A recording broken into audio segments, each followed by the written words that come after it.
Since its opening in 2012, the Circuit of the Americas has hosted everything from Formula One to IndyCar racing.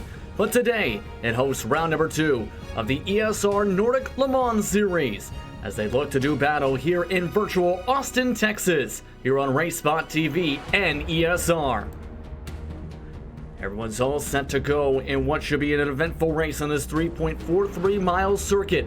The track is hot, the clouds are partly cloudy, as well as the fact that the drivers have been preparing for the past 2 hours to do battle on this tough circuit. The question's going to be who will come away with the victory to start off round number 2 of today's action. We're about to find out here today. I'm Justin Prince. Alongside of the booth today is Lorenzo Bonder for what should be an exciting one. Paul Smith is in the director's seat. Lorenzo, let's first talk about what to expect for the race today. Drivers are qualified on the racetrack. 20 teams all set to go. What are your thoughts entering today's round? I think my thoughts, Justin, will be getting that lap and making sure you avoid the off tracks, because COTA, I think, of all tracks is probably the one that mimics Spa in terms of going off track. So you have to be on like putting the car in the limits of the track itself. Make sure you don't go into the AstroTurf and get that perfect lap. Also, one thing we have to see is that the track itself is very hot. It's 51 degrees Celsius on the track, so it's very easy for you to build up the heat on your tires, but it's very easy for you to overdrive your car, because you're going to sweeping bends and overheating those tires due to the track conditions. The drivers have 2 laps and 10 minutes to set times. About 3/4 through the session now, you can see the ties. Porsche, the team Mama, is up at the top of the board by just under 1/100th of a second. Our Prologue React Esport HM Racing Engineering is in third. But the team that dominated last round, VRS Quanta Simsport, is in fourth, with the University of Isabel, the first Positive Sim Racing, fifth currently in qualifying. In terms of the teams and what to expect for the racing action on that front, what should we expect in terms of who could come out on top? Because VRS Quanta Simsport, of course, as mentioned, coming off that dominant performance in the last round. I think VRS Quanta is going to find themselves in a little bit of a trouble over here, because the track itself doesn't favor the BMW as much as I would say Suzuka does. I think it favors more the cars that can actually be more nimble on turns, like the Porsche and maybe the Ferrari itself in those conditions. But regardless, they have top-level drivers that have a lot of pace, so it isn't about, getting the first lap in. You don't win in lap 1, so you need to be very ready for any conditions that you might receive during the race. So they just have to be themselves in the track, play patient, and who knows, maybe they get a good result. Of course, this is the second round of 6 on the season. The first was at Suzuka with that dominant performance by VRS Quanta Simsport. Then you have today's event before they go to Spa-Francorchamps on February the 9th, March the 15th to Sebring, the Circuit de Catalonia on April the 19th, and then in May to end off the season, off to Silverstone on May the 17th. It's going to be a fun next couple of months, to say the very least, because we already completed the first round, but it's important to make sure you keep the consistency up in the point standings, Lorenzo, to try and keep up your championship hunt. Absolutely, because you don't have, drop points in case you do bad in one round, and make sure you actually do good in another round, and you are consistent throughout the entire championship. No, you have to get good results from start to finish. Make sure your car stays on track in every single lap. So yeah, those teams right now, they need to be focused on getting full consistency and make sure they don't do any mistakes, because again, I think COTA of all tracks is the most technical one. It gets a little easier during the schedule itself, but in my opinion, if they can get through COTA unscathed, the rest of the championship should go quite simply in the next rounds. Let's take a look at your starting grid for round number 2 of the Nordic Le Mans Series. Today from the Circuit of the Americas. that is up at the front of the field with a 2-minute, 1 second, .499, and his Porsche team Mama up on the front of the pole with Prolog React Esport in second. HM Engineering will have a full sweep in row number 2. Their main car is in third. The red car is in fourth.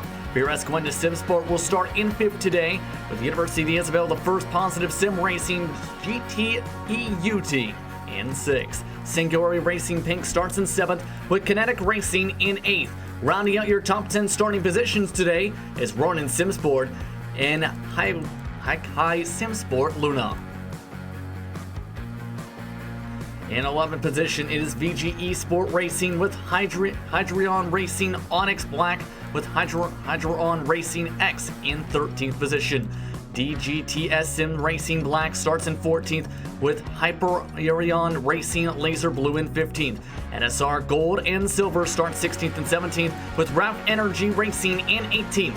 Hyperion Racing Sunset Orange is in 19th, with Danish Bacon, the only team not to record a qualifying time, rounding out your top 20 for today's round of action.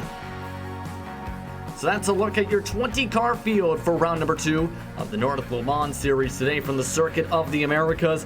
Let's quickly talk about this racetrack for today. 130 feet total of elevation change from the highest point to the lowest point of the racetrack. The 11 turns to the left, 9 to the right across the circuit. The minimum and maximum widths of the racing surface, fairly wide, 42 to 52 feet across this racetrack in this 3.343 mile circuit across the 16 turns. What are your thoughts about COTA, Lorenzo? It's a track that I gotta be very honest, I'm not the biggest fan of the track, but out of all tracks that Herman Tilke has built throughout the years, I think this is one of that fits the drivers the most. You know, it's highly technical. It isn't filled with 90-degree turns.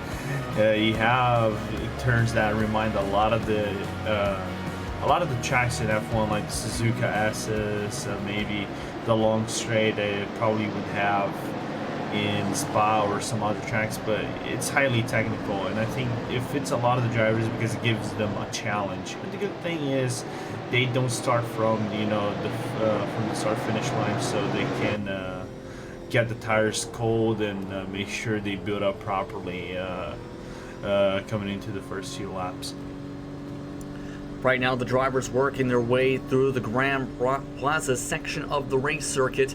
The man that will lead them to the green flag will be Morgan Moran, as he currently looks to have a good run. He was one of the top drivers in practice, in the 2-minute range, in fact, at some points of the session. He'll start alongside Daniel Hazektor for today's green flag. The question is going to be who will come away with the victory for today's round, just moments away from the green flag to find out as they roll their way towards the pit entry section of the racetrack. Are you all set to go for round number 2 of the Nordic Le Mans Series? We are here at the Circuit of the Americas. Morgan Moran all set to go as the green flag waits up at the stand. As they roll their way in front of the virtual fans, we're all set to go for racing. Green flag is up. We're underway for round number 2. Moran already playing defensively into the toughest part of the racetrack. Cars going 3 wide off the exit at turn number 1. And an aggressive start from Tommy Oscar to dive his way forward to be able to move his way up to hold on to the top 5 as they went 3 wide off the first corner. Yeah, that first corner is very famous for you to have so multiple lines. So I can see that Positive Sim Racing was trying to go for a move, seeing that 3 wide. It's kind of normal for you to go 3 wide. We see that in NIMSA, but they just couldn't capitalize it. I think maybe they just grabbed one spot up, but they now need to retain, and you can see already the top 5 breaking a little bit away from the pack, but it's not that much. Not that much at the moment, but these drivers working their way through turn 11 to make their way down the longest portion of the racetrack, the run up to turn number 12, which can set things up for slipstream. Drivers making their way towards turn number 12 to the stadium section. Moran looking to play defensive as Jordan Weeks looks to get the draft. Going side by side off into the corner.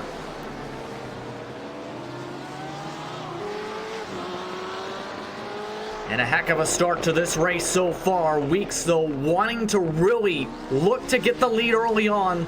Not afraid to try and challenge Moran in these first corners as he tries to get the squeeze this time. Yeah, but going on the outside, it doesn't favor him a little bit. If he was side to side going into the second to last corner, maybe it would have favored him a little bit, but it's kind of an off-camber turn. And here goes Weeks. Maybe he's going to trap down on the inside on the last turn. Yeah, he does. Indeed, right now the driver's working their way down towards the front straightaway at this point as Weeks leads them down the front straightaway off to a good start in this race. Second spot, Moran looking to send it down to 3 wide near contact. Weeks shuffled out towards the outside line of turn number 1 in a tight battle in towards the highest point of the racetrack. And you can see also Prologue also taking the opportunity because they have nothing to do with the move from Moran. Just saying thank you very much, Weeks, for backing that off and just grabbed that also a second spot.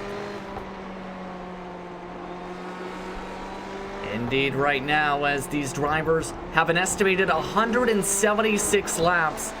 But at this point, this is one of your best chances to gain track position because, well, everyone's close to each other to start off the race, which in turn can make it where you might be able to make a dive to make a pass early on. Yeah, especially this hairpin they just went on. It is very similar to turn 1. There's many ways for you to take it, but this is kind of a late apex. You want to come very wide into the turn and then just dive into the hairpin itself and try to get a good exit and make sure you are within the draft. Yeah, right now, all the drivers in the lead group, about 9 drivers, making about 10 in a line astern so far. But right now, up to second spot is Prolonged React Esport and all of this shuffling as they work their way through the stadium section towards the Grand Plaza. Just over top that grandstand is a concert section of the racetrack where performances are held here at the circuit. But Prolonged React Esport looking to have a performance of their own, having no points scored in the last round after an up and down Suzuka to start the season.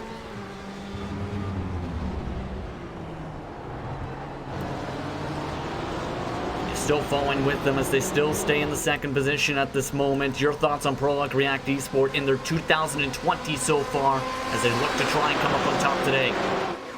And here comes Prologue trying to go for a move in turn 1, but they just couldn't capitalize. And yes, like you were saying, it's a team that, in terms of drivers itself, it's a very confident team. It has really good drivers. I've seen them in other competitions doing quite fairly well thus far. So that Suzuka race had a few incidents.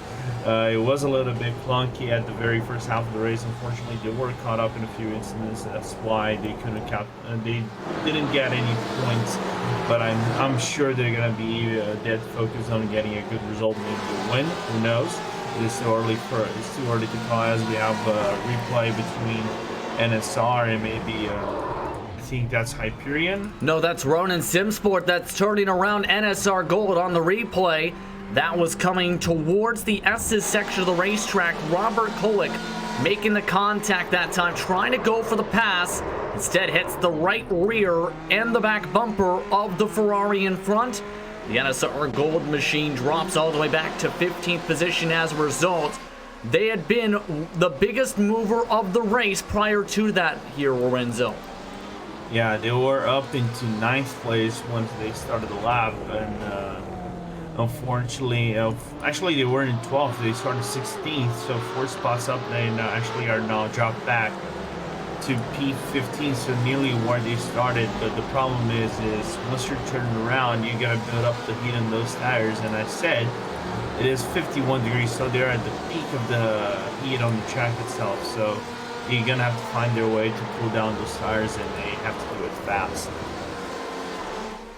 Indeed, right now, as you look at the top 5, already turning towards a top 3 breakaway. as HM Engineering Red had been attacked in the previous section by Tommy Osgaard from VRS Gwen to Simsport. They want to go in that BMW, continue their strong start to the season and try and gather some points. All the drivers staying relatively single file throughout the field, as it is a 6-hour event today for this action here at the Circuit of the Americas, where you need to pace yourself. Should note one team did elect to go to the pit lane. Danish Bacon is already off the racetrack. Their driver already in the garage area, so they appear to be done for the time being as you look from the rear end of the rear diffuser of your race leader, Morgan Moran. Yeah, I think of all teams in the track, I think Danish Bacon was the only one who didn't start the track, as they are 2 laps behind. And now the question for Moran is how quickly can he break from this back itself? Because one of the things you were mentioning, draft itself on the track is huge. If you are within a 1 second or 2 or half a second, you're still going to be in the draft, and it's hard to break. It isn't like the open wheelers where it's more noticeable, but still it's it's very worthy to be within the draft itself. If you're in the draft, you can still have a contention for spots or something more of within the race itself. At the same time, though, you have to be good in Sector 3, for example, right here in the stadium section, or else you won't be able to be in the best situation to be able to make a move in the draft, or potentially might lose the draft. Absolutely, and like I said, it's a highly technical track for you to be within the draft itself. You have to be nearly pitch perfect in all corners, so you don't lose the guy ahead of you, or even get attacked like the guy behind you, like Jordan Week is trying to do right now, since he has his teammate Norbert Leitner in the HM Engineering red car, trying to keep up. But I think the whole track is the hardest one in terms of keeping up and having opportunities for you to make an overtake. Indeed, and Weeks has been one of the drivers that has been looking to push so far. Remember, he tried to go for the lead early on. Now he's having one of the best runs through the S's this time. A very tough complex that has 2 sections of them, essentially. Turn 3, 4, and 5, then turn 7, 8, and 9, essentially all the way up to turn number 10, right about here, to get yourself down towards the short chute, up to towards turn number 11. This portion of the track can get pretty difficult to try and keep it going, because you need to hit it just right, because it's such a rhythm portion of the track to set your run up to the draft. Yeah, you have to go up and down, left and right, and if you mess up one corner, just one corner, slightly, you basically set yourself off of the rhythm you're trying to impose, and absolutely you're going to give the opportunity for someone else. Like Ryan Colby just got overtaken by the high key Simsport Luna because he messed up one of those corners. It's very easy for you to mess up, for you to go wider than usual, and that's what happened for Colby. Yep, hit one of the turtles that is in the S's section, and that in turn slowed them up and lost them a position. And now you're still following along as the top 3 of Jordan Weeks in the 3rd position car, Daniel Pastor in the 2nd place car, and Morgan Moran in the 1st place car continue to cycle through. But it's a bit of a hornet's nest in the back end of the field at the moment, where the drivers really shuffling along. This is for 17th on back at the moment. NSR Silver, DGTS Silver, Sim Racing Black, Hyperion Racing Laser Blue, along with their Sunset Orange machines, are all in the middle of a scrap towards the back end of the field, and they have been going a bit back and forth in this grouping. Remember, though, the DGTS machine does have a little bit of damage from that curbing. And because those turtle curbs, even though we kind of like ignore them and we try to drive over them, it's very easy for you to just go over the top a little bit of those curves and have a small suspension damage, because you're bouncing the car off heavily since you're trying to keep up the rhythm of the track itself. And unfortunately, GDTS Black had that damage itself, so they have to manage, slide off, try to keep up with the pace of the guy ahead of you, and make sure the Hyperion cars behind them doesn't do anything funny to try to overtake him, but I think it's not going to be enough. Both Hyperion cars are getting better pace lap by lap. Looking back up towards the front, meanwhile, right now the top 5 is broken away already by 4 seconds over Kinetic Racing, but the battle is on for second. There's Mohammed's team, HM Engineering, working its way on the outside, entering the stadium section. The BMW gives the pinch, makes the spot. Up to second once again goes Jordan Weeks and HM Engineering. Now the focus is on trying to attack for the lead at this point. I think that team very aggressive early on. Yeah, and in the straight, the Ferrari, it's kind of surprising the Ferrari actually would lose in the straight due to the BOP, but the BMW, if you are under if you are under a draft, it kind of gains the advantage a little bit. It can keep up basically any car, and Weeks making usage of the wide line coming into the hairpin and the finish of section 2, and making sure that he actually has a good overtake and try to break off and make sure Prologue doesn't try to go for a comeback. Want to keep up with where your favorite team or driver is on the circuit? Be sure to look at our live timing today at RaceBot TV/timing to follow along with where each and every car is on the track, along with their pit stints and more. Once again, RaceBot TV/timing. Right now, the top 5 still putting up some good times in the 203s to 204s. That's already about a couple seconds of fall off so far, Lorenzo, with the hot track. Yeah, and so far I think they are the only ones assigned Kinetic Racing to put on those 203s. I see Martin Dirland in the 204. Yeah, but basically all the track are going up and down in terms of rhythm. It depends on if you are under threat and you're defending yourself, but that first lap kind of broke off the pack. Instead of having a one massive train, it broke up in kind of small packs of 4 to 5 cars. Or if you are with an off rhythm, you are just a single car just trying to survive. Should note there is a little bit of damage on the left front of Morgan Moran's car from some of the curbing already in this one. That is just in front above the tire. That might affect things a bit here, as on the back diffuser goes Jordan Weeks. You see that damage there. You see the car behind as Weeks nearly adds a bit more, nearly getting to the left rear that time of Morgan Moran.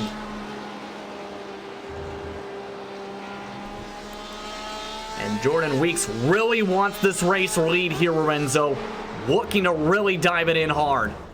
Yeah, I think now he has a little bit of a run coming into the final turn, but he's not going to have the room necessary for him to move. He's just setting it up. Only has a small slide coming into the last turn, so he might not have the speed coming into turn 1 that we have to see right now. Here comes Weeks, Justin. Taking the defensive line is Morgan Moran. Able to hold off for the time being, but the better exit coming from Jordan Weeks. Trying to enter turn number 2. Can he try and arc it down for the switchback? No, he cannot for the time being. So he holds on to second for now as they go through the S's once more. But right now, Jordan Weeks looking really, really efficient in this section to send himself up down the straightaways today in that BMW. Yeah, going for a wide line, making sure you have a better exit, I think, is the way to go. But the problem is, if you're going to make a move on turn 2 and maybe 3, you have to make a move as fast as possible, because that ass section, small contact between Moran and Weeks itself, basically just love tap from Weeks on the back bumper off Moran. Now Weeks is going to set himself up, maybe trying to make an overtake on the outside line as they are side to side. Bit of damage actually given to the left rear that time of Morgan Moran's car as Jordan Weeks on the outside of turn number 12. Can't make it stick, however, as he keeps it just inside the markers. Should note with the off tracks, it is if you reach 40 incident points, you do reach it where you do get a penalty for today. Then every 10 incident points after that. So keep that in mind for the middle to later portions of today's race. if drivers have to serve a penalty due to incident points. Jordan Weeks that time trying to avoid going too wide to go off and risk that section there. Yeah, and like I mentioned, this track is a very similar one to Spa in terms of, you know, off-track limits. Basically, if you go into that AstroTurf, it is nearly it's an off-track incident. So you get 1 point incident point if you go into that AstroTurf. So they need to keep their car in track as much as possible to avoid those turns. And here comes Weeks for a deep dive on turn 1. Though, let's see if he sticks it out, Justin, but it sounds like he's going to do it. Weeks can't make it work, though, as the better run off the bottom of turn 2 helps the Porsche team Mama hold on to the race lead for the time being. The attack, though, still continues, though, as Weeks continues to really make it clear he doesn't want to be one of those drivers to save fuel in the early going. He knows he's got the faster car, it seems, down the straight lines. He wants to take advantage right now. Yeah, he does, because you can lose a lot of time due to, you know, making moves left and right, and that's what BMW is trying to do of Weeks, and that's why he's applying pure pressure on Morin, because I think he believes he has a better pace, that he can break himself off the pack with such ease. And here comes again Weeks on the outside. He made that move once. He can't make that move twice. He actually has a little bit of a lap, but Morin just downrightly defends it again, and they have a contact once again. And there goes the light starting to blink now on Jordan Weeks' machine. Not liking that as he gives a little bit of a pop to the back end this time, nearly to Morgan Moran's car in the first part of the stadium section. So getting a little bit dicey now as contact for third. Vira Escalena Sim Sports Tommy Oscar turns around. Prologue React Esport on the dive bomb. Yeah, Oscar was coming for a deep dive bomb, nearly a Carlos Sainz. I was going to say Carlos Sainz or Sergio Perez move on the inside. He actually gives a left tap on Leitner, just doesn't see the Prologue car ahead of him, but Oscar, just knowing he was in the wrong, and lets the Prologue car take the spot back. But yeah, heavy time loss for all those three cars in the track itself. And you see there lots of lost time that time for the contact. He was trying to dive first, 4th place, ends up collecting 3rd place by accident, it appears. And that loses them a ton of time all the way back to Kinetic Racing, who is a few seconds behind. And that has just turned into a 2-car breakaway up at the front compared to the rest of them. Some of those cars going to have to deal with damage. We do have a black flag on the racetrack for VG Esport Racing. That is the 10th place car. Last time by, they will have to serve a black flag in that car. Yeah, and they're going to be put in a very complicated spot, because it is a very lengthy pit stop from start to finish. It's basically 40 seconds of you going to the pit lane, cycling it off, even though you basically come at the very peak at turn 1. You're basically coming in as the cars are actually thinking about making a move on turn 1, nearly under the braking line. So you're losing, in terms of real time, in about 40 to 35 seconds. Indeed, and you're still following along right now with that group now. Prologue React Esport, that's in the middle of that. VRS Escalena Sim Sport in the back end. Kinetic Racing in the front end. But with that, it's actually allowed Stefan Overgaard to be able to not just move up positions, but potentially might be able to draft his way up to P3 and potentially up towards the lead group to make it another bunch group up once more, because he's now the fastest car on the racetrack last time by compared to the top 2. Yeah, since the top 2 are actually fighting on and off, they are losing in relative time to the guys behind them, even though there was that 5-car chain. And funny enough, when they actually had the 5-car chain, starting with Morin and finishing with Oscar, Kinetic wasn't able to actually close down the gap. They were within basically 3 to 4 seconds within that chain itself, just playing patient and Alvergard being rewarded by that patience of sorts. You're prone to make mistakes, and you shall give it and you shall receive. But there is now a reality of Kinetic approaching Norbert Leitner, and who knows, going to a position of overtake. Indeed. All the drivers, though, in the top 4 were near dead even, within half a second of one another last time by in terms of lap time. So it is going to take some work to be able to reel them back in as the run continues on, already just past the 20-minute mark of today's action. But with that dive, it really broke things up and really allowed Jordan Weeks and Morgan Moran to try and keep things together at this point. What do you do if you're Jordan Weeks? Do you keep up that pressure you're trying to apply for the race lead, or do you elect to try and conserve a little bit, save a bit of fuel, and keep the car nice and calm at this point of the stint? I think for Weeks right now, he is in a point that he needs to apply pressure. He needs to be as efficient as possible, applying pressure on Moran. Make sure you waste that rubber, because the M8 itself, in comparison to the Porsche, is worse on tires. So he needs to make sure that he overtakes Moran as soon as possible and starts to break away fast, so that M8 doesn't fall under the tire scheme itself. Like I said, it is worse on tires.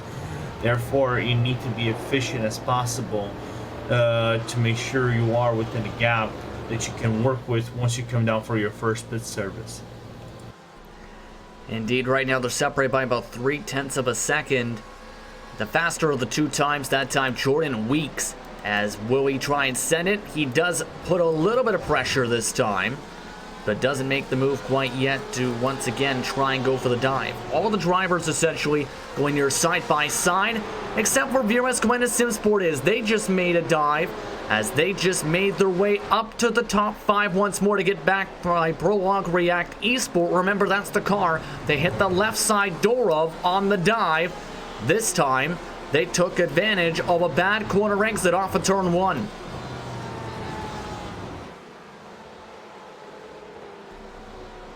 Yeah, because that if you mess up on turn 1, it's very complicated for you to get the time back. And Oscar just taking the opportunity, of making an overtake over. Here comes Weeks once again. Weeks tried to take a look, and we got a black flag from Morgan Moran. Black flag for Morgan Moran for moving across the exit directly. If that is the exact call, yes indeed. Given a black flag for contact, and with the 74 Prologue React Esport, there was a bit of damage, it appeared, on the right side of the car, but Morgan Moran will have to serve a penalty now, the race leader. Even though it's just 1 second stop and go there, that is going to be damaging for that Porsche Mama, her race car, as Moran was kind of aggressively holding on to that lead. They're nearly coming to ways of contact, and I mean contact as something worse than the love taps that Weeks was giving him. But right now, I think that's Weeks' golden opportunity. Just stay patient. You know that the guy ahead of you has a black flag, and just wait until that number 70 car goes into the pits, and then start working a sizable gap to the rest of the field, and then come comfortably into turn 1. Into the pit service for a good pit stop where you don't come under pressure. Once again, the reason for the black flag on lap number 6 on the run off of turn number 1, there was door-to-door contact with Prologue React Esports. That caused damage to their car originally, and now that explains where the left side damage comes from for the 70 machine. They'll have to serve a 1 second stop and hold, stop and go, I should rather say, for their team here. So Jordan Weeks is currently technically the leader, but is losing time here, trying to find a way by Moran naturally before he serves the penalty.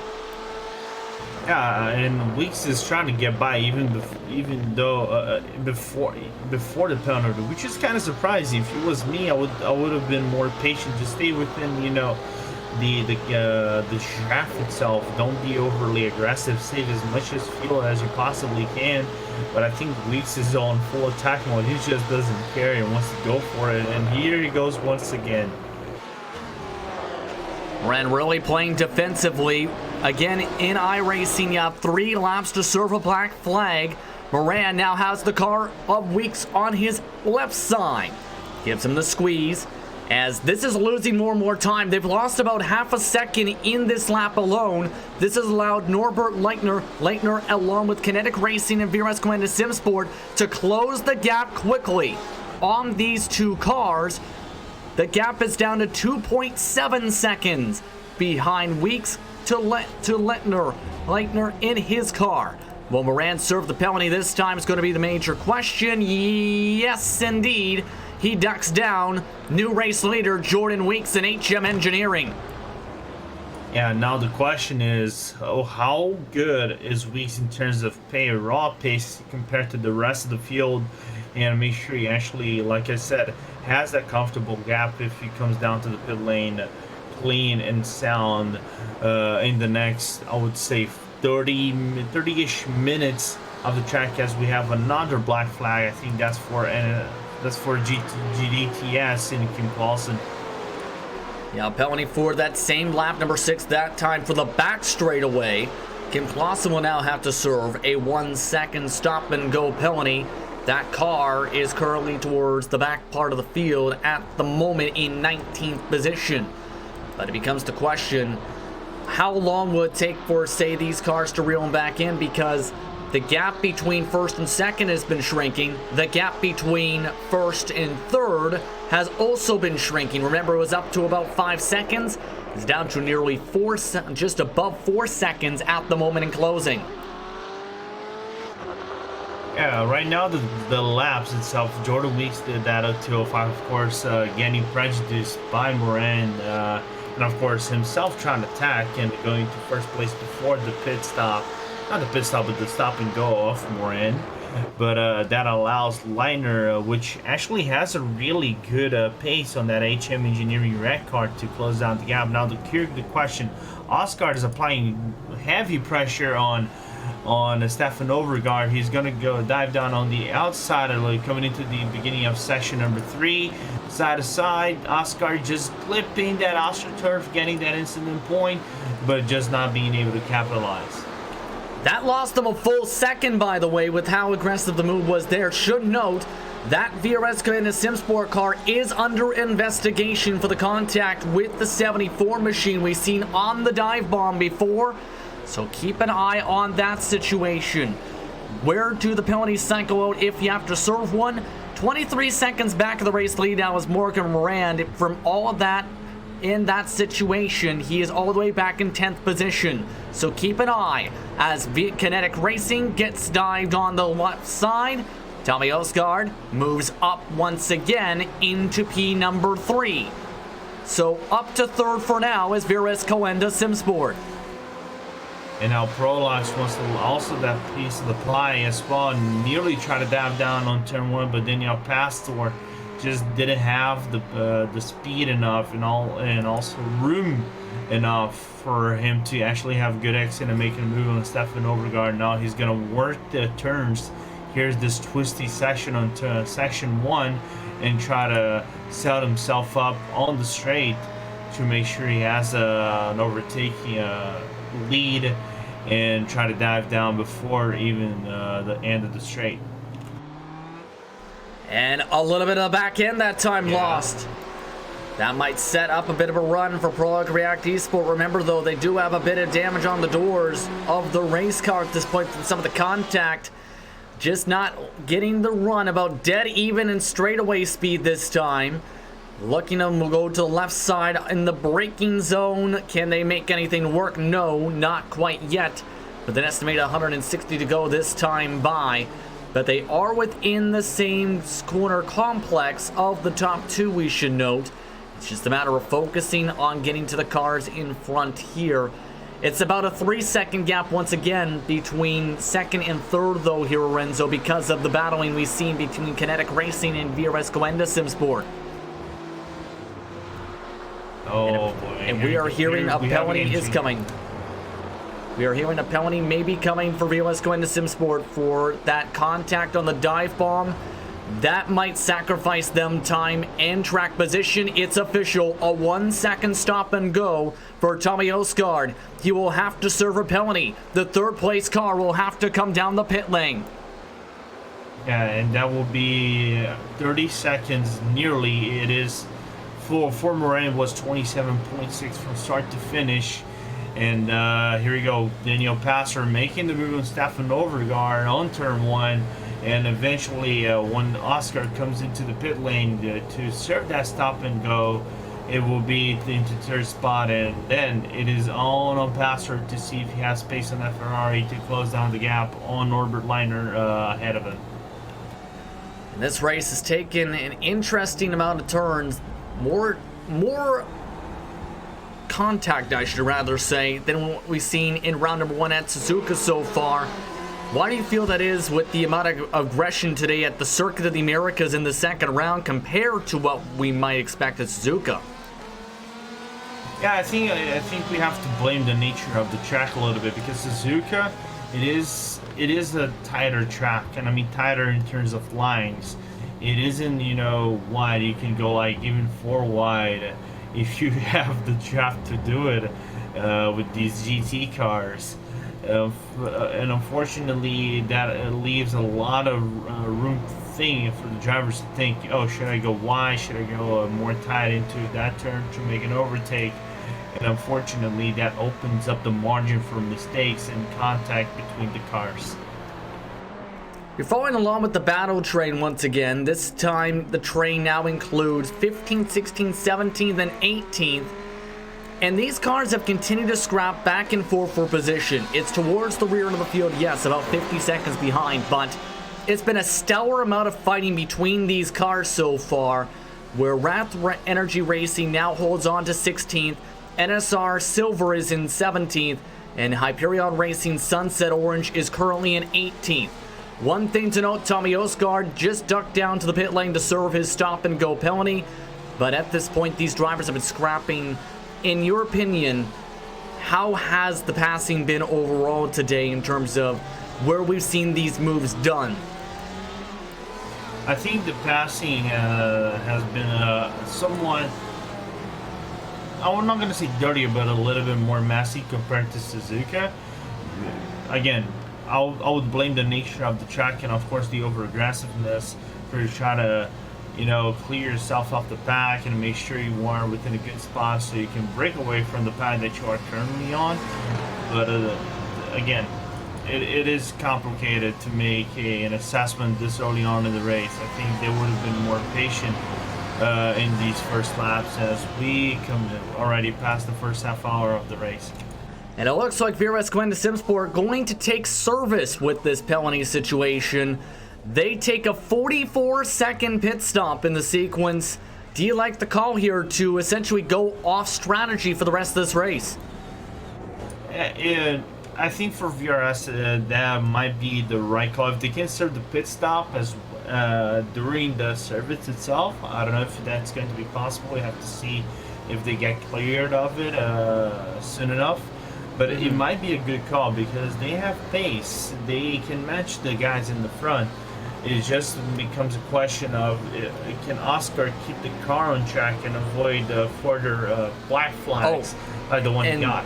That might be you're right, that might indeed not be cleared because a penalty may not be combined with vehicle service. It's at discretion, though, of race control if they elect to go that route. It is determined if they determine that they shouldn't have taken service, there is the chance that they might have to come down again. We'll have to wait and see.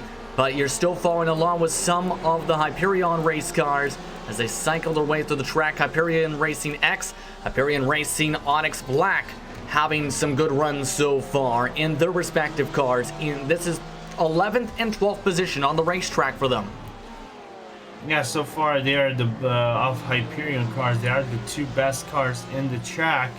And Stian Nielsen just trying to keep up with the guy ahead of him, his teammate in Daniel Nesterowicz, as both drivers, they are far behind Moran. They don't have the pace to match Moran as Morin just does a 2:03.032, so nearly 2 seconds fast ahead of Nasarowicz's last lap. Indeed here, as right now you're still following along with them. With all the stuff we've just seen, they've moved up essentially into the top 10 though, with VRS Glenda Simsport taking that service. Up the road from them still is the train now for 6th on back. This is 6th through 8th. It's Haikai Simsport Luna, University Isabel the First Positive Sim Racing, and Ronin Simsport. As right now, Ronin Simsport looks to try and get something together. Remember, they have had a little bit of contact on their right front before. Also have a little bit of scrapes on their left rear, trying to get a run. In terms of Ronin Simsport, it's been a pretty good year for them, Lorenzo. When you look at 2018 so far, not just in the terms of ESR Racing, but across all of iRacing, one of the more noteworthy teams in the later part of 2019 and the early stages of 2020 so far. Yeah, I think for PSR, it is a team that is slowly getting to the ranks of, getting more recognition, and as a really solid team. Their GT teams, like in SCO or in other major championships, it is a stacked lineup composed of European and American drivers. They both have drivers. They kind of like a little worldwide team, and they're building up slowly to get that team. And also they have a prospect into also the Porsche Cup. So they might, I think if I'm not mistaken, that they get their first black, black licensed pro driver in Jeff Giassi. So let's see if Positive can actually capitalize in the moment they have been having these past 2 years, because the drivers they have plenty in terms of talent. It just needs a little bit more results. But I believe in their capacity. They can get better results. Indeed, especially with one of Andreas Jochimsen in terms of the Danish Esports Racing Championship has been having a stellar year as well. Has been one of the top points runners in that series for Ronin Simsport. Right now, Robert Kolik having a good run as well. Vincenzo Amico also in the garage area watching along as the time is still being picked up by Ronin Simsport. They have gained time the past 3 laps, as you see on the bottom portion of your ticker. I think the problem for Kobe last lap was he was trying to get the close down on this long straight here at COTA to try to close down on Heike on Alfred Bradic, but he just didn't have the room, make a little bit of a mass coming into the hairpin, and then allowed a Ronin, which is playing it safe, as we have a black flag for Vincenzo Amico. That would involve the 86. Lap 3, turn 2 was being looked at, involving that contact. I think with SR. Yes, indeed. So there's a chance they will have to serve a stop and go for 1 second. Will they elect to serve it now? No. So yes, indeed, a penalty for the 8th place car. Now for the contact we've seen on one of the earlier replays of this race. Yeah, that shows them off the scent a little bit, because Kulix, it says Kulix over here, but sorry, I was looking at the practice times from Vincenzo, but it's Kulix. Pace right now, it matches the guys ahead of him. Again, he's going to be thrown down to the pit lane. He probably, let's see if he actually going to pull up when VRS has pulled up, doing a pit service, getting those fuel and maybe tires in, and then also serve the pit stop. Again, he has 3 laps to do it. Again, 3 laps in terms of penalty to serve a black flag on the iRacing service is as we continue to cycle things out at this point. So right now, for those just tuning in, approaching the 1 hour in mark, just past 40 minutes, the leader is HM Engineering's Jordan Weeks. Norbert Littner in HM Engineering Red is in second. Prolog React Esport in third. That's where we see Kinetic Racing look to fight for 4th position. Singularity Racing Pink rounds out the top 5, and they've been also hanging on to the back end of this draft as well, as these 2 cars have continued to scrap. Yeah, and so far the adventure is going slowly by Overguard. Actually, Overguard being able to get the better laps and the better lines compared to Pastor. So I wouldn't be surprised if the driver from Kinetic is able to make a move. Who knows, on turn 1? He just needs to get that turning right and maybe a half a second or nearly below a half a second gap for him to make a deep dive on turn 1, but then again he messes up the second to last turn, has to back down, allows Pastor to have a room to breathe coming into the final turn and open up another lap. Should note there was a collision in that battle we were keeping up with, about what was 16th, 15th in that grouping. Wrath Energy Racing ended up getting damage on the right front as well as the left front with some of the curbs as well as some contact. Their car, in turn, has now been having a rough past lap where they have been going sideways, including a side drift through turn 11. See if we can find the exact contact here for the 313 machine where they had some trouble. This would have been about a lap or so ago. You see the side-by-side with some of the cars, for example, just up the road. Yeah, and luckily for Meisner, just avoiding both cars, both the Ferrari and the Porsche ahead of him. But again, building up that tire heat, unnecessary tire heat, it will throw you off a little bit, so you need to be patient. Here it is. Keep an eye on this section right about here. This is where some of the battling was going on. And you see some of the cars really bobbing around just before this section. Remember, that Wrath Energy Racing car had hit a turtle in the middle of the S's prior to this, and that slowed them up a little bit. Yeah, that's slowed them up a little bit, and right now I think for Meisner and the guys ahead of him, they have to be patient, cool down the tires. They can cool down the tires lap by lap, bit by bit, and try to get themselves back up into rhythm, because the gap between Meisner and Jorgensen is not far. It's not big. It's closing down turn by turn. It's now nearly below a second. 6th and 7th, let's check in on them, as that is where High Sim Sport Luna is currently running. They started off in 10th. They've gone up +4 positions. Time for the biggest movers of the race today. The team that's behind them, University Isabel the First, Positive Sim Racing with Roy Colby behind the wheel at the moment, keeping within range. Right now, they're running the 2:03.8. That is one of the fastest times on the racetrack. They just haven't had the track position today.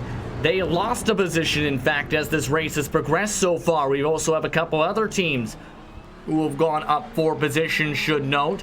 Hyperion Racing X, along with Hyperion Racing Sunset Orange, along with Kinetic Racing, have also gained 4 positions as this race has progressed, Lorenzo. Yeah, I think the biggest mover, we haven't had like a clear-cut biggest mover. It is just teams taking the opportunity of the cars that actually got a pit stop, that stop and go, and moving up places, because effectively clean, I'm not going to say clean overtakes, but effective overtakes, we kind of haven't seen much. We just have been seeing drivers left and right just applying pure pressure. And Jacoby once again, deep brake coming into turn 11 and try to get a good run, but again, Heike not phased by it one bit.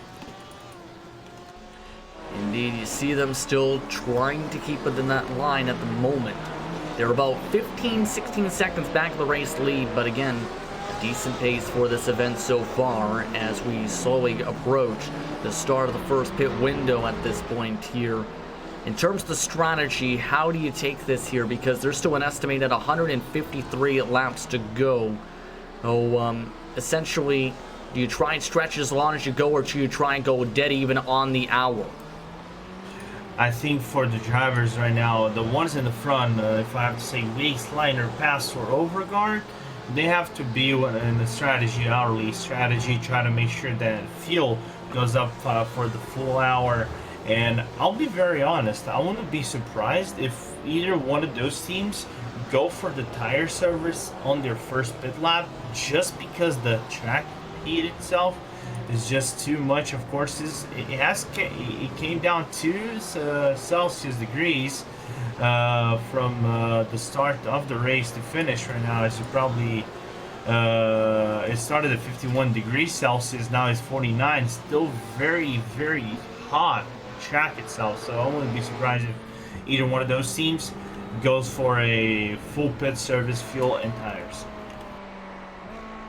Should note that Ronin Simsport, if I'm looking correctly, has not had served the penalty yet, so that would be for their other driver, essentially, for when they deck into the car, lose them a second. So keep a note on that. There is a contact under investigation with the 313 at the moment as well, involving a slowdown in the racing line and then contact involved after. We'll keep an eye on those as we continue to cycle around this race track at the moment here. But already 5 hours, 13 minutes, and about 20 seconds left on the clock. Your thoughts on the race so far, Lorenzo? It has been a very, I would say, in terms of action, we had action from this start of the first hour to the end of this first hour. Oh, we still haven't gotten to the end. We still have around 13 minutes left to go, Justin. But it has been action-packed. Of course, drivers makes mistakes left and right. The track itself not leaving any room for errors. Not a 1 second you can breathe normally. The track is highly technical.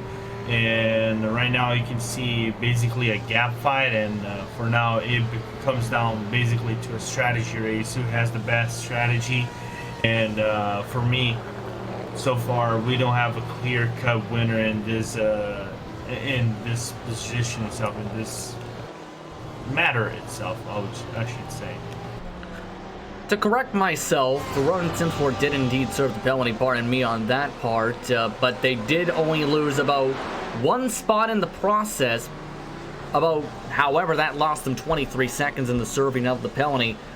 For Morgan Morand, he has got himself 21 seconds back of the race lead, as he is now into the 8th position. Ronin Simsport has also just made the pass to get themselves to 9th position.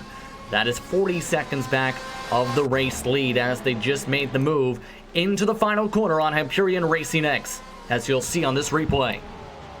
Yeah, and over here we have a overtake from the number 86. As you guys can see, clean overtake from the number 86 of Ronin Simsport on the Hyperion S car, as Robert Kulik once again try to, capitalize the clear track that he has and work himself on a rhythm once again after serving the penalty. Indeed, as we'll check back in once again with these two cars here, as this is 6th again and 7th position. This is one of the closer battles on the racetrack.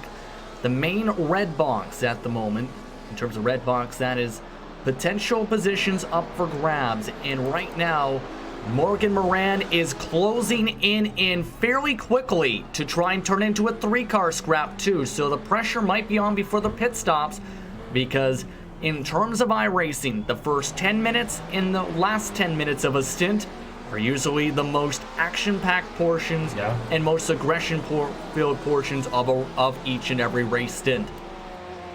Yeah, I think Colby right now is just losing a lot of time staying behind. Unless they're playing the fuel game, and Colby again making a huge mistake on the second to last turn. This second to last turn is very complicated for you to get the proper line. So unfortunately for Colby, just losing a lot of time allows Moran to close down that 2.7 to 2.2 gap. But of all cars in the track, the fastest one is Moran. Is just going is just standing in every single lap, trying to close down the gap to the rest of the field, and actually being able to capitalize clean laps, effective laps, and he's getting rewarded by closing out the gaps on the guys ahead of him. Yeah, it's gonna make it very interesting here in a moment, because Moran is taking the S's much more aggressively than the two cars that you see up on your screen at the moment, and is now within slipstream range just about of the University Isabel, the first positive sim racing car you see up on the screen. So keep an eye on the intervals. Losing time is Roy Colby this past lap. Gaining a ton of time is Morgan Moran, the past lap, with that full second quicker than anybody else lap circuit last time by. Yeah, it isn't the fastest lap of the race yet, because the fastest lap of the race I think belongs to Prologue right now. If I have to take a look on my best time. VRS Gwenda. Yeah, VRS Gwenda has the fastest.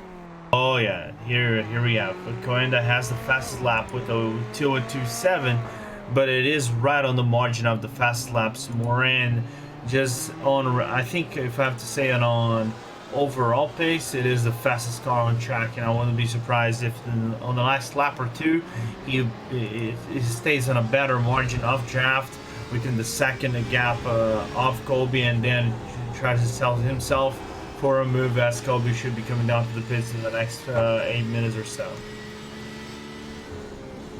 Indeed, an estimated 151 laps to go this time by. As you look on board now, this is with Morgan Moran as he tries to gain up some time. Colby trying to get the run up in front, but Moran trying to put in as much time. What's going to be the time this time by?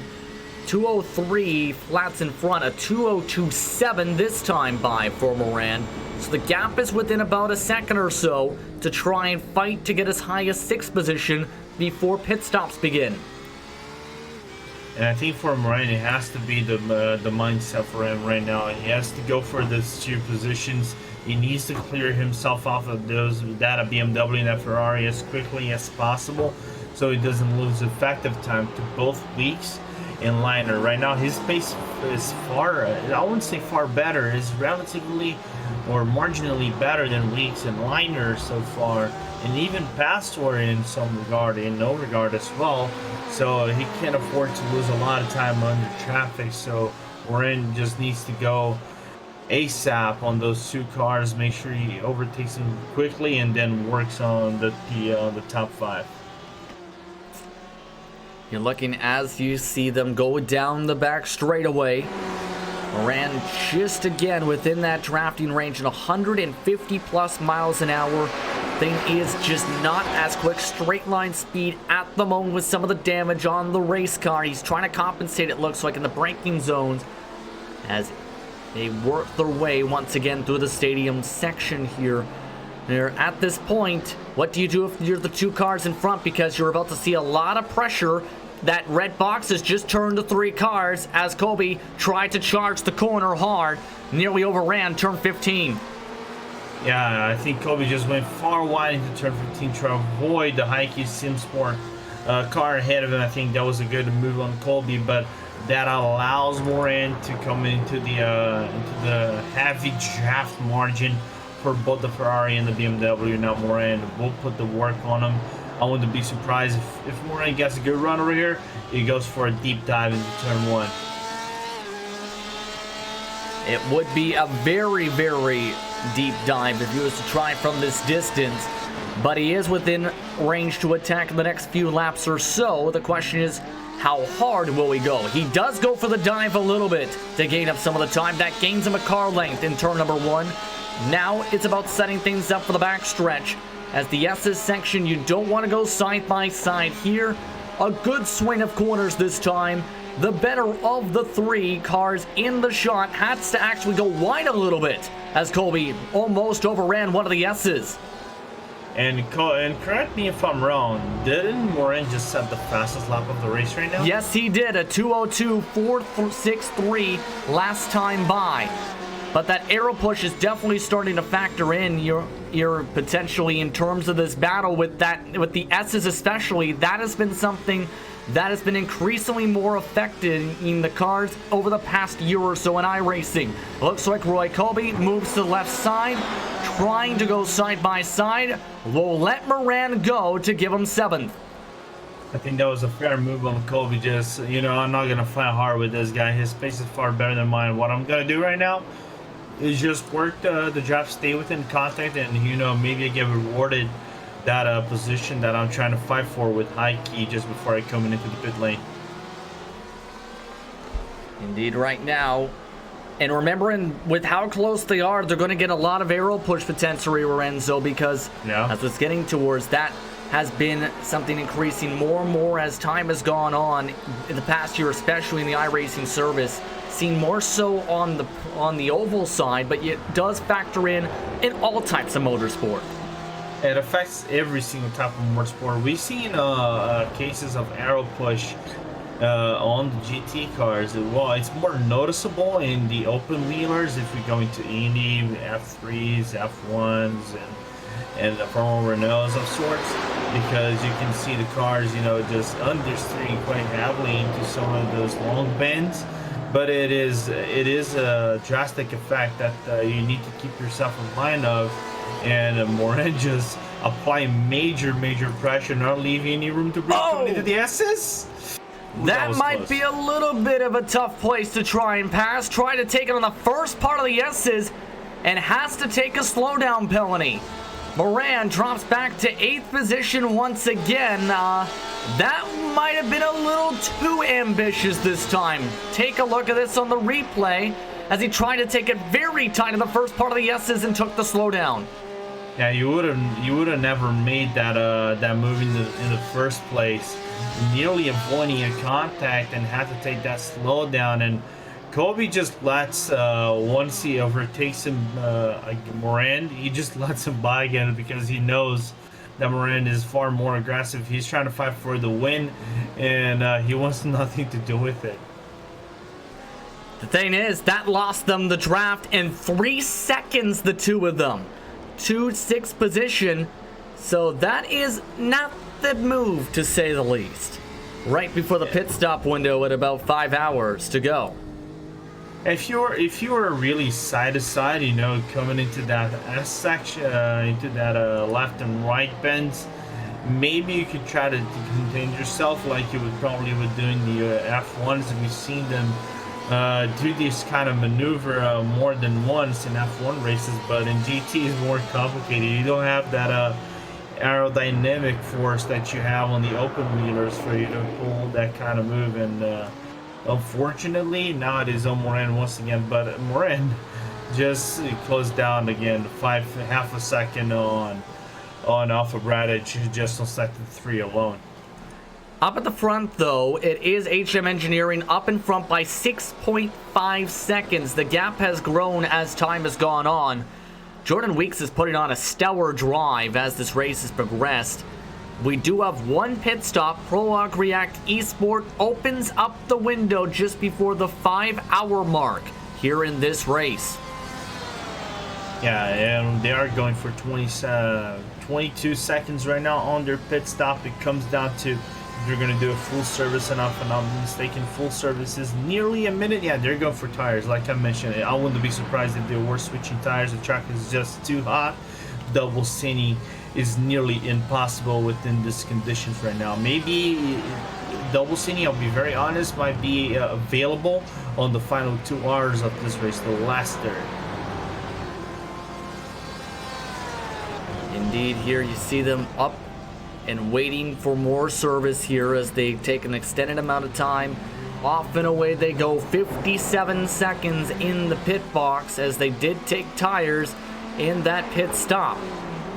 As it is a very hot track, they have come out right in front of 16th, 17th, and 18th places battle. That is where the time marks out about a minute and 27 seconds behind the race leader, but everybody else does have to come in for their service except for Rio Escoenda Simsport, who, remember, ended up taking some when they had their penalty halfway through this stint. It's going to become the question, how long does Jordan Weeks extend this out as he reaches the 5-hour to go mark, even this time by with a 2:03.146. Yeah, as we're coming up into the 5-hour mark, we're just 5 seconds to go into the 5-hour mark. They were able to actually stretch it out for the full stint, so I wouldn't be surprised if they come down. The stint on the GTs last around 29 to 31 laps. If you can actually slingshot to 32, that would be an outstanding stint, and it's still being fast, of course, that would be really positive. But right now I wouldn't be surprised if Weeks, Nightliner, and everybody else comes down to the pit lane on this lap. Remember, Weeks had the draft for a lot of their past stint. Some drivers have been trying to go really aggressive forward. Moran is once again reeled in the car in front. This time it's now for fifth with the pit stops before, as Alfie Braddock tries to hold on to the position. Remember, had a bit of that tight moment through the first portion of the S's last time. This time, Moran a little bit of a bobble as he starts to get within the aero draft of Braddock. Late braking wide line from Moran, trying to get a really fast exit on Braddock. Not just working on the shaft of that BMW right ahead of him. The BMW has a slight advantage coming down to front line speed compared to the Porsche. The Porsche is more nimble on the turns.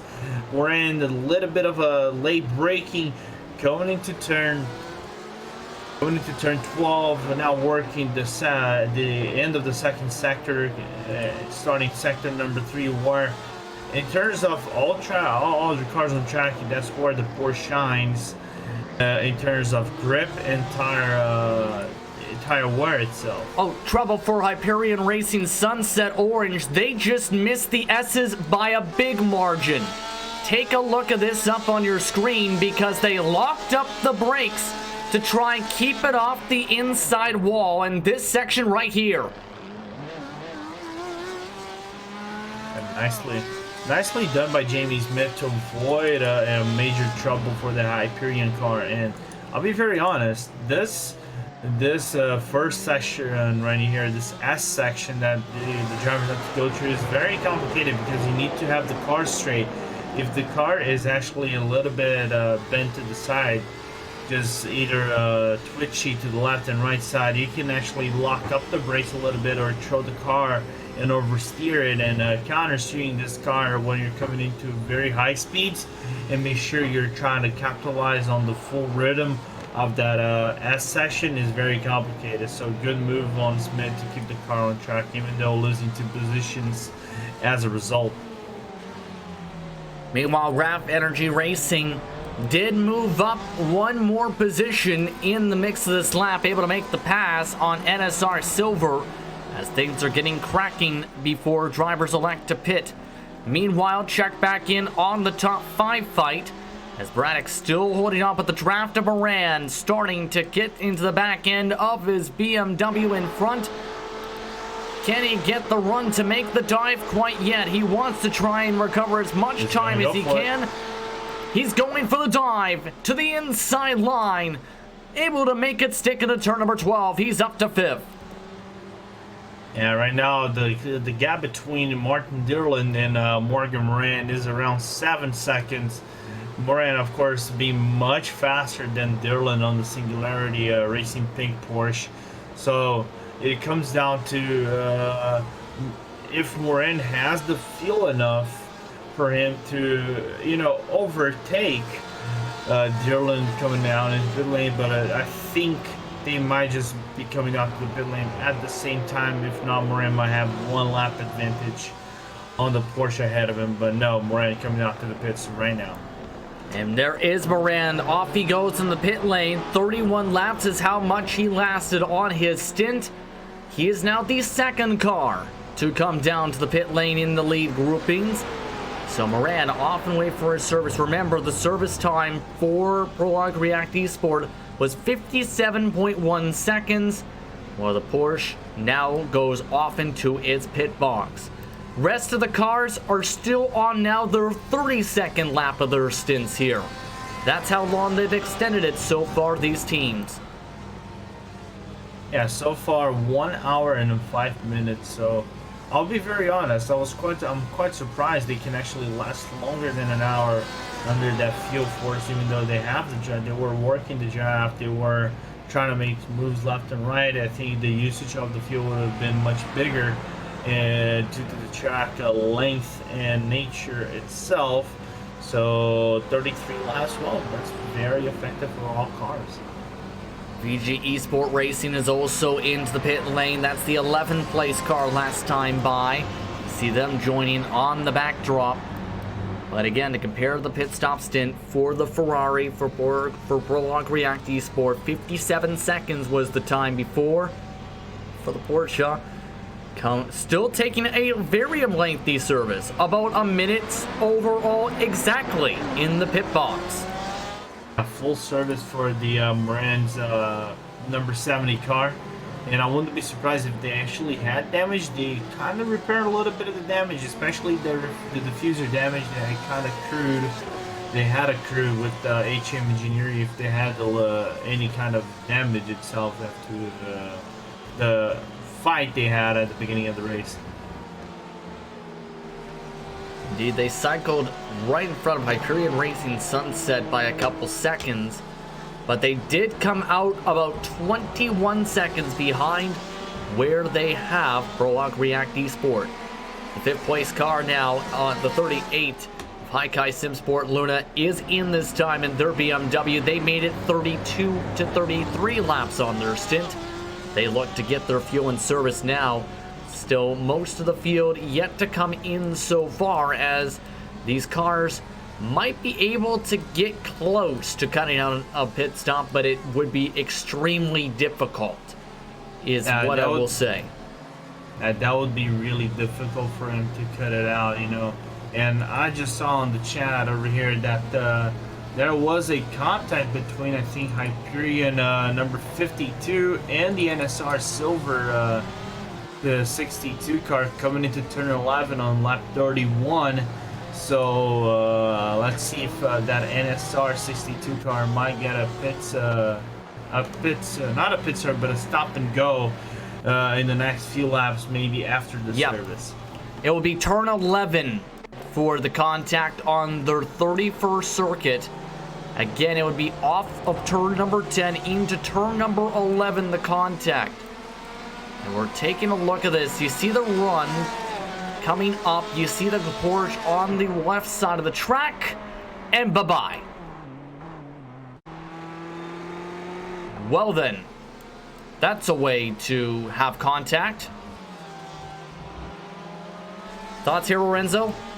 It's kind of a complicated one, to be quite honest. You can see that the NSR car was actually holding his line, but I think was kind of surprised by the overlap of the Porsche itself. He thought it would be clear of the Porsche and just try to stay right behind him, and unfortunately that wasn't the case, and got into contact as we have Weeks in the pit lane and the rest of the grid itself. HM Engineering Red, Kinetic Racing, Singularity Racing Pink, all in. University Isabel the First, Positive Sim Racing in. Also have DGTS Sim Racing already in their stalls. Hyperion Racing, Laser Blue in. Rap Energy Racing also already in their stalls. Everybody taking their service this time. They made it to the start of lap 34, so 33 laps is how everyone got their stints in about 1 hour and just under 10 minutes for a vast majority of the field. Ronin Simsport just joined them. Here is VRS Coenda Simsport. Remember, they took their service when they took a penalty for a stop and go for 1 second. They turned it to a 44-second pit stop, and now that will mean they'll cycle up towards the front of the field as everyone's up on the jacks in the pit boxes. Yeah, and the only team who didn't take tire was actually VRS Coenda. So the question for Coenda is if they can actually hold off the entire grid, and they have fuel enough to hold off their entire grid when they come down to the pit lane, because they did put fuel in that car. That was nearly full fuel from for that BMW made. And I didn't see tires for the VRS Coenda. I need to take a look at the replay once again to be sure of it. But if you guys can correct me on that, I would be very pleased about it. By the way, the cycle difference, 8.5 seconds compared to the leaders now, VRS Coenda Simsport and HM Engineering. But the car that, remember, did the undercut, Prologue React Esport, is already up to where Jordan Weeks is with that situation. So Prologue React Esport is up to 3rd position and is fighting hard for this spot on the racetrack. They got basically, I would say, the clear cut. Now, I'm not gonna say undercut or overcut. I think they just got the perfect pit stop in terms of fuel and tires, getting a good efficiency of their pit crew, and now working a 4.4 second gap on week itself. So basically, two contenders for the win, just going at it again at the very start of the would be effective second hour of this race. They ended up taking, remember, a 57-second pit stop. Every other team that made it up to the full 33 laps ended up having a 1-3 pit stop, essentially. So they took less fuel, they took the undercut, but here's the thing, they're going to be on a 3-lap difference in cycles the rest of the way, potentially, unless they can save fuel to close up the gap here. That can make it very interesting to see what they can do here. Yeah, that's going to be really interesting, and I think, again, as I was mentioning, it will be the battle of strategies for all teams. Let's who comes out on top when the basically will be the sunset scenario of this race comes into the race itself, where it's around the sunset, if I'm not, in Austin comes down around 6 p.m. Eastern, so in about 3 hours. In the final 2 hours of the race, where it gets more interesting, the heat on the track will come down around 30 degrees Celsius, as we have NSR pitting on the pit lane entry. No, they were the last car yet to pit, and they just had a spin trying to enter their pit stalls. They were the last car to pit, and you can see they overshot the entry and had to go and back up. Oh, that is quite uncommon. That is quite uncommon, but it happens because it is a very tight entry for you to go for. And the question is, did they get any black flags for unsafe pit entry? Because you can get a black flag doing those kind of things. That's going to be a major question. We'll have to see how much time they have, but for now, we'll keep up with Prologue React Esports. They fight along with HM Engineering. Let's go to a race spot fan immersion. You're watching the Nordic Le Mans Series for round number 2 at the Circuit of the Americas in Austin, Texas.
race spot fan immersion as we followed along with Prologue React Esport.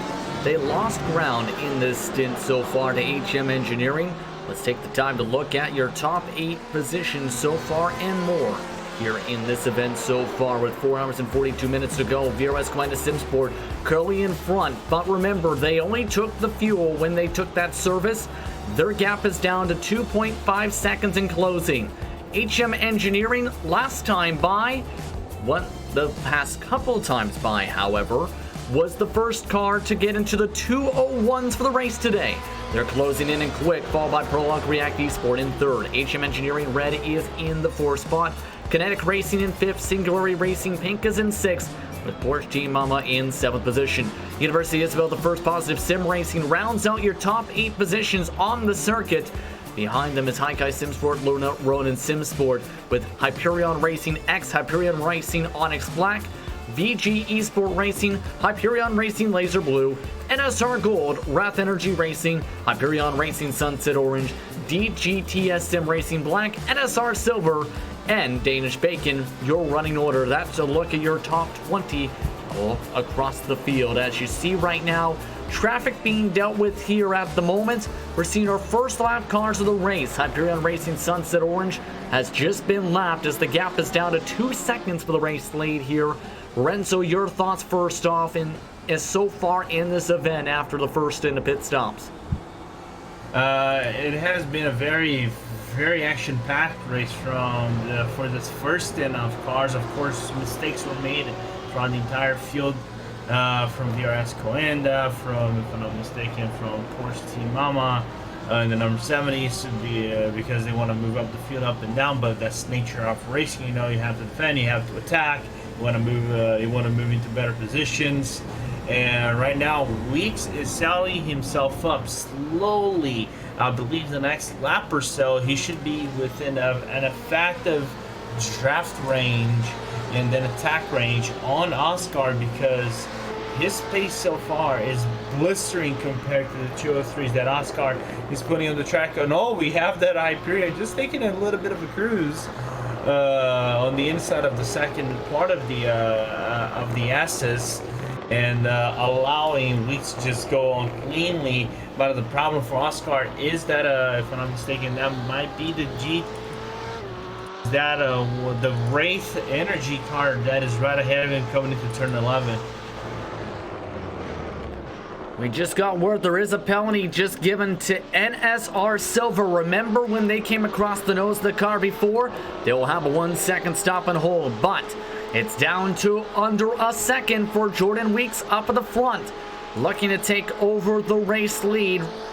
On the difference of strategies, will he be able to take advantage with the fresher tires? Look at how much more aggressive he can be in the braking zone. On the newer tires, they get bunched up behind Wrath Energy Racing, who lets them go on the inside line, the tight portion of the circuit. Jordan Weeks, will he wait towards turn number 1 or try and dive it now? He wants it now, but a heck of a defense from Tommy Oscar. Yeah, that inside line away actually allowed him to try to make the move, but Oscar just blocking effectively, just not giving Weeks any room for him to actually dive in. But the thing is, Weeks has the next 2 turns to stop himself for a turn 1, and I believe I'm actually going to bring Pulse Minute to this. I believe that Oscar doesn't have the grip enough and tire enough for him to hold.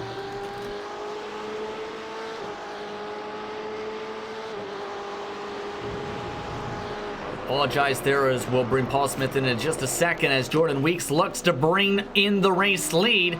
This is allowing Prologue React Esport to close up the gap as they're starting to lap by cars. Near tight contact as Jordan Weeks still having to get on the brakes up through the S's this time. Paul, this is getting very, very dicey here. Yeah, hello everybody. Yeah, finally fixed that problem. Yes, it's been a really interesting race, and I think Lorenzo is absolutely spot on when he mentions about Tommy just not having the grip there available to him, and therefore able to hold on to it. He's doing a good job. He's a very experienced driver, of course, World Championship driver. He drives in the Porsche Esports Super Cup amongst other things as well. So he's got a lot of experience, But right now, Jordan Weeks is the faster driver, and really, Tommy at the moment is just really trying to hold up Jordan as long as possible. But one thing's worth noting, Tommy's still got, we reckon, about 9 to 10 laps left before he makes a pit stop. Yes, indeed. Remember, had to make some service around lap 15 to 16 in this race. He's on lap 40 now and just lost the race lead to Jordan Weeks. So Jordan Weeks back up at the point for HM Engineering and looking to pull off and sail away. The gap between them and Prolonged React Esport had gotten to as high as about 4 seconds. Well, that gap is down to just 1.6 seconds now here, Paul, because of that. Yeah, that all that battling and that holding up allowed Prolog to gain on them. So now, really, if you're HM Engineering, you want to try and just pull away and run away as quickly as possible while these two duke it out on track. If you're Prolog, you want to get this move done as quickly as possible so that you're able to then get on chasing that leader in front of you. But as you mentioned, it was a little bit of an earlier stop for Prolog. Ooh, that's a deep dive there, not close enough yet, but making her intentions known. Very known indeed here. Lorenzo at this point too. You can tell that the older tires are just not working on with the track temp. It was the thought process of, will the double stint work? Well, we got the answer so far here in terms of this. There is a lot of scrapping, meanwhile, just behind them as you take a look on your screen for fifth on back now. Kinetic Racing has been reeled in by Singular Racing Pink and Morgan Moran and his team. Yeah, I think now the question is, can Overgaard hold Dirland and also Moran off in the next few turns? Of course, out of those three, Moran is the fastest in terms of raw pace, but I know Dirland quite well. I raced with him on several occasions. He's a very competent GT driver. He's just starting in iRacing, getting to know the car a little bit better. So it comes down to, if can Dirland actually be able to make a move and then let the BMW duke it out with that number 70 car. We know Moran is fast, but is a little bit impatient in terms of making overtakes. He took a little bit of some gambles, and here comes Moran with a little bit of late braking, just trying to close down the gap on between both drivers. Stay within the draft range and attack range from both cars, just trying to stop himself in turn one. But go, Justin. Yep, take a look at this though for second position. They were near door to door still, as Prolog React Esport is now getting held up, has lost about a full second behind Tommy Osgaard as they continue to fight. Remember, they had a little bit of contact before at Suzuka, to say the very least. In their mix for the race lead, that was a stellar battle between those drivers in round number one. Round number two, ding, ding, ding, the bells go ring. Will Daniel Pastor try and send it in and go for the blow? He's sending it in towards the dive. Osgaard for the cross, but the fresher grip still comes off the corner. Yeah, good dive and good hold from Pastor coming into turn one, but Oscar just doesn't give up. He nearly goes for on the Estes section on Pastor, but again, the BMW just not having the grip and pace to fight that the fresher rubber of the Ferrari. And now the question comes in: is Pastor able to close down that 3-second gap that has accrued due to the battle that he just had with Oscar? If I'm myself, he has it, but at what cost? Yeah, that's the main thing. He lost 2 seconds in that fight. You're looking at the other fight we're looking towards, where Moran is wanting P number 6. Martin Droland getting the dive done on him by Moran, side by side. A bit of a bobble that time. Door-to-door contact moves up Moran to 6th position. Looks like he'll give the position on back after all the contact there. Yeah, nearly door-to-door action. Both drivers locked their rear wheels, nearly throwing Dirland off track. Team Moran saw that he was in the wrong, let Dirland come by once again. Kinetic just saying, I have nothing to do with this. I'm just gonna clear himself off a little bit, just say bye-bye to both of them. But it isn't a very lengthy bye-bye, because it is still within second margin for second and 8 to both drivers, so it's still within the draft range. It just comes down to if Dillon has any damage on the left side of his car, and if he has the pace due to the battle with Moran. Yeah, that's going to be interesting right now, and I think it was a sportsman move, though, at the same time when you look at that there, because Moran knew that he was trying to squeeze the car off the racing line a little bit too much, had the car above him on the rumble strips, and still lost the rear traction and had that contact. You want to get the passes done cleanly. You don't want to end up getting a second stop-and-go penalty for the race if you end up pulling away either. Yeah, I think I know you really want to get back to the race lead. You started on the lead of the race. I understand. You want to try to get yourself within top 5, maybe top 3 contention, because you think, oh, I have the pace to beat every single driver on this field. But then again, I mentioned not once, not twice this movie more than 3 times. I mentioned COTA is a highly technical track. If it is very prone to make mistakes, it can throw you off the rhythm easily if you will allow it. And I think Moran is getting affected by the track, and the impatience is growing a little bit on the number 70 driver. But if I'm Moran, just play patient, just cook your drivers a little bit, and then make sure you have the perfect room for you to make an overtake. Indeed, we'll see if they end up going back for the overtake here pretty soon. No run quite yet. They did lose 2 seconds or so to Kinetic Racing. Moran setting a dive bomb and a half into turn number 12. Makes the line just stick. Actually left tire marks on the bottom circuit here, Paul.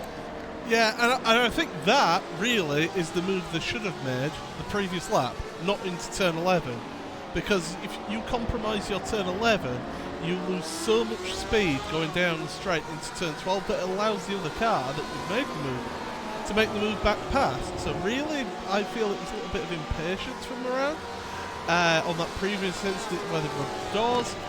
That is the move that he should have been going for right there. Indeed here. And that move, now it becomes the question, can they reel in Kinetic Racing as the next car? And Lorenzo, you mentioned a little bit about Martin here, about R-Factor 2, another simulation across the sim racing world. Yeah, I know he's a main driver on that sim. He's slowly getting into iRacing. Basically, the entire Singularity team, Dennis mentioned this on the previous round, that they're slowly getting into iRacing. They're getting more acquainted with the sim itself. They like what they see, and I wouldn't be surprised if Singularity in the future endeavors have entering more competitions like this. But yeah, Martin is slowly getting acquainted, so it's a surprising result for Singularity Pink at this point of the race. Up in 7th at the moment, Singularity. They finished their last round with 85 points for reference sake to start off the season at Suzuka. But the man in front is a man with experience in the Super Cup. In specific with the GPVWC Super Cup in Jordan Weeks, he's pulled away, by the way, by 4.8 seconds from Prologue React Esport as we continue to follow on with these cars. So it's been a dominant run so far for HM Engineering's Jordan Weeks. Yeah, Weeks is having a stellar drive right now. I think even though he was, we could say, overly aggressive, we can call it that, a source at the very start of the race, he is still being paid off with patience and also pace itself, getting that race lead at this first third of the race, as we have HM Engineering Liner nearly going for a move. He actually goes for a move. Oscar allows that room to go for on the last turn, and Liner will have the advantage coming into turn 1 here. Justin, here he comes. Looking to take advantage. New tires versus old tires. New tires gets the run into turn number 1. Oscar trying to go for the cross, cannot get it back. And there goes HM Engineering Red up back into the top 3 with the difference in the cycle. Under 10 laps estimated left on the fuel window, give or take, for Tommy Oscar and his team in the 4th position. And I think VRS just basically grabbed the, I'm not going to say the book, but they got themselves the analysis of the race that the double seating tires at this very, maybe first and second, third of the race won't be as effective as they want to be in a total race perspective, so they might have to go for full service every single lap. But then again, it's VRS. We know how competent those drivers are under any circumstance given at any point of the race, so they could be brewing for something quite funny and quite interesting when it comes down to the second half of maybe the last third of the race. Absolutely here.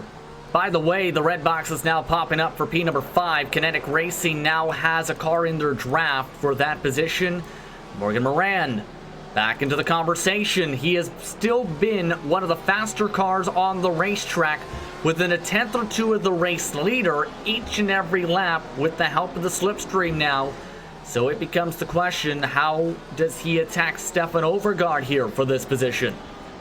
I think right now Moran just working himself turn by turn, being patient, just making sure he applies the enough amount of pressure to make sure Overgaard just makes a slight mistake and then allows for him to go into a more aggressive draft and then sub himself up maybe for a turn 1 or a turn 12 overtake. You see the time being gained by Moran, a little bit lost that time as they continue to fight along. Just within the draft still. Remember, the best sections to pass on the final part of the back straightaway. Turn number 1 right here.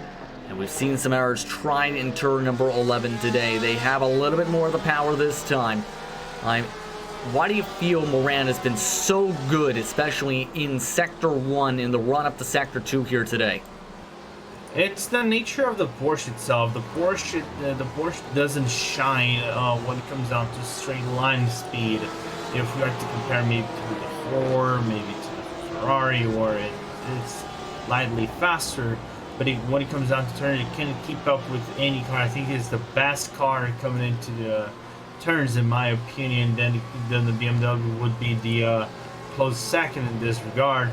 But one thing that we have to note in that battle itself is that Moran wants to make a move right now because the two drivers ahead of him are actually battling for position. That's Hyperion and Racing Sunset Orange and Wraith Energy going into turn 12. See if Moran tries to go for the move he tried before to move up. He does. Not as much space as before. But Overgaard overruns the corner a little bit. That gives P number 5 back to Porsche Team Mama. They are up the grid once more. Now it's the matter of gaining 11 seconds to get up to VRS Coenda Simsport and their position, and another 12 plus seconds to get up to third spot. Oh, nearly. Talking about VRS, Oscar coming to second last turn. Major oversteer moment. Nearly a code brown for Oscar. He had to majorly correct the car and keep it on track, but a scary moment for VRS Coenda.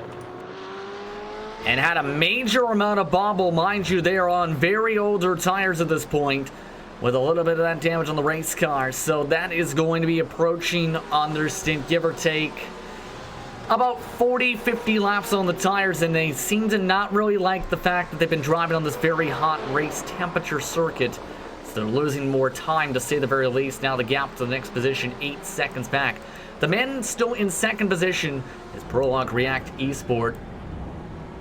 As well, take a word, if we can now, to talk to one of their co-drivers for today. It's Dominic Ferreris now in the broadcast booth with us. Thank you very much for taking the time to speak with us. Yeah, thanks for having me, guys. How do you feel the drive has been so far for you and your team, currently up in second spot with a bit of that undercut? Yeah, Daniel did a really good job putting it on the front row. However, we've had a few small incidents and it's left us with a bit of straight line damage. So unable to keep up with that raw pace, but Daniel's doing an amazing job right now holding down P2. We're just hoping we can stay consistent, finish on the podium. That's the current goal. How's that loss of straight line speed, though, affect the strategy for how you wanted to approach this race today? Well, it was interesting because the reason we sort of stopped early was to try and get ourselves some clear air where we wouldn't be battling cars for position, because even when we're trying to get past COTA earlier, it's really hard for us to get past cars, even if we are faster. So we're trying to put ourselves into as much clean air as possible, where we can maximize our pace instead of being stuck behind other cars. Now, at this point, how would you describe the racing so far from your perspective, watching along as everything's gone along today with this challenge of the racetrack? Yeah, it's a really hard track. I mean, COTA alone is really difficult.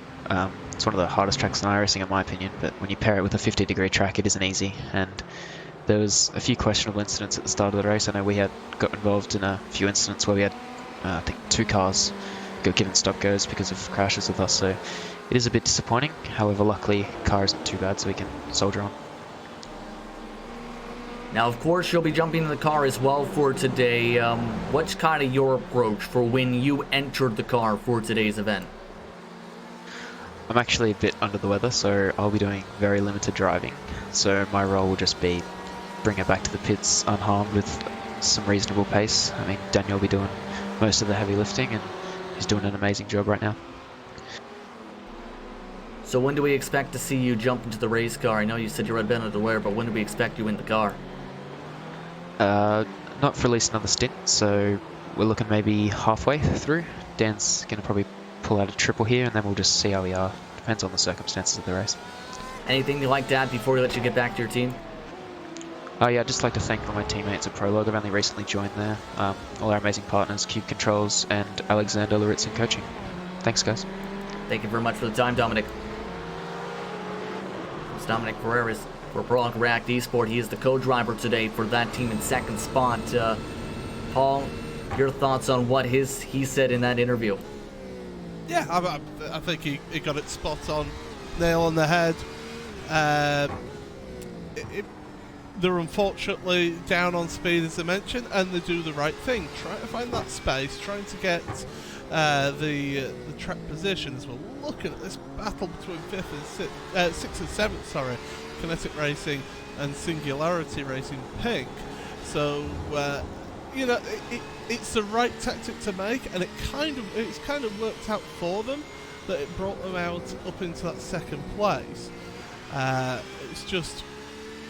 It's just when you're in that position as a driver, as Coanda finally come onto pit road, when you're in that position where you've got damage and you know that you can't really battle with people, it's so frustrating when you're behind the wheel, because you know that you can go faster if you had a clean car, but unfortunately you do not have that clean car under your control. Yeah, that's the main hard part with today for the race now, and they've already lost a few seconds with that loss of straight line speed. But again, VRS Coanda Simsport, that stop and go penalty turned into them taking fuel. That's now turned to them taking a different pit cycle here. They're into the pit lane here. No driver swap at the moment. They've made it now 49 laps of an estimated 126 to go total. So they're now in a very interesting situation here, Lorenzo, for the rest of this day, the rest of the way here.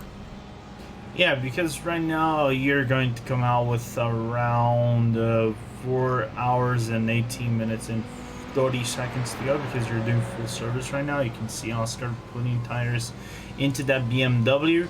So they did, correct me if I'm wrong, a full hour on that stint. They did about 40 on the first stint itself. So they're setting themselves into very, I'll be saying, tight cut in terms of fuel when they come into the final hours. But then again, I think it comes down to whether Joni Takkanen can actually keep up with that car and have the same pace that the Oscar was able to put at the very start of the race. Even though they have the damage on the front end of the car, you can see it's still slightly bent. The grill of the BMW is slightly off, so you can affect the water and oil temperature a little bit. But the worst thing is for VRS, they come under traffic.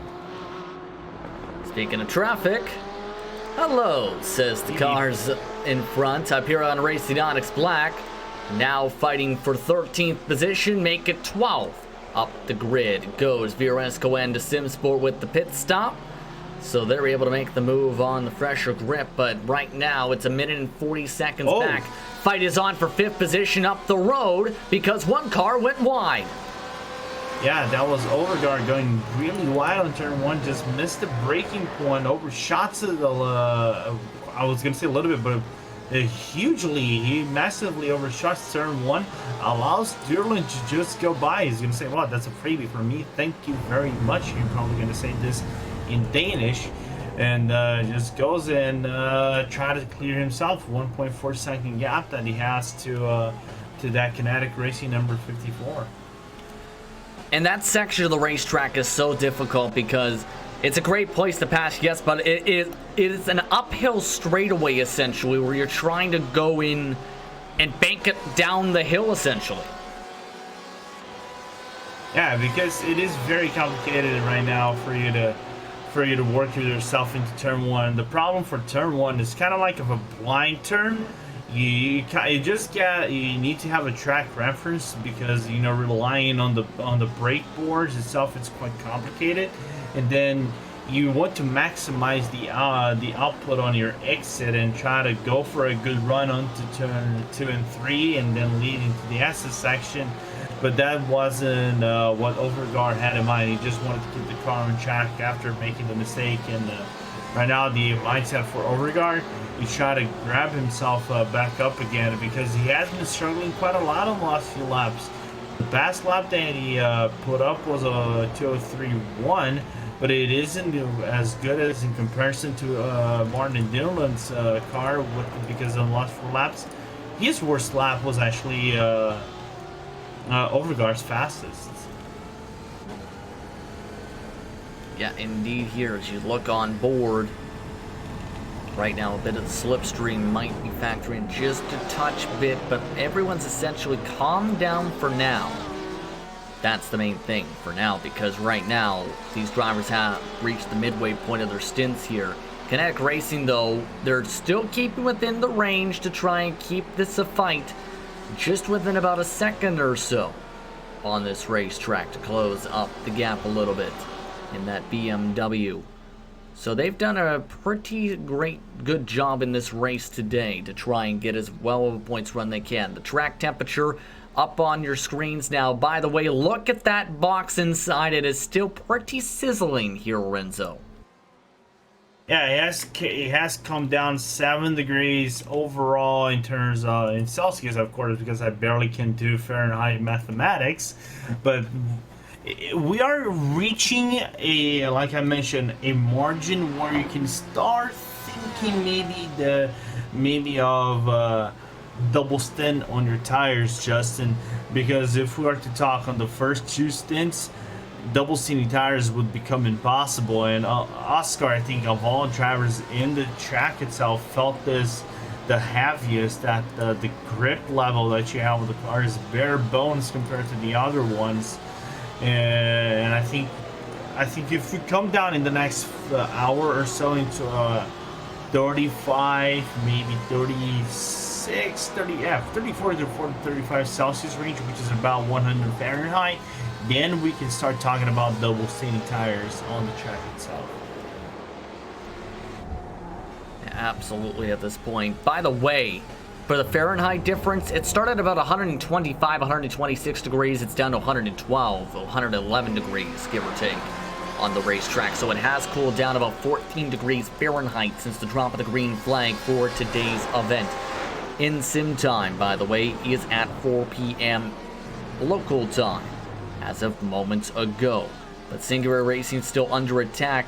They also have University Isabel, the first positive sim racing, just outside of the drafting range by about a second or so. Make it a couple seconds or so, just behind Kinetic Racing at the start of the S's compared to the middle of the S's complex. Yeah, right now Kobe just, again, with a slight better pace. Kobe's laps were ranging on the 202.9s and 203.1s. But again, Kobe just not being able to put better laps. I think on positive mindset right now, just keeping the car on track. Make sure that the overguard does more mistakes like he was doing in the previous laps, and then try to capitalize something out of it when actually gets into draft range. The thing is for Kinetic is that overguard is just not being able to put the same pace as Dylan. As you saw on screen, the gap just keeps increasing bit by bit, as it was about 1.2, but it's still within draft range, so it comes a matter of can Dylan just keep it up on the second stint that he's putting in. Indeed, as we still follow along with this, very calm at this point. By the way, Vero Escalante Simsport has just reeled in the 11th position on the racetrack. They're still looking to gain time on VG Esport Racing at the moment. That is now getting up for grabs. 2:04.1 last time for VG Esport Racing. 2:01.723. Some of the fastest laps on the racetrack for Tommy Elsgaard. He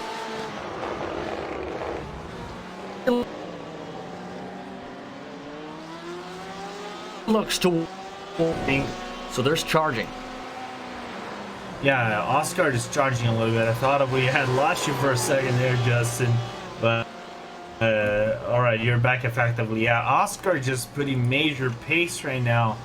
I was gonna say, correct me if I'm wrong, but I think his last lap was the fastest lap of the race, but no, it was his previous lap with 1:17. But yeah, VRS going to just on full attack mode at this point of the race, but just overtaking VG right now. The next objective is Hyperion X, just 6 seconds behind. But Hyperion's last lap was a 2:03.9, so it is just a matter of time of Oscar reaching him and then overtaking him. Indeed, remember they're on a very different strategy by about half a stint. They tried the double stint before, after serving the penalty, taking the fuel only, and now they're on the fresher tires in a vastly different cycle. Everybody else still has about 10 to 13 laps before they have to duck down for their pit stops. And even that amount of difference with this track temp seems to be playing a pretty decent difference by a couple tenths of a second at the moment here, Lorenzo. Yeah, it is a marginal,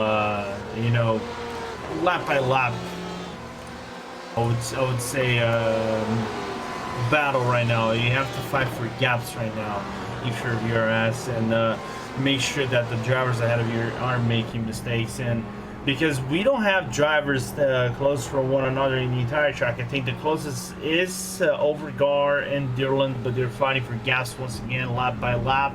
So they're setting themselves once again within a rhythm they can actually be comfortable and try to either clear themselves of someone or close down against someone. At this point, Lorenzo, what are you keeping an eye on as we're already approaching a third of the way through the race in terms of strategy? What are some of the things we should keep an eye on at this point? I'll be very honest. I think Paul can chime in and give his opinion as well, because it might differ than mine.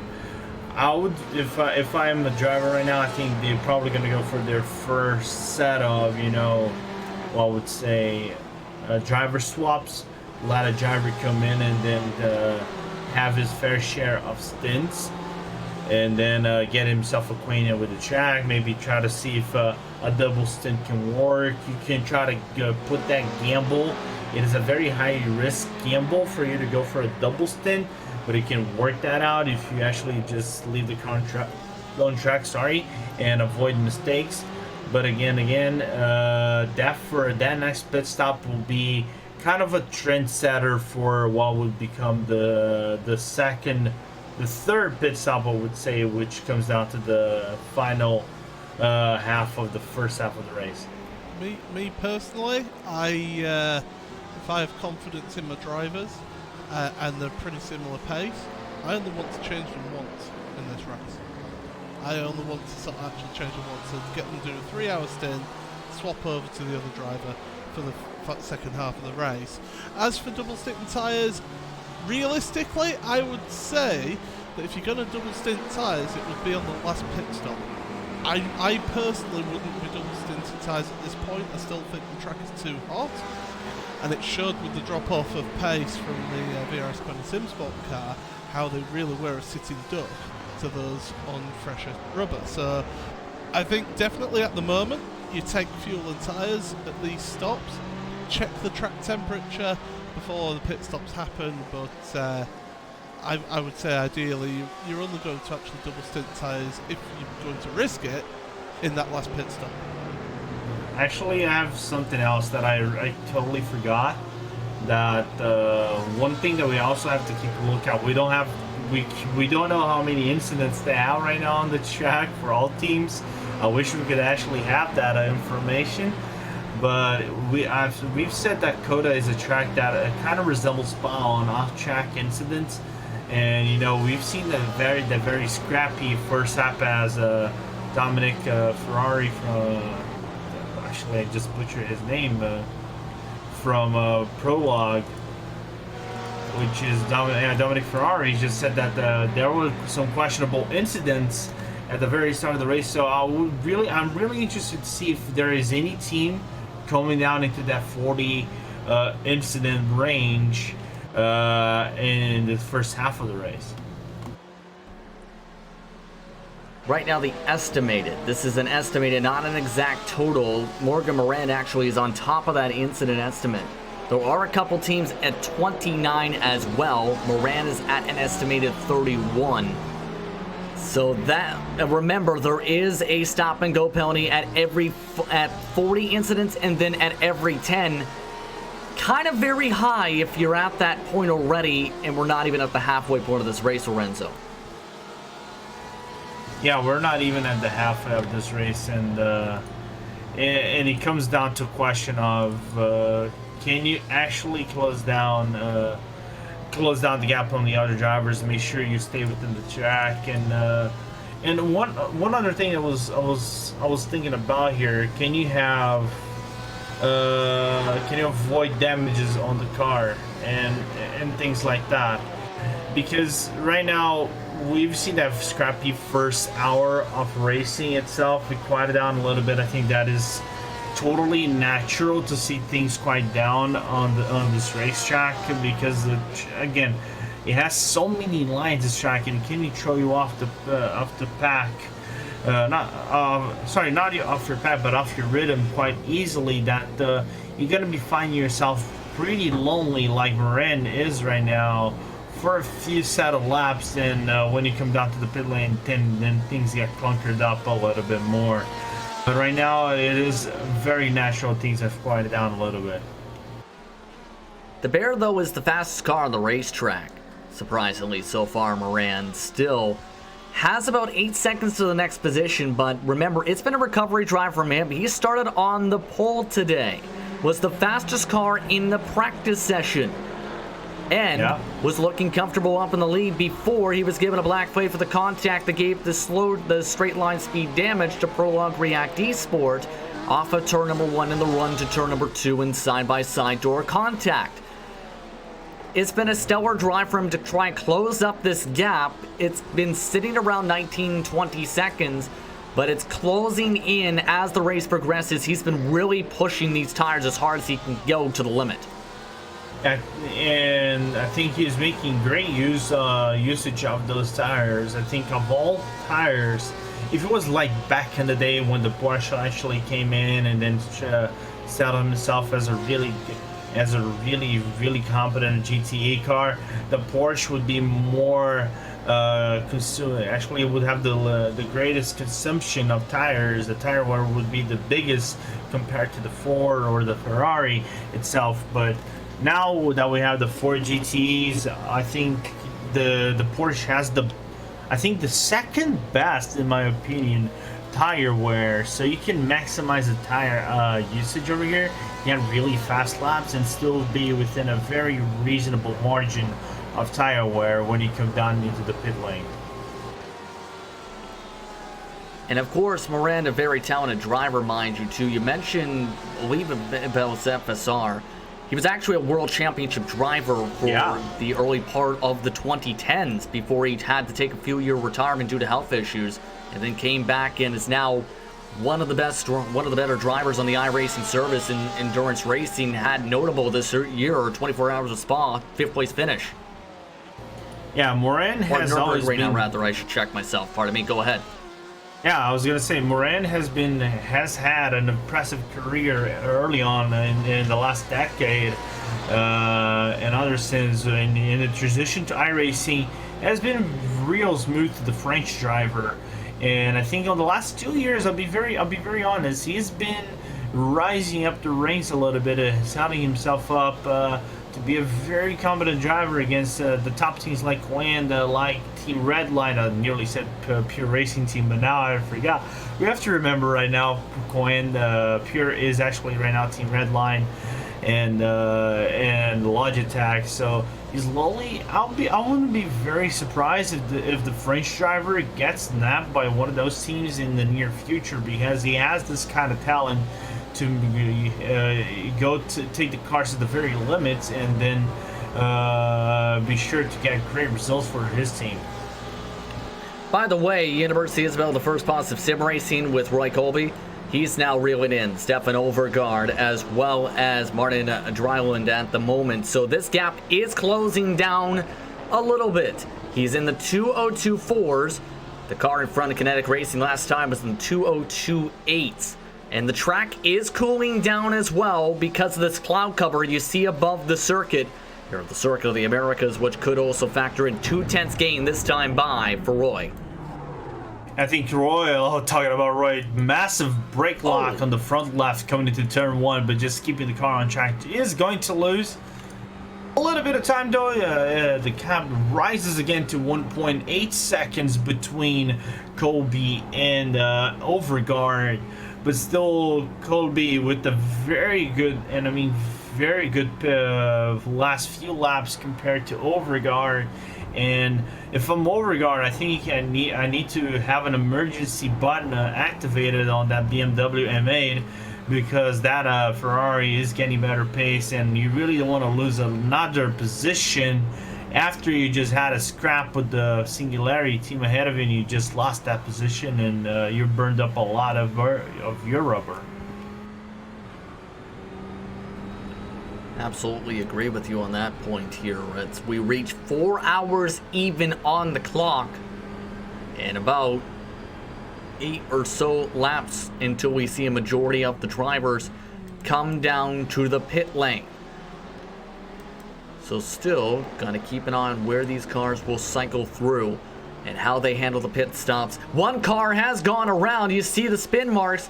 Hyperion Racing Onyx Black went around in a full 360, it appears, off the final corner in turn number 20.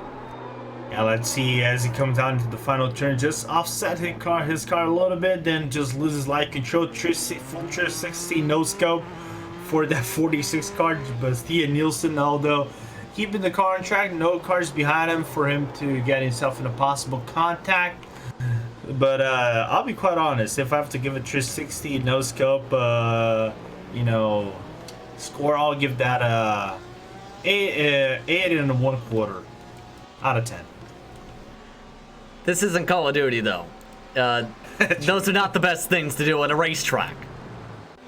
Yeah, you really don't want to do that on a racetrack, especially if you gotta have a car in front or especially right behind you. Tommy Olsgaard had a few off tracks just a moment ago, should note, in turn 12. He overran the green AstroTurf twice over and lost a little bit of time. Keep an eye right here. Remember we talked about the tightness of this track?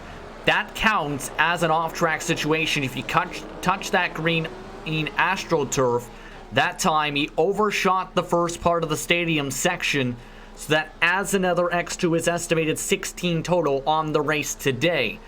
So you have to still be careful here with about 4 hours to go. Let's go ahead back towards turn P number 6 and 7, because University of Isabel, the first positive sim racing, is within the draft to try and make a move here in the next few laps or so before the pit window.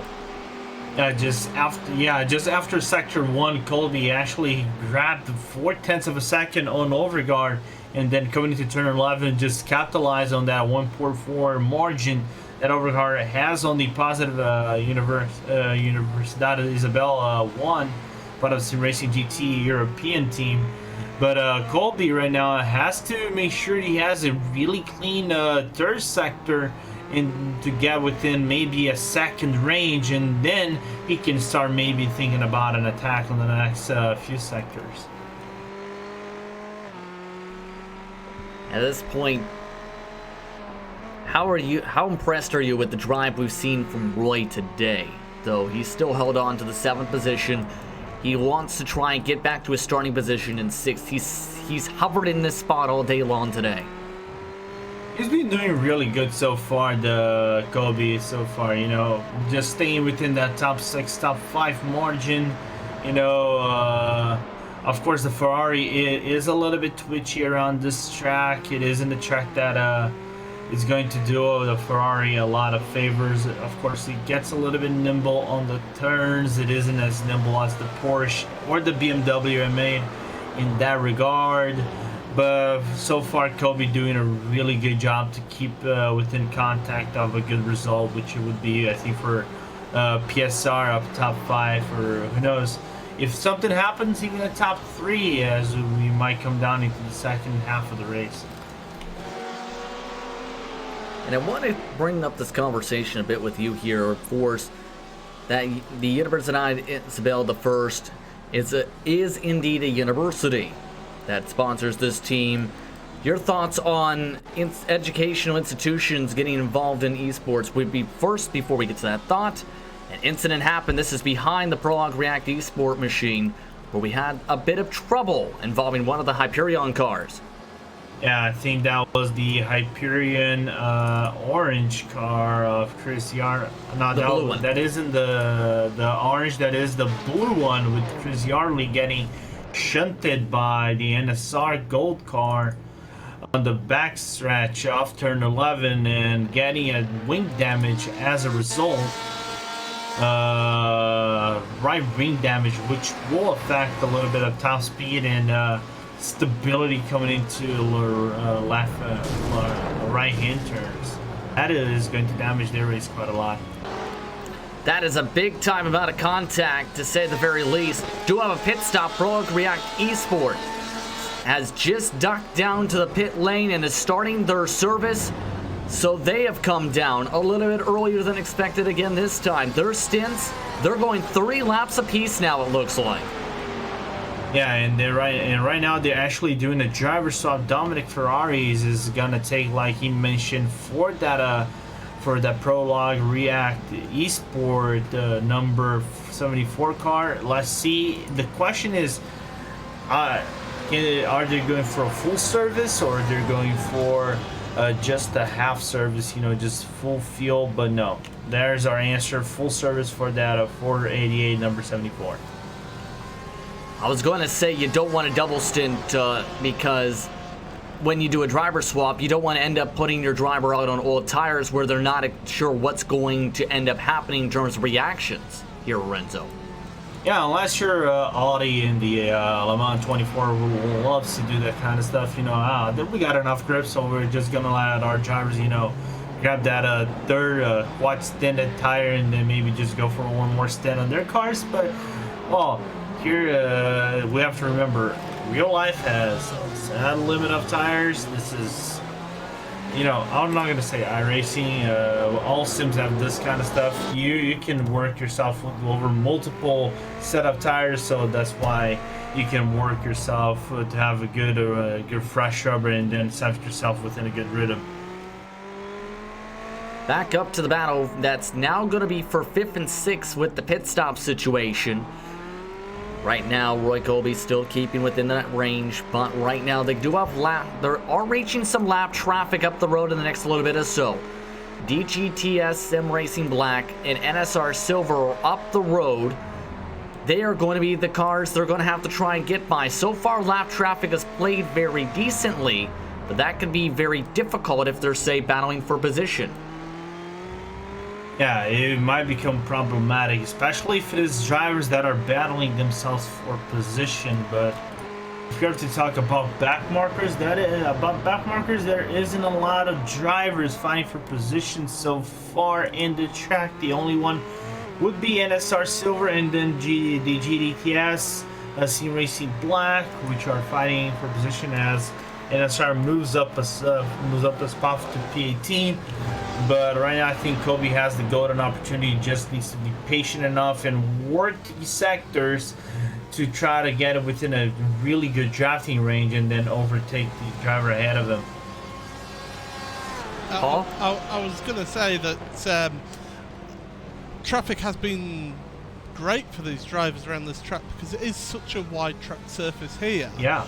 But through many of these corners, you have got a one-line route. So through the S's at the start of the lap, I'm thinking there, and also through these hairpins, you can take different lines, but the lines converge and could cut across each other, and it's so easy to end up just catching the rear end of a car or catching a car on the exit of a corner as well. So, you know, mistakes like that can happen out there on track, and luckily for them, because there are 19 cars on track, traffic isn't coming into a huge play here, and the traffic that has come into play has generally just moved out the way, let the leaders through, and carry on with their own battle. And Prologue React Esport has gotten some space from some of the traffic here too, Paul, as they were wanting to do. It's going to become the question for, say, those teams, what can they do when they get the space? As you see some of the traffic management up on your screen. Yeah, and that was UI Positive Sim Racing making their way past it. They've actually caught up once again to Kinetic Racing, so Overgaard coming under pressure from that Positive Sim Racing car, and really as they head up the hill, very steep hill here in turn number 1. It means that you can brake very late, but it's so easy with your braking late to end up missing your braking point. Hyperion Racing Blue, by the way, they have been on pit road. They've got some repairs done. However, that rear wing is looking in a very sorry state after that contact down at turn 12. 2 minutes in the pit lane, yeah, to get some of the damage repaired. They've lost a couple laps, and now we're the last car running on the racetrack. That's not the best of situations, unfortunately, for them with that damage there, as they're trying to wheel that car around. It comes the matter of how long they can keep that going. But back up towards the front here once again for P number 5. These drivers set to pit pretty soon here. It's going to be the matter of when and how hard they duck down to the pit lane as they go down the back straightaway. Here, Lorenzo. Yeah, we've seen on the previous stint they went for 33, maybe 33 to 34 laps. The only ones that didn't do it actually were both Horse Team Mama, the 70, then Prologue, who didn't go for the full stint. They tried to get an undercut. It did work a little bit for Prologue in this instance because they ran ahead of Coenda, but the problem for Dominic Ferraris right now is that Oscar is on a faster pace than Ferraris, and now he just got a little bit prejudiced due to traffic coming to the final end of the Sector 1. But yeah, I think right now it will be the same theme. Most of the teams are going for maybe 33 to 34 lap stints on their respective cars. Want to go up towards third because we talked about Morgan Moran and Silva's success. He is reeled in the second position car, HM Engineering Red. They're within 2 seconds. They're still in the 2:01.8s to 2:02 flats right now, that team. So he is flying to try and catch up at the moment. It's still 15 seconds back of the race leader, so it is closing down as this race progresses towards the front. He has gained 4 seconds since we last checked in on him. Yeah, so far Moran is doing a really good job closing down the gap on Liner, but the thing is, I don't believe he's going to be able to have the fuel and gap enough for him to make an overtake. Right now the gap is slightly under 2 seconds. It's 1.999 over here on my relative, as Moran just does turn 11, goes into the backstretch, the long backstretch, nearly a kilometer wide backstretch, going into turn 12.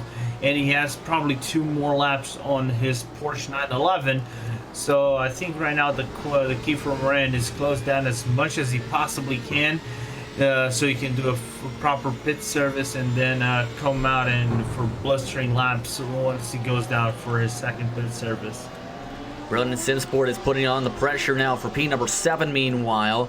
Saikai Simsport Luna looking to try and hold on to this spot before they have to pit. They do have a little bit of right front damage, that BMW does. The Porsche having a little bit less damage to deal with at the moment. See how more aggressive they take it.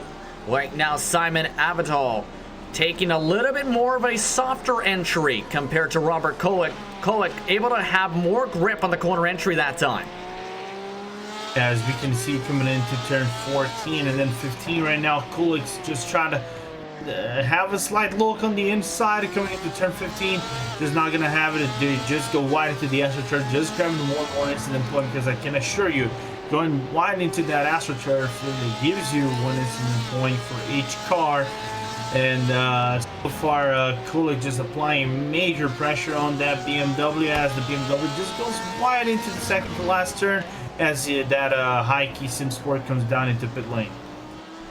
Very aggressive pit entry that time. Moran did also come in this time, and they have a driver swap for Porsche Team Mama. They put in Mark Johnston behind the wheel for this next upcoming stint for the middle portion of this race.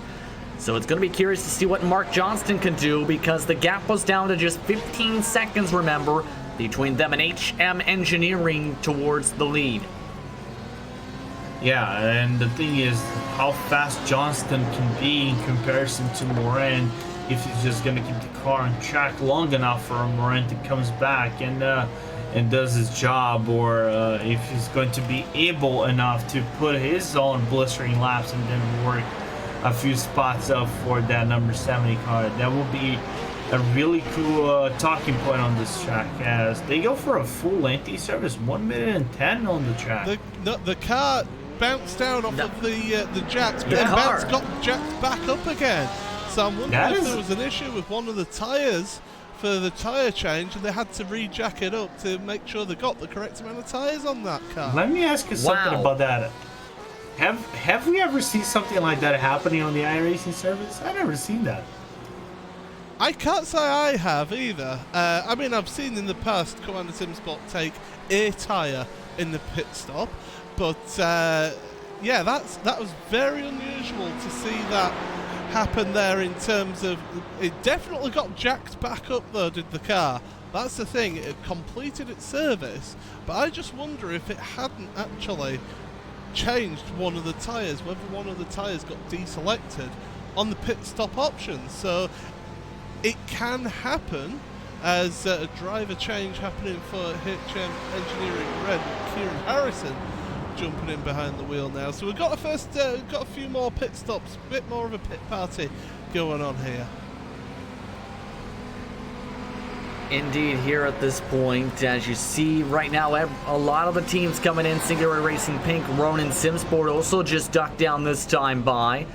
Hyperion Racing X is also up on the jacks at the moment, the 12th place car. So, pit lane very busy, to say the very least, and there's the chance we see more driver swaps. Right now, the car, as you mentioned, Kieran Harrison in the car in front. Casper Solte is now behind Singular Racing Pink's wheel.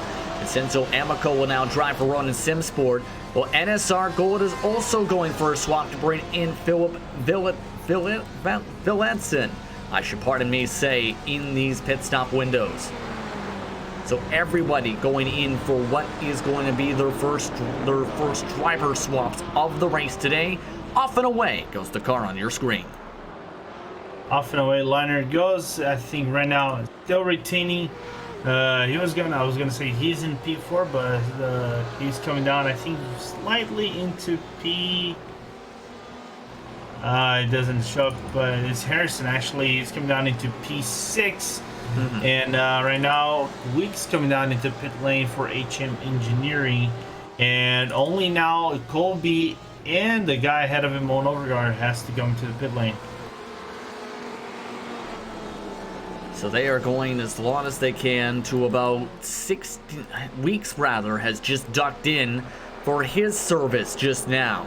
So Jordan Weeks is in the pit box and has jumped out of the race car. His teammate is Christian Juhadas for his team. So he will try and go for the middle stint of the race to car. More cars also ducking in this time. Kinetic and University Isabel, the first positive sim racing, are into the pit boxes as well.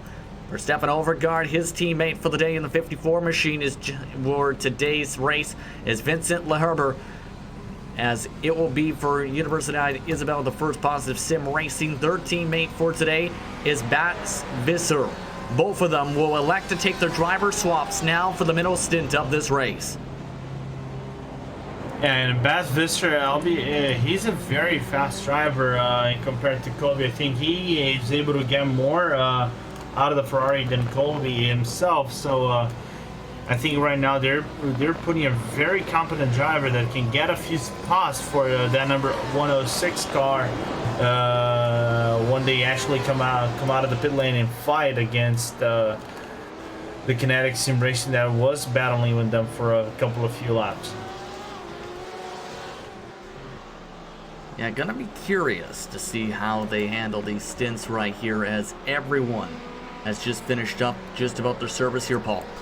One thing I was going to mention here is the fact that at the first set of pit stops for HM Engineering, they did drop down behind the VRS Quanta Sim Sports car. At this pit stop, the VRS Quanta Sim Sport car is now 8.2 seconds behind. So it just goes to show how much time Coanda lost there with those older tyres. So it'll be interesting to see what Tommy Osgaard and his teammates could do here to maybe pull back forward towards the lead. And also worth pointing out as well as the Porsche team Mama, after their long pit stop, they're now 14, that's right, 14 seconds behind HM Engineering Red. They came in together, well, when they made the pit stop, they were pretty much together. Yeah, that applies a lot more pressure now on Mark Johnston here to try and not just secure the gap, but see if he can close it back up to get them back into contention, because they're back to square one. Yeah, and it's going to be really a question again if Johnston can keep up the pace that the guys ahead of him. We could talk about all day about iRating, but in my opinion, iRating doesn't tell much. You can have a real fast driver with lesser iRating. It's just a matter of how you use with the car and how you use with the track and setup that you are used to when you come into the cockpit of the car when you're taking over from someone. So the question is, can Johnston close down the gap to the top 5? Because the guys ahead of him are high quality. It just comes down to capacity of the driver himself. As again, positive is come down once again on Kinetic as they come down second to last turn. And Paul, you had something you wanted to add there real quick? I was just going to mention that, yeah, we've got the UI Positive Sim Racing battle pretty close, but also Vincenzo Amico very close for running SimSport with the Heike SimSport Luna car as well. They're in a battle at the moment between the two of them. So this is really good how now with the change of drivers, you've got a change of dynamic, different style of driving. Teams will generally try and put drivers who are of a similar driving style in the team together. So it may not necessarily be the out-and-out two fastest drivers they have in their team, but it's what's going to be the fastest for the team overall in the race here. So close battles happening at the moment in your field. Let's take a look through that set field real quickly. As right now 11 cars are on the lead lap. HM Engineering leads them right now by 5.3 seconds, making 5.5-ish seconds over Prolog React Esport. Third spot is VRS Gwenda Simsport at the moment, 8 seconds back, with HM Engineering Red in 4th. Porsche Team Mama is in 5th spot with Singularity Racing Pink in the 6th position. Kinetic Racing and Riverside Isabel, the first positive sim racing, rounds out your top 8. Taikai Simsport, Luna, Ronin Simsport inside the top 10. Hyperion Racing X is the last car on the lead lap. PG Esport Racing, Hyperion Racing Onyx Black, NSR Gold, Hyperion Racing Sunset Orange, NSR Silver, Hyperion Racing Laser Orange, Laser Blue rather, Wrath Energy Racing, DG, TS Sim Racing Black are the last cars running on the racetrack. All of them, 1 to 2 laps down. With that, let's go to a Race Spot fan immersion. Why not with the 86 machine as they look to fight for position? Well, let's go to a Race Spot fan immersion. You're watching our Race Spot TV for the Nordic Le Mans Series for round number 2 at the Circuit of the Americas.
That was a race spot fan immersion with Run and Simsport, as they're currently in the 10th position, fighting for 9th at the moment. Here for the Nordic Le Mans Series, round number 2 at COTA. Justin Prince, Lorenzo Bonder, Paul Smith with you for today's action. What has been a very calming middle stint so far. P number 7 starting to heat up a little bit, where Kinetic Racing and Universidad de Isabel, the first positive sim racing, look to fight for P number 7 at this point. And this is a scrap that's been going on for a little while. You can see Visser wanting to try and get as much time gained as he can, that time going for the dive, Lorenzo.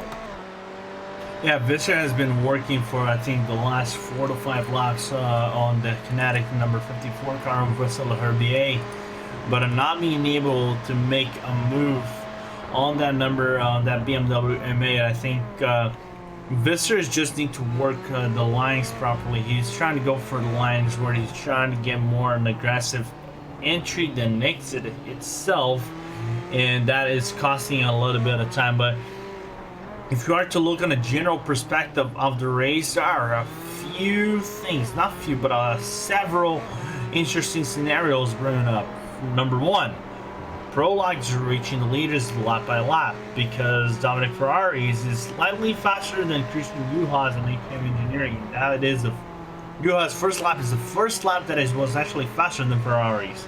Number 2, Oscar was closing up on Prologue. Number 3, Mark Johnson is losing a lot of time to Kieran Harrison, and Casper Stolze is actually closing on that number 70 car. And we have the battles for P7 and P9, so a lot of things going on the track right now, Paul and Justin. Indeed, right now, and don't forget, just up the road is the 5th and 6th place cars from this battle up on your screen. Another thing to note, the 22 machine, the DGTS Sim Racing Black machine, has finished off the race. They got a 10-second stop and hold just as we started the race spot fan immersion. They are done for the day. They're in 19th position as their finishing position. Should note as well, NSR Silver also came down and had another pit stop to draw to 2 laps down on the racetrack as we were discussing things. But Kinetic Racing watching along, still trying to keep the defensive line but keeping their cool. Up in front of them, we did have Porsche Team Mama overrun the corner and lock up the brakes a little bit to turn that into a potential scrap in the next lap or so for Singularity Racing Pink. Yeah, right now the gap is just under 1.3 seconds between Johnston and Stolze. And Stolze is coming down to a reasonable margin. His last lap was a 2:02.7 for the Singularity Pink driver, whereas Johnson just can't break the 2:03 mark. He's doing 2:03.9, it's 2:03 to the 2:04s on that number 70 car. And I think the objective, for Johnson, just keeping the car on track, grab a lot of experience as he can, but it's costing a lot of positions for that number 70 team. Yeah, Casper's coming in pretty quick now. You can see you just seen some of the differentials in terms of time. Gained about a 10th or so last time by. We'll see what he can gain this time. For Johnston, a 2:04 flat, a 2:02.616 for Casper. So Casper is coming, and he wants the top 5. Yeah, but the thing is, hold on. They're going to have to dodge NSR Silver. They're having trouble. They had a driver swap. They are dealing with their damaged race car. Joachim Moritzen has to stay off in the grass to let by the leaders. They've hit a couple times now, that race car, so something is definitely off with the damage there. Yeah, apparently the damage on the car, the body damage is paying them a lot of problems. No, it isn't just body damage. There is something else going on with that car because they can't do the first sector properly. He's losing a lot of time. What is going on with Lawrence's ride? Yeah, they have hit a couple times again to get some of the damage repaired, but let's go up towards the front again, towards you can see some more cars. Up towards P number 5. Mark Johnston now getting reeled in. Casper Stolze going towards the left side, looking to get the run for Singular Racing Pink. Earlier on the brakes, but more grip on the bottom of turn number 12. Up into P number 5 goes Singularity Racing Pink. Yeah, Johnston just going too far wide on the outside line, try to cut back, try to have a switchback on the exit of turn 12, but there wasn't enough room for him to work with. And Kinetic just nearly had an attempt to try to go for Herbier, also trying to make a move. Did try to make a move on that number 70 car, but he also knew that the 106 from a positive was lurking a little bit on the shadows in case a mistake happened. But I think here it comes in turn 1. This thing's really hectic right now.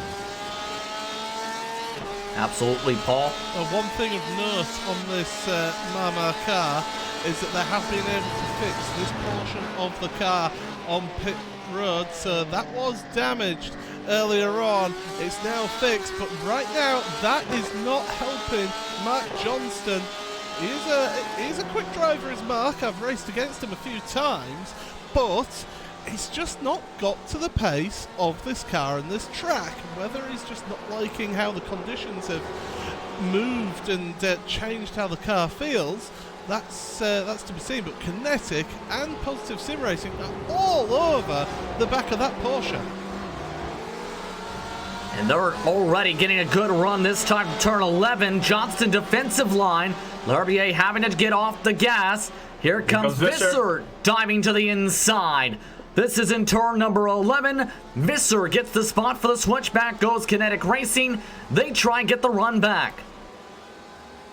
And they might get the run back as L'Herbier just put the car slightly on the inside of Visser. They're going to fight a side-to-side one coming to turn 12 as Visser is going to hold that outside line. L'Herbier, a little bit of a late braking coming into turn 12. Massive dive into L'Herbier, but he managed to get it back. But here comes Basser for the switchback. Can he get that done is the question. L'Herbier trying to go for the squeeze, though. Again, this is for P number 7. Able to move back into the spot he does. So now they'll have to reset behind Johnston. And they had a good opportunity, mind you, too. It was just, I don't know if it was the right position, and Johnston really took that defensive line and forced the checkup and forced that side-by-side. Now it will take another lap or so to reset for Kinetic Racing to make another move. And they're gonna have to I don't believe that will be just one lap. That might be 2 laps because Visser is coming at it once again on the back bumper of the number 54. And I think the 54 got a slowdown. They did get a slowdown. And that is not good for them. So, Kinetic Racing getting a bit of a slowdown penalty, drops them back to the 8th position, Paul. Yeah, it's so easy to pick up a slowdown penalty on that last corner, or even the penultimate corner as well, because you're so tempted to cut as much of that corner as possible to open it up for you, and it's just very easy to just put all 4 wheels over the white line. As soon as you do that around this track, across the inside of the corner, you'll get hit with it's a pretty harsh slowdown penalty as well around here. So he had to just drop back, serve that penalty immediately, knew what he had to do, and he's now back onto the back of that Positive Sim Racing car in the draft. The Positive Sim Racing, I think, will actually be very happy to have made it past Kinetic. I think they might be as well. It's just going to be the matter, can they keep in front of them? That does get them back to their hovering spot in P number 7. But Kinetic Racing, they've got as high as P number 4 today. They're dropped back to 8th position. That was where they initially started today's event. But one thing to note, Singularity Racing Pink has pulled away as that battle's gone on. We also have a battle forming up for 2nd spot, because Virasco and SimSport, they're in the conversation because they've reeled in Prologue React Esport. Well, they've reeled in both of them, HM Engineering. I was just about to mention that exactly right then. That is what's happened right here, is that HM have not got the pace that with this driver compared to the first 2 stints. And Prologue, even though they are a little bit down on top speed, are doing a fantastic job. Now, Virasco and SimSport, they're the little bit of the joker in the pack here, because they're on lap 27 of their stint, so they're nearly at the end of their 3rd stint here. but they're on a lighter car at the moment because they're out of sync, so they will be quicker at this point of the race. And Tommy Erskine's been an absolute machine here. I mentioned that they'd want to keep him in there in the car. That's exactly what they've done so far in this race. Now, I have a question to both of you. Let me chime in real quick. You know, both drivers are doing really fast laps. I think that Oscar's last lap, unless he got a cut track, I think he did get a cut track, like a 1X. This would have been his fastest lap of the race because it was a 2:41.41. His fastest was a 2:01.5. If you're Tommy Oscar and you're Dominic Ferraris right now, you both know you're faster than the guy ahead of you. You're catching up. You're reeling up slowly. Would you work? Would you try to, you know, go for a temporary alliance, you know, and say, oh, we got the guy in the HM engineering and we are faster than him. Let's work ourselves. Let's not battle. Just keep within a draft range and then work until P1, and then we can actually grab, instead of one spot for Oscar, go for two. And would you be willing to work with a driver that you're battling with right now to try to see yourself moving up maybe 2 spots up?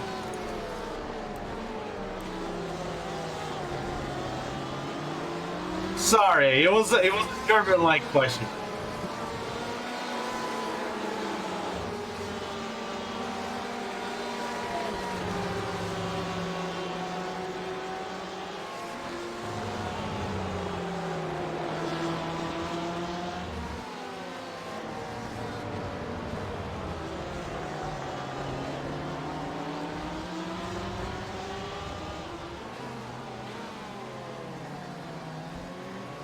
It'd be interesting to see what happens here, because these drivers, that they're pushing hard, but personally, if I was in second place, I would be trying to hang on to that and keep ahead of the Commander SimSport car, as we also saw on screen the UI Positive Sim Racing car make their way into 6th place, and now Porsche Mama under intense pressure from Kinetic.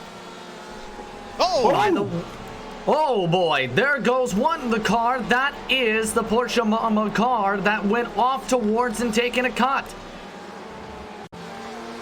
Well then, see what happened to Mark Johnston here as he tried to go through the S. It's a very tough complex, as we talked a couple times, and hit a big time turtle.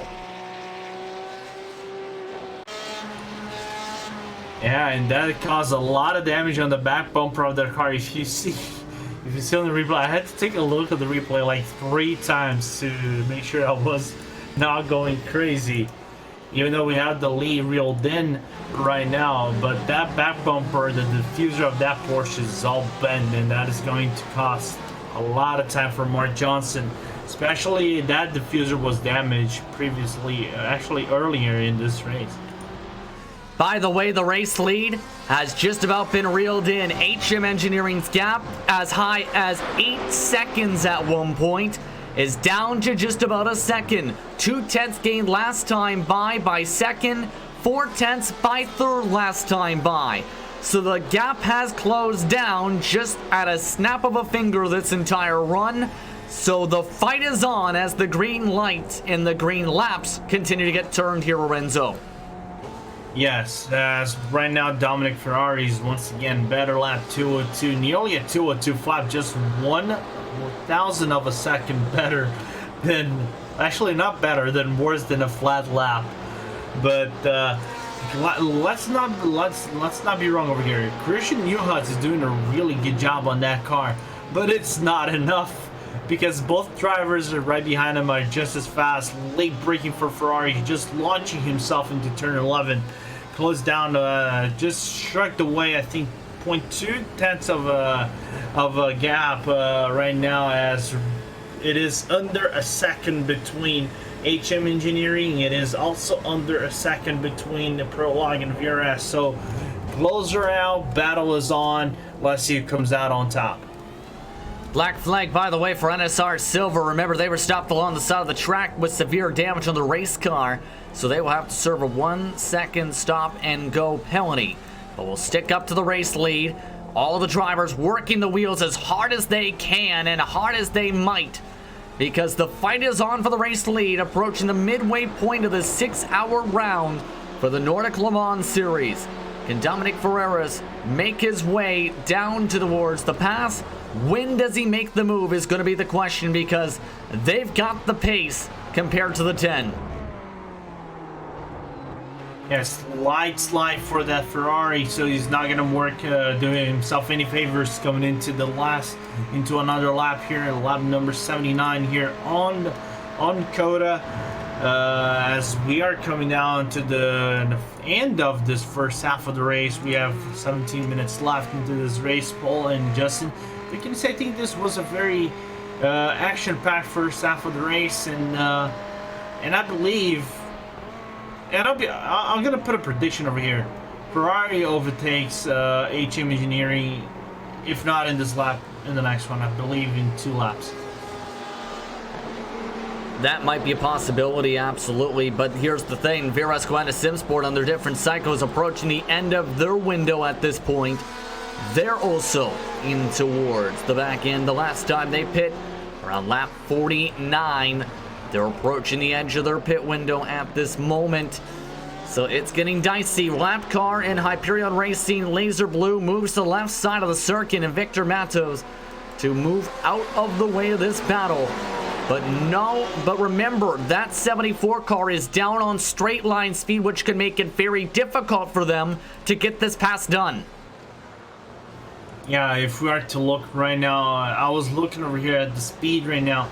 Ferrari is actually matching both drivers, both BMWs on straight line speed, so that draft is helping him a little bit to keep within contact for maybe a movement on both cars. And we can see the lines that Ferraris is doing are much faster and cleaner lines compared to Juha's and Oscar. I'm not going to say Oscar. Oscar nearly doing the same line, but getting affected by the arrow push.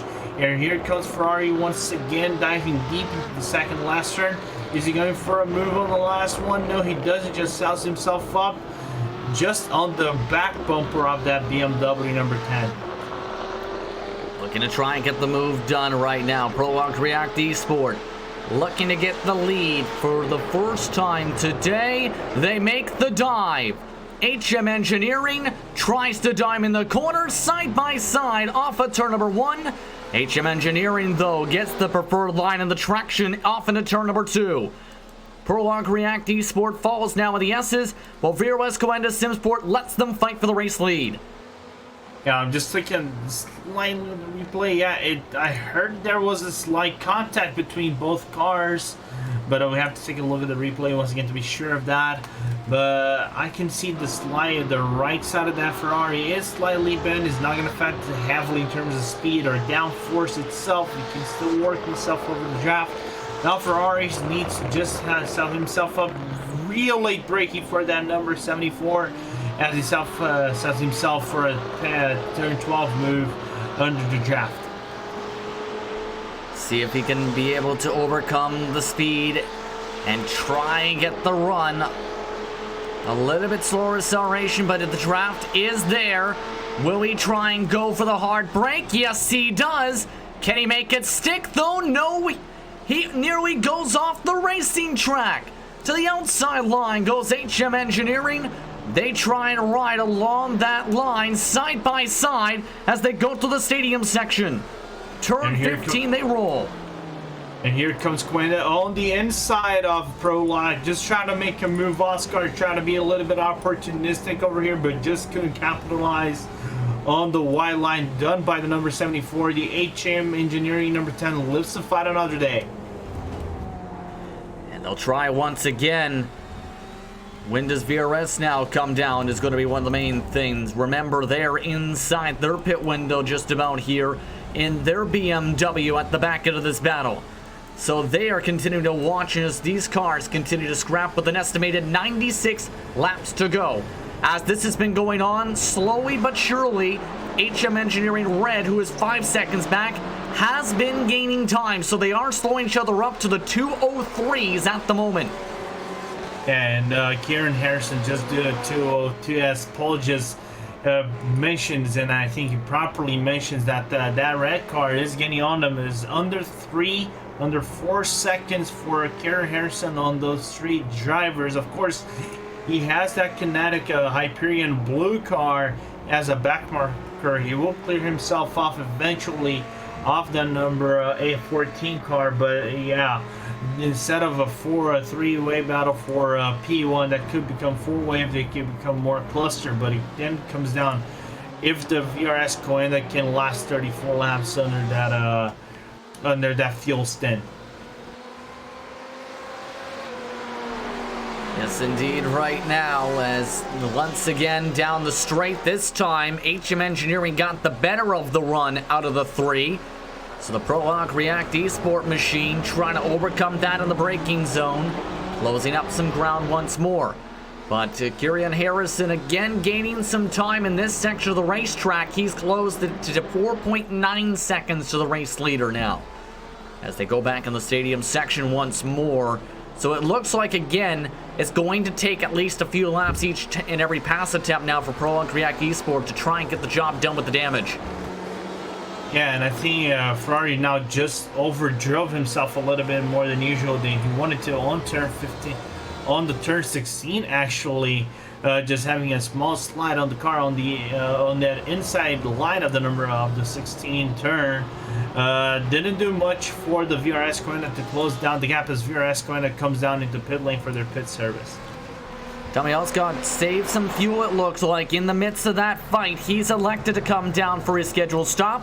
The race leaders, those continue to scrap for first and second. Looking to gain some time that time. Prologue React Esport still about 3-4 car lengths behind, and it's going to come down to, I think, if he wants to make this move at this portion of the race, to how he handles the S's. First section was handled very well to gain some ground, but he's lost some time technically the past couple laps. Yeah, and while this battle is actually going on, we have to mention that Positive Sim Racing GT on Baz Visser just overtook Casper Stolze for P5, for P4 actually here on track, but Stolze still trying to fight back the Ferrari out of the Positive Sim Racing, but it sounds like now Visser has the better advantage on Stolze and is clearing himself off turn by turn. Indeed, that right now is 39 seconds back to the race leader, so let's go and check on that right now. As you mentioned, they swap positions. You see it up on your screen right now with a replay where they were scrapping a little bit right here. You see this is down the back straight with that effect of the slipstream. If you can time it up right, you can make the move, and if you can make the move, you can try and run away. Up to the highest spot of the race so far is Visser & Co. for their team. Yeah, but Stolze just deep braking, but is not going to get a good run out of the backstretch over here on between turn 11 and turn 12. So he's going to have to hang himself on the draft of Visser once again.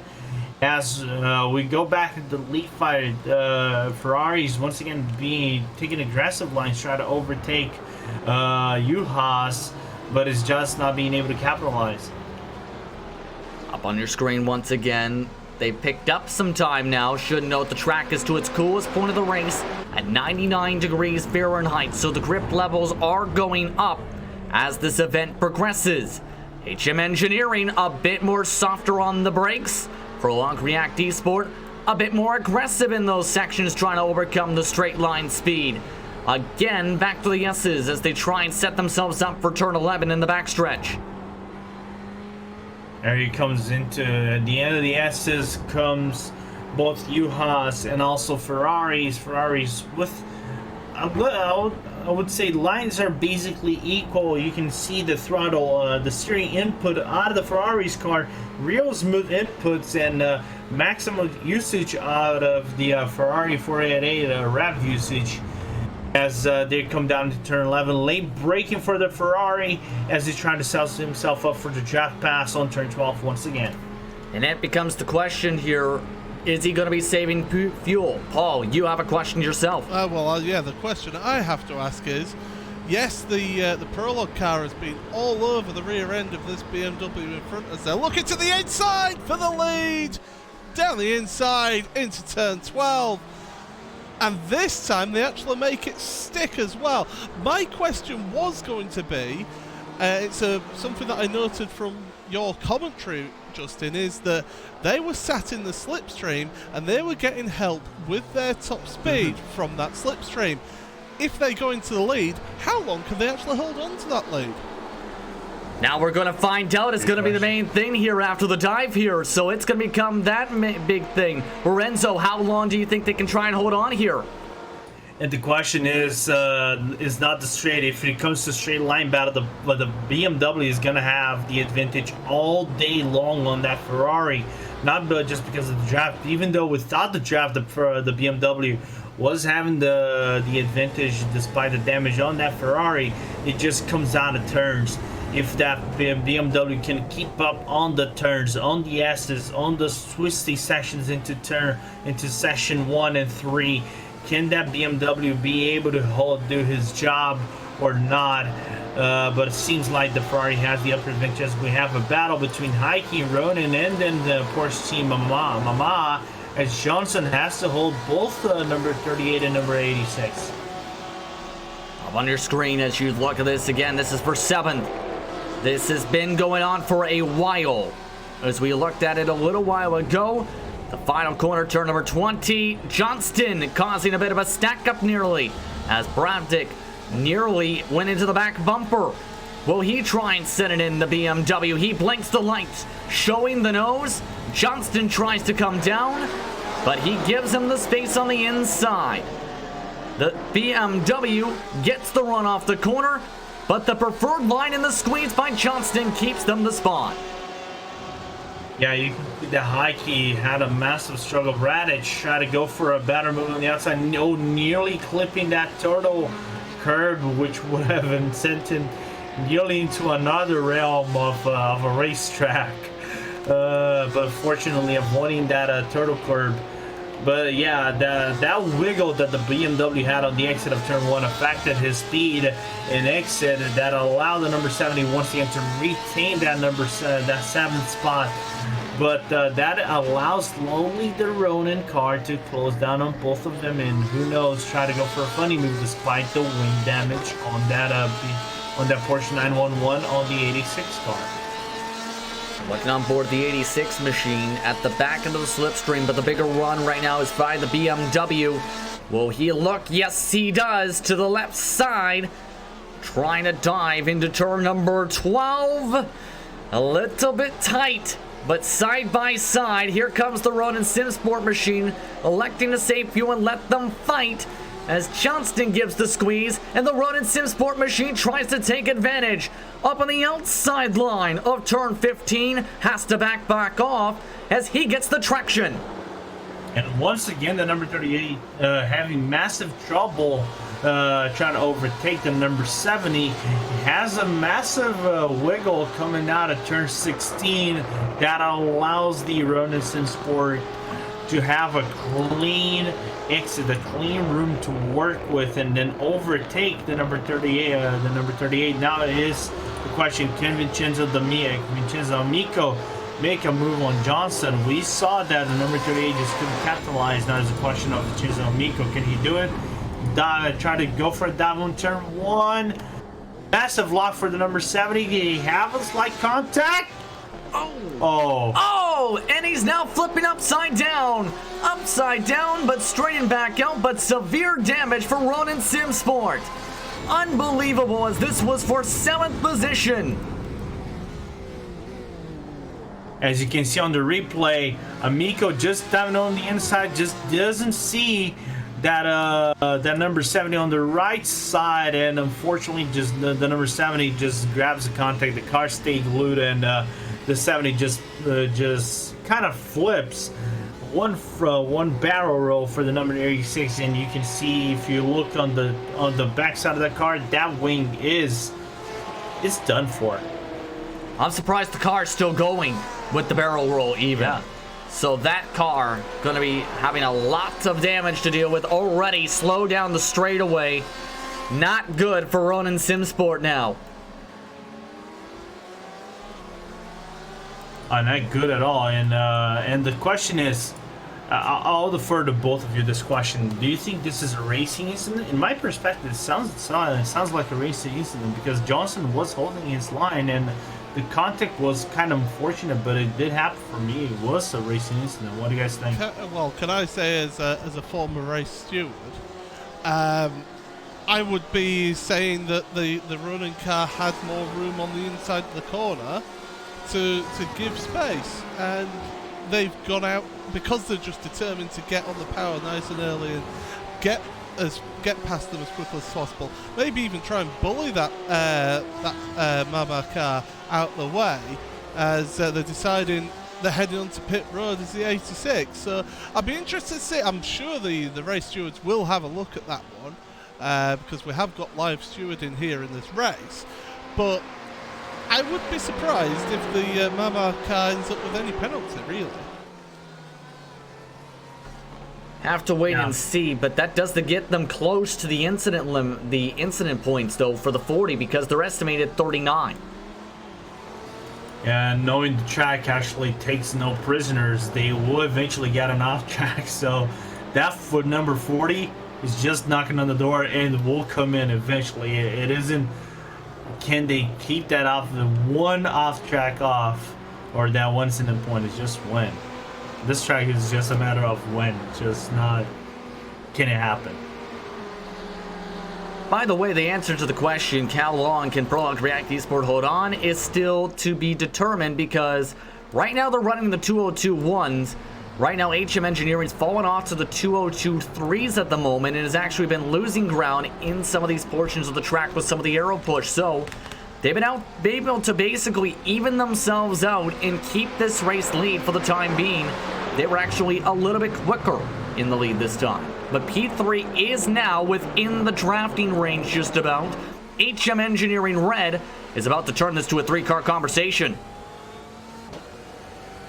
Yes, because Kieran Harrison's last lap was a 201.9, and he's been doing consistent laps on the 201 range, 201.7, 201.6, 201.9, and Juha's just not being able to keep up because of the aero push that he has on the car. He's still within draft range, yes, true, but now it comes down to now again another question between teammates. Your number 14 and number 10 are teammates.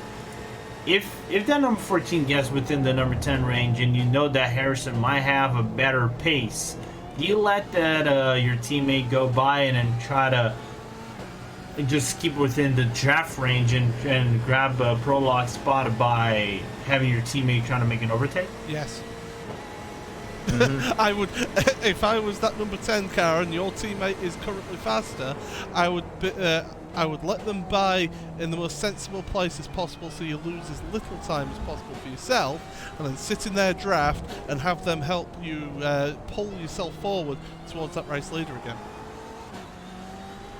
Exactly what I would do, honestly, too, in that situation when thinking about it. Especially if you feel like you don't have a shot for the race lead quite yet without help. Yeah, I just asked this question because I've seen the opposite in a few leagues, trust me.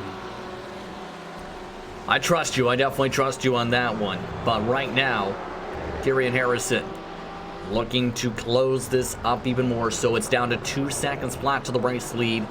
Down to about 1.3 seconds to second place. Let's check out the times. Across the stripe. Again, the fastest of the three, a 2:01.7. As we're halfway through the race already, 3 hours to go, and closing for the Nordic Le Mans Series for round number 2 here at the Circuit of the Americas. It's been a quick 3 hours of racing so far with a lot of action. Yeah, I'll be quite honest, I'll barely notice that we've gone through 3 hours into this race because we've seen action from the start to finish, people trying to trade places, making moves left and right. We see of course, a few black flags coming in, but hey, it's part of racing. It happens.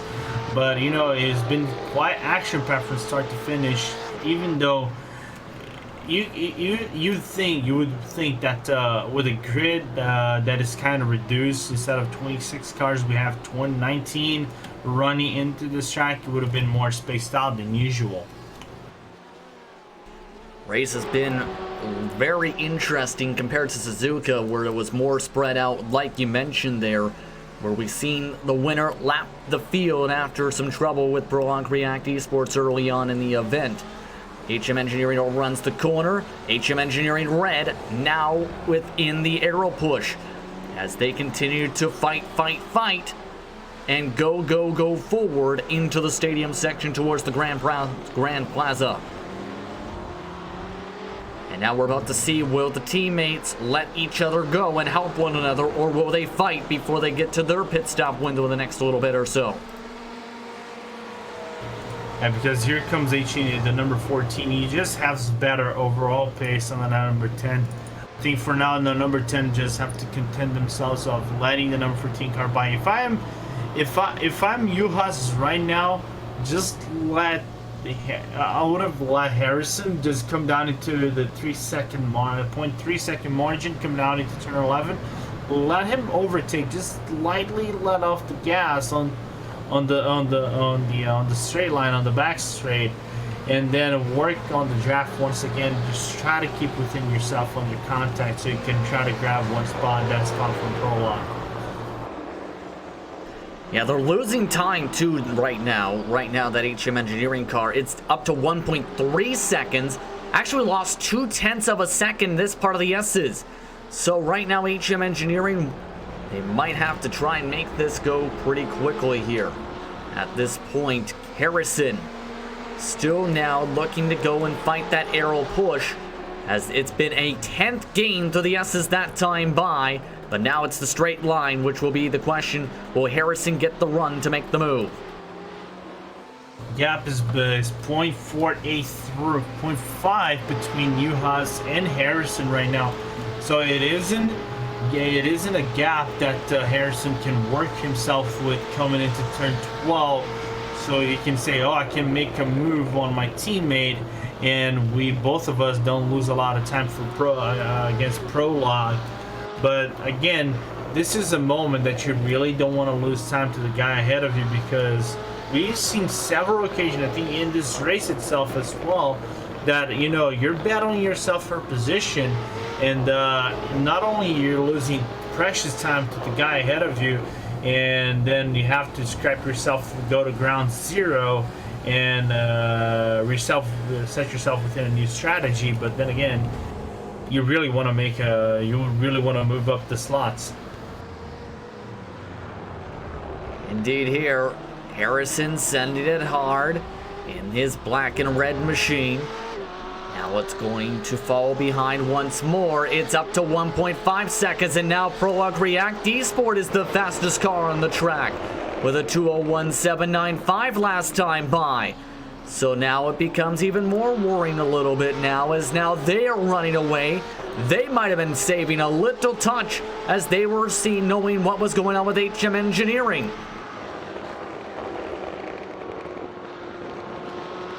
And should note that Ronan Simsport is officially done for the race. We now have 4 drivers that are off the racetrack. 16 cars continue to run as you follow along with the battle for second. Just done with turn 9. They're coming into turn 10 right now. Both Harrison and Juhas, but right now Prologue just within I'm not going to say comfortable gap, because they can still work the draft. The draft actually kind of closes around the 1.9 to 2 second margin between both cars. Right now, Harrison is going to make that move. Just goes on the inside of Juhas, and now number 14 is in second place here in the race. And don't forget that Prologue React Esport has been trying to go for the undercut to try and get open space. They are due within the next 4 laps based on their current estimates, coming towards the end of lap number 90 this time by. Once again, Prologue React Esport estimating the next 4 laps or so. P5 is also potentially a position to watch as these leaders continue to cycle through, because Singularity Racing Pink under attack now by Kinetic Racing down the back straightaway. Sorry, I was going to make L'Herbier last laps has been much faster than Stolza. Stolza can't keep up with the positive car ahead of him. And yeah, now supposed to have a massive brake lock coming into turn 12 and allow Herbie now to be within the attack range of that Porsche. And how do your thoughts on how Casper has done so far, even in this high pressure situation, as he's still under attack here? He's been doing really well this far. I know Casper is, I know basically the entire Singularity team, to be quite honest, from start to finish. I know all of them personally. And Casper is another driver that is not used with iRacing. He's slowly getting to the service, but he's done really good thus far, keeping within some of these guys, battling out for a few positions. Now the question is, can that Porsche hold out the massive pressure from Herbie as he puts a 201? And as you can the pink car just does a 2-1-2-1. And Herbie just go for a wide line to try to have a good run off from turn 1. Decent run that time for the BMW, but no move yet. A little bit too far back to send it for the dive is Kinetic Racing, but they continue to follow onto the line. At this point, Vincent is still looking pretty well, but overshot part of the S's with the aero push. That aero push is definitely factoring into the S's still, very much so. Because I think of all corners here in this track, I think the one that demands the downforce and the aero push is going to be the most noticeable will be those S's. Because since you're going to be behind someone, it's kind of like you have to take a different line there. You might lose a little bit of time, but you might have a good exit, and that's what Herbie was trying to do. But due to that aero push, he's not going to be on effective range for trying to make an overtake. He's within the 0.5. He's going to come down to point maybe 3 or 2 coming into turn 12.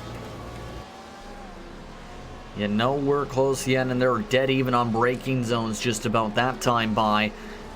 As so they are going to stay calm for the time being. But the race lead is down to under a second again up at the front because Harrison, after he got through, started to go forward again. He gained 7 tenths last time by, and he was, after the pass, 2 tenths quicker the prior lap.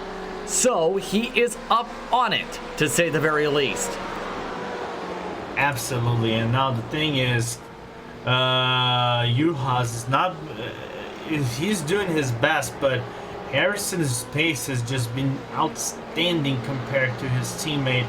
And I'll be very honest, the only chance that Juhas is going to have in terms of, you know, closing down on both of those drivers and make an overtake is if they battle so hard that allows the number 10 to come into the fray and make an overtake due to one driver's mistake.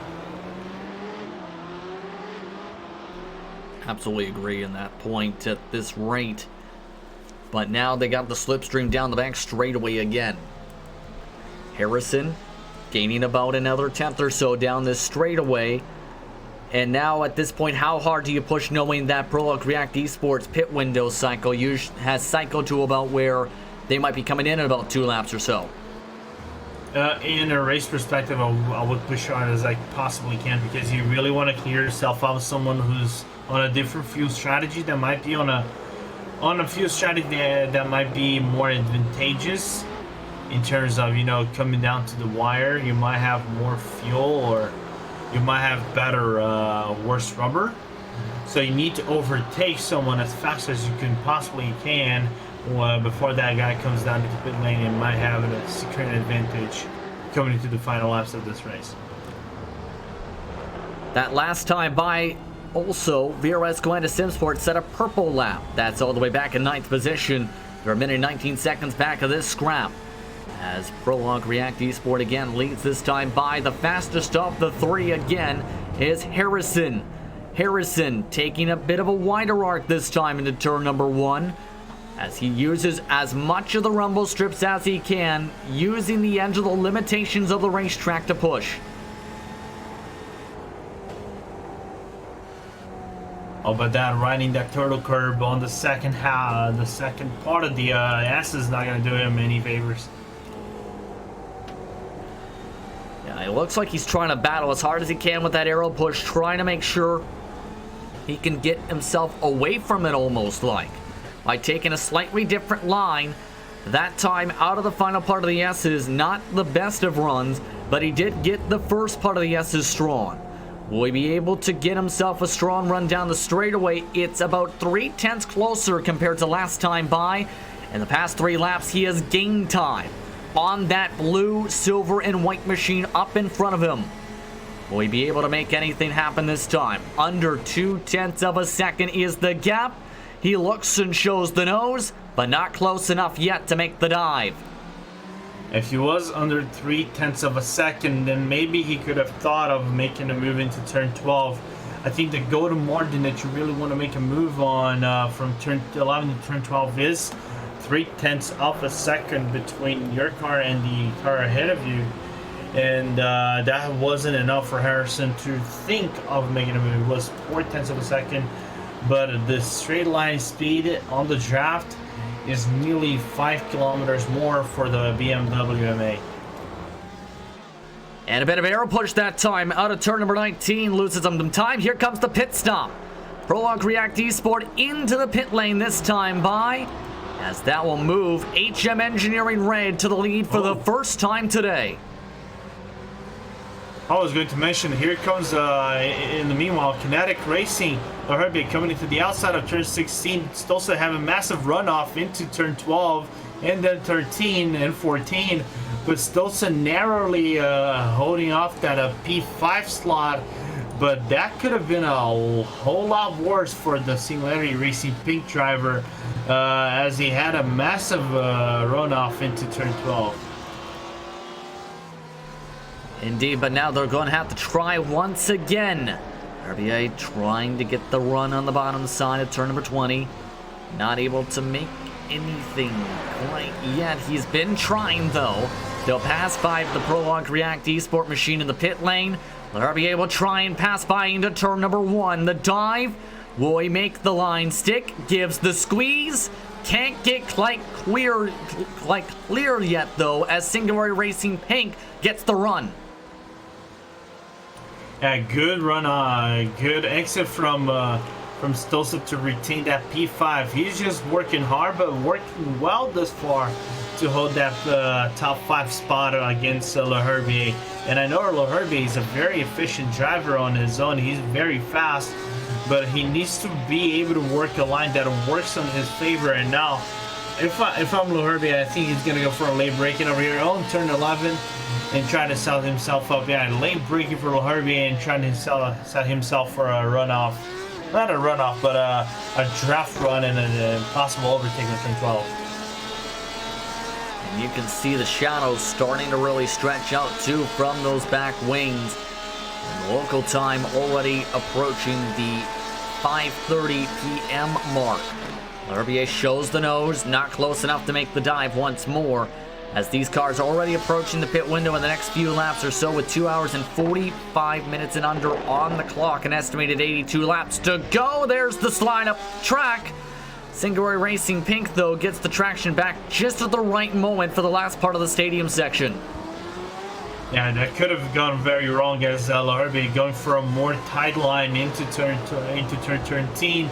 Just couldn't capitalize on turn 14, 15, and 16. And still just living to fight another day, but now it comes down to turn 1 once again. If Leherbier is within the 3-second margin, then he can think of making a very deep dive into turn 1. He tried it last time. Will he try it again this time? A little bit further back compared to the last attempt. But Leherbier this time elects to save a little bit. Stays in line, stays single file.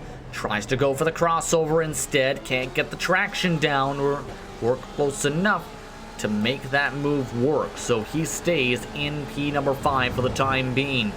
So we are looking towards potential pit stops once again here in this window in the next couple laps or so. So everybody going to have to duck down at about, give or take, 5 to 10 laps.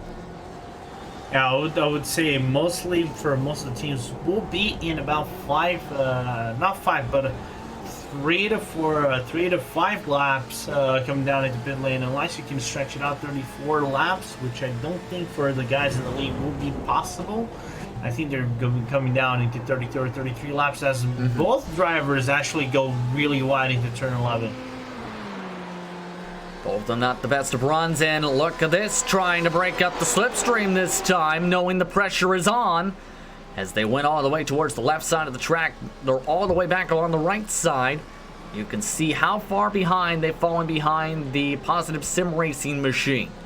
But Casper Schultz is still fighting as hard as he can. Kinetic Racing, I think at this point, they know they need to get by at this point because they lost that draft from the Positive Sim Racing machine, and they're falling behind now by 5 seconds. Yeah, I think right now on Loherby's mind needs to make a move. But right now they're losing a lot of ground to that, as you said, to the Positive Sim Racing car. Even though you are 1 lap better not a lot better, well, relatively better on your fuel stint compared to Positive, you have a 1 lap advantage. So you want to try to maximize this advantage as best as you can. So I think Loherby is just cooking the Singularity driver up to a point that he finds a gap, not a gap, but a space he can work himself for an overtake. One thing to note, when all the lead cars pit, VRS Coenda Simsport is projected to cycle to the race lead for the time being. Joni Tanakin is the man who is behind the wheel after jumping to the race car on lap 82. Keep an eye on that. We'll note that as soon as the pit window starts to open for some of the teams. But VG Esport Racing just ducked down this time by as they continue to fight on your screen. And I was actually I'm really curious about one thing about Takinen. I know his fuel stint is quite different compared to some of the other teams, but look at his pace. If you look at his pace, Justin, look at his laps.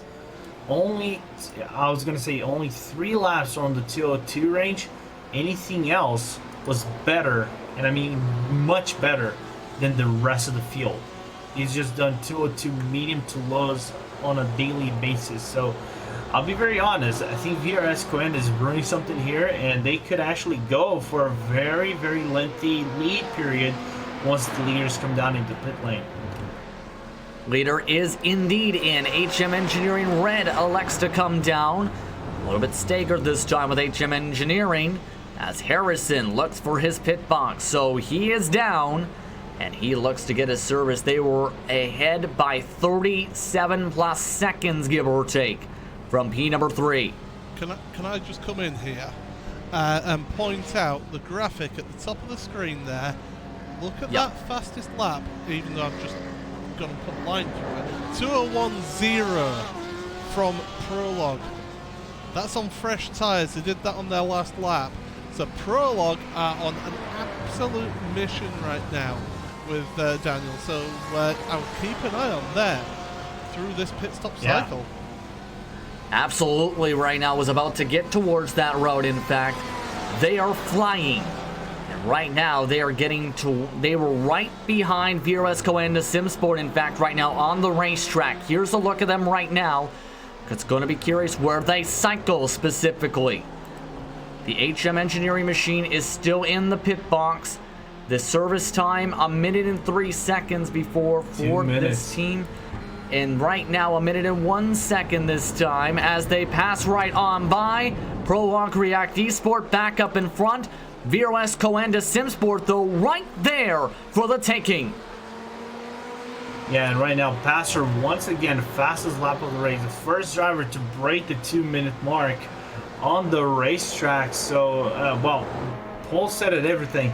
They are on a mission. They want to overtake the VRS Coenda as fast as possible, but then break away from the rest of the path from the leaders. I don't think they really want to waste their time behind that BMW, which is on a different stint in terms of rubber and fuel. Absolutely right now, and we're going to have to see how hard they try and get on by. A hard dive into the braking zone closes up the gap by about 2 to 3 car lengths. The gap between them and HM Engineering Red, 2 seconds. They picked up a ton of time on the fresher rubber with the COTA racetrack. but not able to get close to get the dive yet. Again, this is 5th, 6th, and 7th we were referring to. This is currently the net race leaders on the racing track. Now that we are coming into this pit cycle, to be quite honest, I know track temperature is around 34 degrees Celsius, which is around 106 Fahrenheit, if I'm not mistaken. Do you start thinking about double staining tires over here? Because now the track temperature is not that high, and it's just going to cool down eventually as the hours go by. So do you start thinking, as you can see, 93 degrees Celsius, 90 degrees Fahrenheit and 34 Celsius, and it's just going to come down more and more as time go by. Do you start thinking about double staining over here, or you still go with the strategy as faster it goes down the inside of your ass, Glenda? And that is for the net race lead. So Prologue React Esport back up at the front. They still have 2 cars in front of them who have yet to pit. HM Engineering and the Positive Sim Racing Machine, both of them have yet to dive down for their respective stops. But Prologue React Esport up in front. But Paul, I believe you're the best qualified person to answer that question. Me personally, I still think at this stage, it wouldn't be worth double stinting at the moment. I still think if you're going to double stint, it's going to be at the final pit stop. But you never know. There's a reason why I'm behind the cameras and not out there on track. It's because these guys are a lot more practiced, a lot more versed at it, and they will have practiced. Yeah, Takinen making. Well, he's just sitting in the draft at the moment. He knows that they're on a different fuel strategy, and he's going to try and stretch that this fuel stint here, as long as possible, because he needs to try and get them in their extra pit stop, because they will have to make an extra pit stop compared to the rest of them. He wants to make that final pit stop as short as possible, so that they've got a chance of going for a podium position here.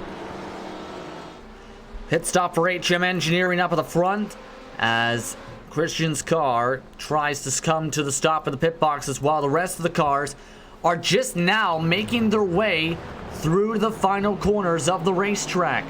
So HM Engineering finishing up towards the end of the stop. And it's right now we are getting word that Prologue React Esport already considering that double stinting won't be for a long time at this racetrack at the moment, especially with the tire wear. They're saying that it is crazy high still with the track conditions, even though the conditions have dropped to 93 degrees Fahrenheit track temp. So double stinting not in the cards, it appears, at the moment. Like I say, it would be a risk if you are going to do it, but you want to do it in that final stop because that is your shortest stint of the race. You know, so you save as much fuel as possible throughout this race to make that final pit stop as short as possible. And if you're going to double stint it and try and make a play here, then it's going to be in that pit stop where you do it, because it's not going to have as greater effect with the tyre wear than you would have for a full hour and 10 minute stint, say, for instance. Indeed here, and we got a black flag just given to RAF Energy Racing's team, so they will now have to serve a stop and go penalty. That team is the last car running in 16th position, 2 laps down at the moment, so that driver will have to serve a penalty, which we still follow one of the race leaders. And while you have that battle for the race with the race leaders, there is also a battle for top 5 as Juhas is on the gunning for P5 as well on Kinetic Racing as massive runoff. No, I'm not gonna say runoff, but a wide line taken by Le Herbier, and Juhas is, you know, kind of being held back by that Kinetic Racing. I think Juhas is not satisfied by having Kinetic holding himself as he goes on the inside on turn 17. Just slightly makes them move. He has a little bit of room to work with. Second last move just seals the deal.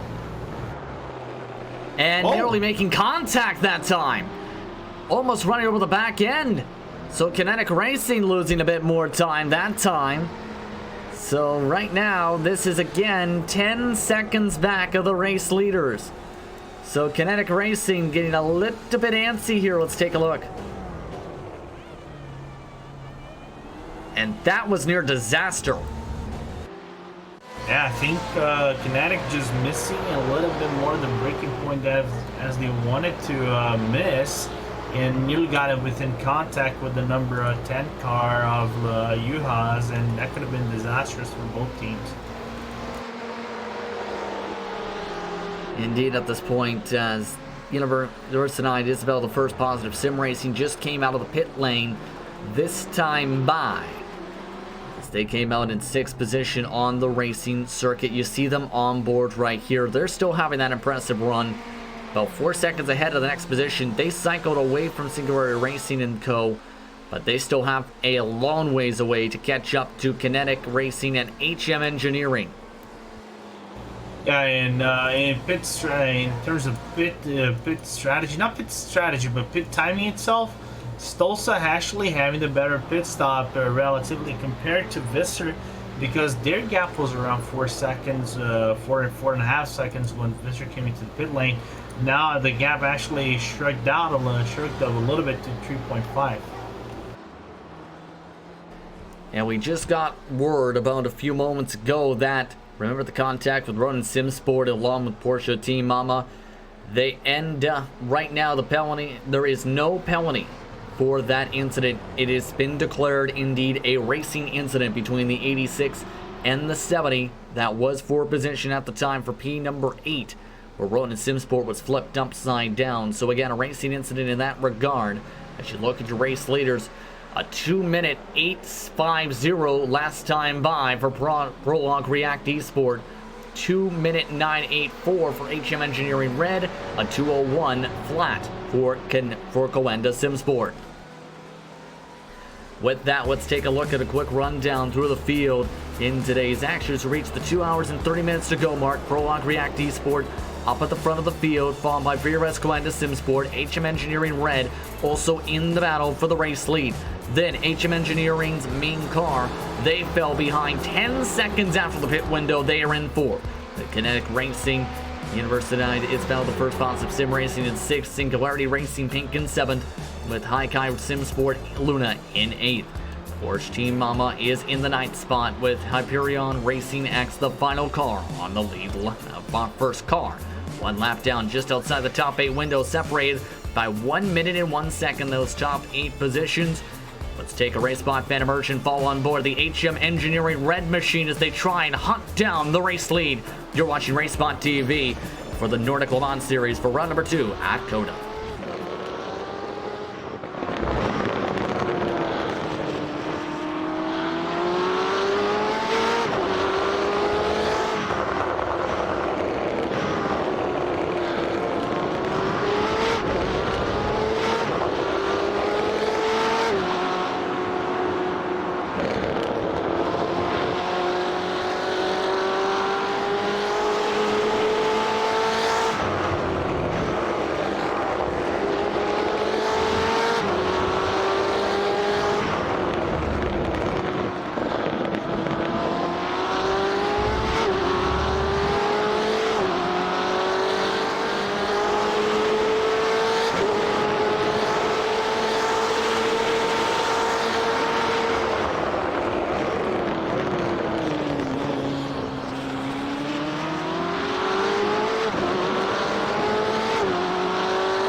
Back up a scrap here on Race Spot Fan Immersion here for the Nordic Le Mans Series, round number 2 at COTA. Justin Prince, Enzo Bonder, Paul Smith with you for the action as Harrison has got on through for P number 2 after making the pass in turn number 15. That pass took a bit of time, to say the very least. The whole entire Fan Immersion, they were working as hard as they could to try and get on by, poking the nose whenever they could, Lorenzo. Yeah, they poked the nose as much as they possibly could poke, and Harrison made the overtake. But it comes at a certain cost, because both drivers lost a lot of ground to Daniel Pastor, because now the gap between Pastor and both drivers are effectively up to 2.6 seconds. It is 2.2 to Harrison and 2.3 to Takkanen. So right now the Ferrari driver just doing an outstanding work just to mind his own business and clear himself from both BMWs. And here comes Takkanen once again on the end of turn 12, but he's gonna dive himself back on the backbone of his fellow BM8 Beamer driver right ahead of him, try to save as much fuel as he can possibly save. Indeed, here as you still see them follow along at the moment. And that might be the move, essentially, at the moment. Knowing you're different on the cycle, why not try and see if you can stretch it on an extra lap or so once again on the stint? Now the curious question is, can Takkanen actually keep up with Harrison's pace, and both drivers actually close as then can possibly on Pastor himself, because that 2.4 gap right now, it is an alarming gap for you to be. It isn't a gap that you can be worried about in terms of closing in, but at this point of the race, where we're coming down into the final third of this race, in terms of strategy for both HM Engineering Red and Prologue, it can become quite problematic in terms of closing in. But I think it is a gap that you can, settle yourself down, not comfortably, but you still can work with in terms of keeping contact. Yeah, right now you can see the amount of aero push also affecting a little bit of that right now. This is one of the closest battles on the racetrack, by the way. The air closest here on Racing Sunset Orange and NSR Gold, so they continue to scrap a little bit. But right now, it is still the fastest car on the racetrack up in front of them. Prologue React Esport has just danced their way forward and away from these other two race cars. This has been an absolutely stellar stint and a stellar second half of the race for the 74 machine up in front of them. Especially when Dominic Ferrari's mentioned they have a straight line speed problem in comparison to both BMWs. And I mentioned that in any given day, the BMW will beat the Ferrari slightly, but it's not going to be a massive advantage for the BMW. It has the advantage coming to the straight line in a equal exit, but the Ferrari is just getting better movement out of the corners. Pastor just doing outstanding work in clean knives coming out of the corners, as his best last lap was the 201. And now he's probably going to set himself up for a 2007, but that 2007 will come down with at least an off track in the last turn. Indeed here. But at this point, what's the mindset for the drivers? Because they're already just past the halfway point. What is going through some of these drivers' minds as they're approaching 2 hours to go? I think for Prologue right now is break himself away as best as you can from the pack. If you got incident points that you can shred, like if you have a good margin. No, I got 20 points. I can use some of those points to try to break myself from those two drivers right behind me. I would use it like at least 10 of those points. Not 10, but let's say 5 to 8 points in terms of off tracks, if we are to mention, so you can try to have a comfortable gap to work with when you come down to the pit lane, because your strategy, you have 3 laps more than HM Engineering, and of course, don't even compare Coenda to Prologue. But you want to have a reasonable gap you can work with when you come down to pit lane. I think that's what Pastor is doing. You know, burn some of those incidents in trade for a comfortable gap. Looking on with the battle that's going on for 13th, 14th, by the way. As that continues to go on a little bit there, that is between Hyperion Racing, Sunset Orange, I should rather say. NSR Gold trying to fall inside the tire track at this moment. And right now, that Hyperion Racing Sunset Orange machine doing a decent job. They are +6 since the drop of the green flag, Jamie Smith and co. Yeah, that starting basically second to last for Jamie Smith and also Renault Luke, but just keeping again, it is a job of keeping your car on track, avoiding any mistakes. They avoided major mistakes done by teammates and also by other drivers in general, and they're being rewarded with a good position. Of course, it's not an outstanding position, but for your race perspective, it is a good position nevertheless. As this battle continues on, let's talk with VRS Glenda Sim Sports driver Tommy Osgaard. Tommy, how would you describe how the race has gone so far for the 18 machine in today's round? Well, it started off pretty bad. I did a horrible qualifying, or a second off what I should have done, and in the race I made a mistake. I was in a train, and I knew we could be a lot quicker, but yeah, it was just very hard to make any moves, so I tapped Prologue and let them by again. I waited for them, but I still got a 26-second stop and go penalty, and that cost us a lot of time, so we're just trying to recover. It looks like we're able to fuel save enough so that we don't have to like do an extra stop, so we should be able to fight for the win now. You said 26 seconds on the stop and go instead of the 1, just to clarify?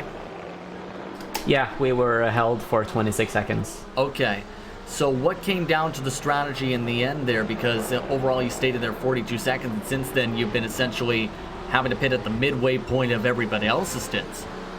Yeah, because I refueled the car, but I didn't take tires, and I do regret that decision a little bit, because I had to do 1 hour and like 30 minutes on or even longer on one set of tires. So the plan was then to just run and see how long I could stay out for, and it seems like we can go a bit longer than an hour, so in the end we will be able to sort of make the same amount of stops as the others, because they won't be able to like save one stop in the end, so we should be able to have the to be like on the same strategy. I was going to ask about the tire strategy in that situation. How would you describe how the track has changed as the race has gone on, though, because it's gone from blistering hot to still somewhat hot? Sorry, can you repeat that? How would you describe how the track has progressed as the race has gone on? Well, just got colder and colder, a bit like Suzuka, so the grip is just better and better, and that's a bit of the reason why I regret my decision of staying out with the same tires, because we should have done that at the end. Yeah, so the grip is better now, and the tire deg isn't that high as it was in the beginning, but I don't think it affects us too much, so it looks like our pace is pretty solid. My co-announcer Lorenzo Bono, I believe, has a question. Lorenzo? No, I was actually going to ask Tommy if that actually the decision of going for that double stint, even though it wasn't intentional, you just said it, did a lot of it did affect a lot of changes in terms of pit strategies for your team. But I think you just answered my question right now. Yeah, because normally we would have pit at the hour mark or a bit above it or under it. But yeah, it looks like we can extend it, and yeah, but it would have been better to have it at to use the tires a bit more on the last end rather than the first one. So or Now, run a where bit longer does- on it. Pardon me there. Where does the strategy go from here? Because, as you mentioned, still about the even amount of stops, essentially, in this race. 2 hours and 15 minutes to go. How would you describe the strategy the rest of the way for you and your team to try and push? Yoni will do the remaining of the race. So we will then pit now. I'm not quite sure, but it will be a bit over the hour mark. So we will do like 1 hour and 3-4 minute stints for the rest of the race. So we'll pit now, I guess, in not too long, 8 minutes maybe. And so we do a bit of fuel saving still, but hopefully it won't be too much in the last hour, so we can really push in and try to go for the win. Is there anything like that before we let you get back to your team, Tommy? No, just want to thank you guys for the broadcast and thank all our sponsors and Yoni for doing an awesome job at the moment in the Quanda car. Thank you very much for the time. Thanks, guys. Tommy Osgard coming right now, his team in 3rd position on the racetrack. Thank you very much for him for the time. And Paul, your thoughts? See, I do know something about endurance racing. I told you if you're going to double stint tyres, you do it at the end of the race. There you go. I actually know something. Fine. Okay. I could say like I'm the endurance specialist over here. I'll take that specialist hat off I was gonna say smug name, but I'll take it off. If I had a webcam available right now, you'd be seeing my smug face. Fair enough. Right now, though, Paul, your thoughts on everything else was mentioned there. I mean, Tommy, I think VRS Fan and Simspot have done a very good job to be able to cut out the extra pit stop. I did think that they were going to have to splash and dash, but they've done an excellent job of just keeping themselves in that strategy. Of course, that final pit stop is going to be longer for them than the rest of the cars that they're battling with at the moment in the lead. But it'll be great to see Yoni. I mean, you look at his pace now. He just did a 2-minute .9, and this is whilst fuel saving as well. So Yoni's doing a fantastic job at the moment, it must be said. And it'll be interesting to see once the shackles are off of Yoni, when he doesn't have to do the fuel saving, and see what lap times he can get out of that car. I'm curious too, in about 6 minutes or so, we're going to find out when they go and duck down. Because they're just about at that mark where they can go 33-33, but you want to also have a cushion for that here, Lorenzo. Yeah, they have the cushion for, going 33, 30. Oh, there's something over here. Nearly messed up with something that I shouldn't, but anyway, back to my commentating. Fortunately for all teams, they can actually work within a fuel strat that works for their favors. Like Tommy said, they're going to be going for 1 hour and 3, which is nearly the limit of the car, in my opinion. I think the car can go around 1 minute and 10, up to a minute and 10 if you actually save a lot of fuel. But I'll be very honest. One thing that we're going to see once the shackles are off for both Quanda, Prologue, and the other cars at this condition of the race.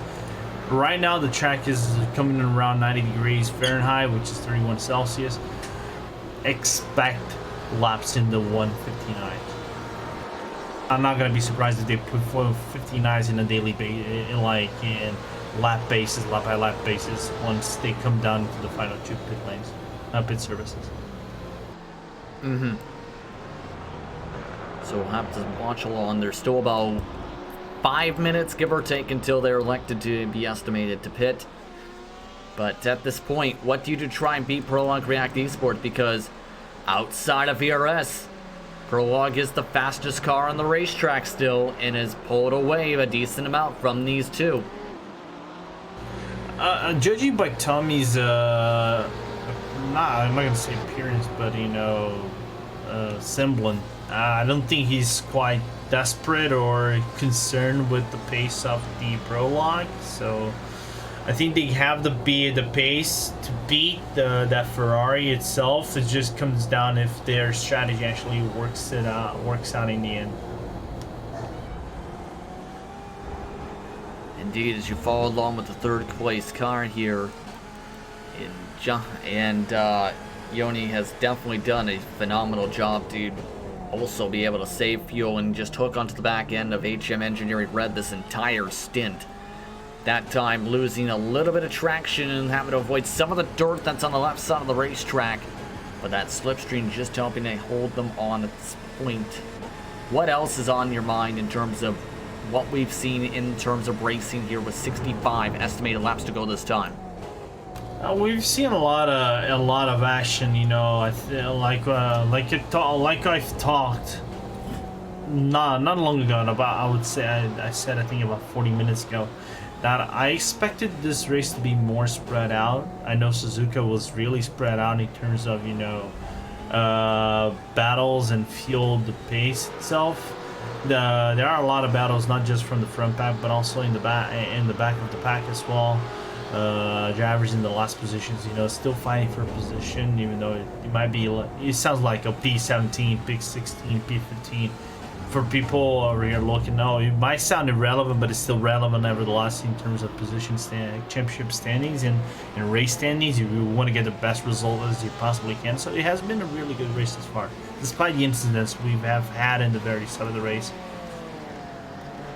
I agree with you on that point. 13th and 14th now is though heating up. And again, let's talk a little bit about NSR Gold, or Northside Racing specifically is the full length of that team's name. Their silver car has had some ups and downs, but that gold car is +2 and has been able to overcome some bumps and bruises on that machine.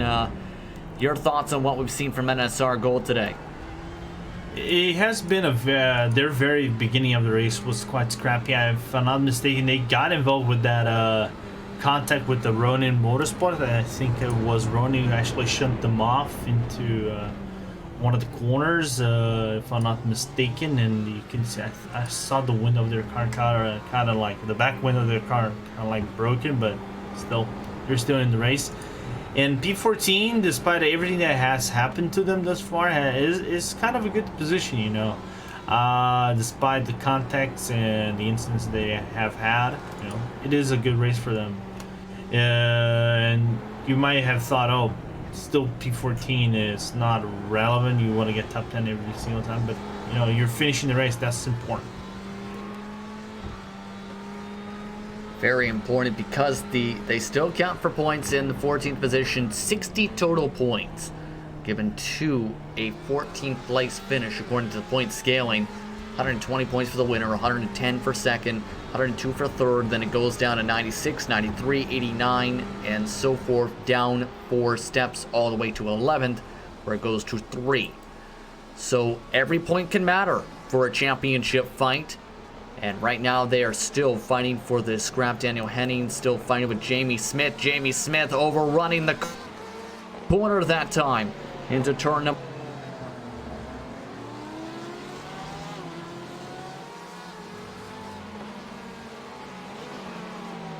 Oh, well, apologies. We just seem to have lost communication here with a few of our commentary team. Hopefully they'll be able to come on back, but yeah, we've still got battle in here, and it's a change of position. And NSR Gold moving ahead of Hyperion Racing Sunset Orange.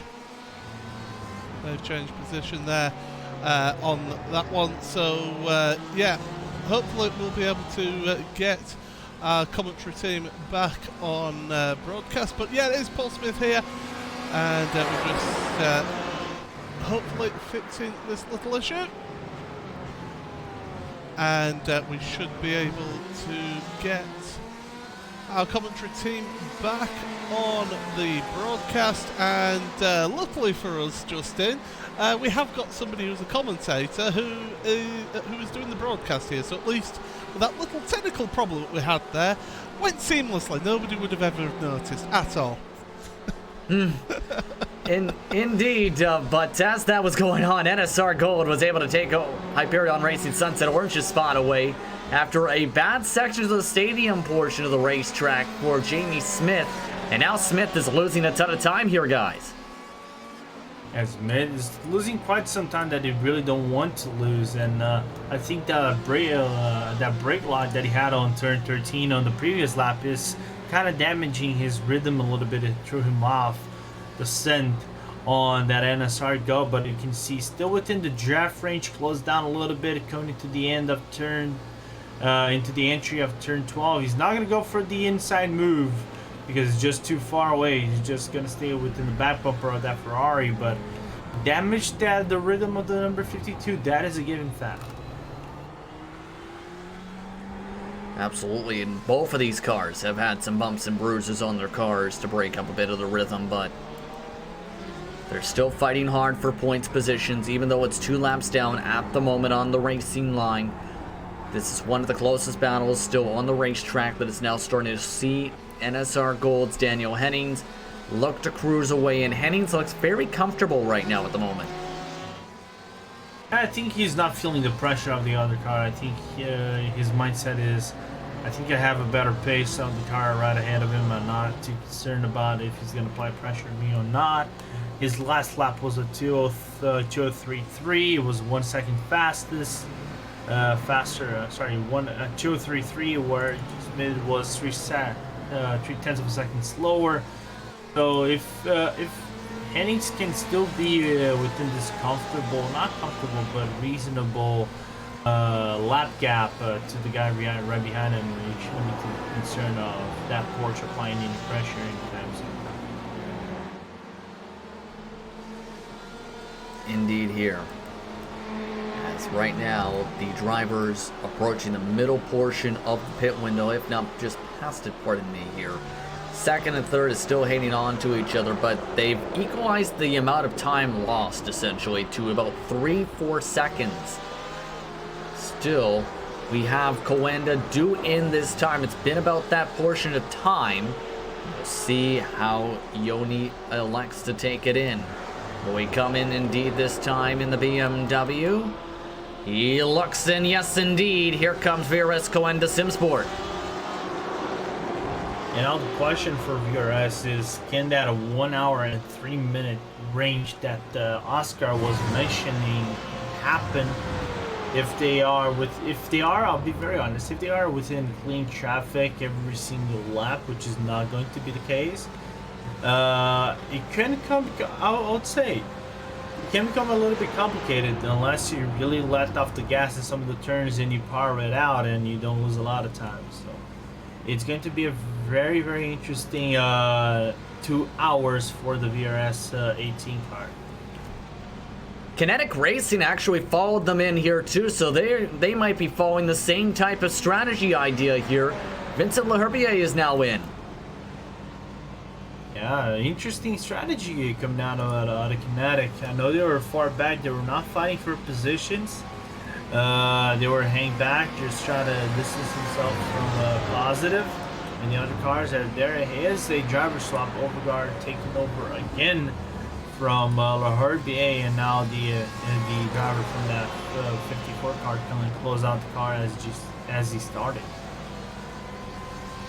They're still going to be about 20-30 seconds behind the VRS Coenda Simsport machine, who is just finishing up their service in the front box. Up on the jacks, revving up the engine. Off and away goes VRS Coenda Simsport. So they'll come out in about 7th position out of the pit lane and stay on the lead lap by about a quarter of a lap. Just coming out in front of some lap traffic, so they look to get off and away. So now they got to make sure they get to their goal of the 1 hour mark at least for this finish. Yeah, and again, it comes down to track effectiveness and driver effectiveness can actually pull it out of the bag. The VRS Coenda team, and we know the drivers. They have drivers, quality drivers in plenty on that team. I think that can't be said enough for Coenda because of Mitchell de Jong and so many other drivers that they have on their lineup. I know Mitchell de Jong is one of them, but I can mention I think 30 other drivers on VRS Coenda. They're still high class. It just comes down to how effective they can save those. Can save that fuel and still be fast enough to close down the gap on both HM Engineering and Prolog. By the way, Porsche Team Mama is in. Morgan Morand coming back into the race car for the 70 machine. They're in 9th position, so another early pit stop. So some of the drivers following the same strategy idea now to try and finish off the race, coming to the 2-hour to go mark even. Off and away goes Moran with a 58-second pit stop here this time. Yeah, and I think the pit stops should be coming in into the hourly mark. I think some teams will go for the full stint and then try to save as much as it can possibly as much as you can possibly save on those cars, so you can have a last pit stop service in terms of timing. So now the strategies start to shuffle up a little bit. You go for a stretch stint right now and then a shorter one right now, or you go for a shorter one and then a stretch one, or you go for hourly ones and try to maximize the fuel usage out of your car. Those are going to be some of the main questions, but here's the thing for Moran. Compared to when he was before, remember when he came out of the car, they were only somewhere around 20 or so seconds behind. They are 2 minutes and 58 seconds back now of the race lead. So, very, very different situation for Moran now. Yeah, but we have to think that they're going to get the lead back eventually. I think the race for the lead has gone out of the window once Johnston came out of the car, came into the car. Of course, we cannot put the blame on Johnston. You know, it is the nature of the track. It's a very hard track for you to master. I can assure you, this is a track that I cannot get myself right. If I'll be very honest, when COTA comes into ILMS every single week, every single season is my skip week, because I cannot get this track right no matter which car it is, because I can master the track. So and therefore we cannot blame Johnston for the lack of performance in the M70. But I can think that Moran's gonna be able to get a few spots due to his blistering pace he was actually putting just before he let the car to Johnston to drive. Yeah, the blistering pace still continues up at the front. Prologue React Esports still in the 2-minute flat marks. And it's going to be difficult to catch him back up at this point, even with some strategy here. That's going to help out, though. He lost the back end. Ooh, and that was a scary, and I mean very scary loss of grip for that car. The oversteer, the car just slides and Pastor reactively locking the brakes of that Ferrari, as you can see on the replay. Coming to turn 13, the car just starts to oversteer, and Pastor timely makes the lock on those brakes. As you can see, there will be some counter steering. As you can see, a little bit of a drift moment for Pastor. I'll give that a 7.5 there. It wasn't too much drift, but that is going to lose quite some time. He lost effectively nearly a second to Harrison on that slide. 0.6 to be precise, so it still stays about a 3+ second advantage, but now it becomes the question, how hot are those rear tires now from how much of a slide he just had? Sorry, you can't repeat the question. I was having a little bit of a personal moment over here. I was going to say now he's got to worry about the rear tires because he slid them and potentially heated those up here, Lorenzo. Oh yeah, absolutely. It's not going to be much, but he's going to have to cool down those tires a little bit. But I'll be looking through his lines, I think he has cooled down enough up to a point that he's already gaining time once again. He's just gained 0.1 of a second on Harrison, so it didn't phase him that much. But that could have been much worse had that slide have been bigger than it originally was. Indeed, but that's the Kinetic Racing car that's up in front of them on that different cycle, and Kinetic Racing is actually slower at the moment compared to Prologue React Esports. So that's something that's going to be interesting to see with that lap traffic. That is the 8th place car. The 7th place car, Fiorez Gwenda Simsport, is setting purple lap times in the 2-minute 3:25 range, about 1 minute and 25 seconds behind all of this. So the tires are definitely coming into a factor here, as the in-sim time is 6:18 p.m. in sim. And the sun's starting to settle down on the track. It isn't as I'm not gonna say visible, but you can start to see there is some shadows starting to grow up on the track. The sun is slowly setting down on the Austin track. But yeah, right now Takinen needs to do something around that margin, 2-minute 5, 2-minute 3. And I wouldn't be surprised if Takinen just goes for that 59 and eventually at any given point, because the track right now is under 30 degrees Celsius. So the 59 range is definitely possible with new rubber and a relatively full fuel. Indeed, the last time they pit was lap 94. They're on lap 119 at the moment. So the window is within about 10-15 laps or so, give or take. Well, React having the help of a bit of slipstream down the straightaways. HM Engineering, by the way, who was the leader at one point, they are now 20 seconds behind. It's been a rough one for the 10 machine this stint for their driver. Now they have a bit of damage on both parts of the race car after such a dominant start for the 10. Yeah, it was. I'm not going to say it's kind of a letdown, but it isn't the outing that the number 10 wanted to have. I think if you have to think that Weeks was having that amazing 2 stints he had at the very start of the race. Not just 2, I would say 3 stints he had at the start of the race. But Yuha still keeping the car on track, being relatively quick to his own right, and keeping the car within a reasonable range to both Harrison and Passer. Of course, it isn't the range you want to work himself with. You want him to be closer, maybe try to make an overtake when it came down to the wire, but it's still a believable margin that Weeks, if he comes back with the car, can work himself once he takes over the car. If he takes over the car, I think he will. Under 2 hours to go in the racing action. Prologue React Esports still up at the front of the field.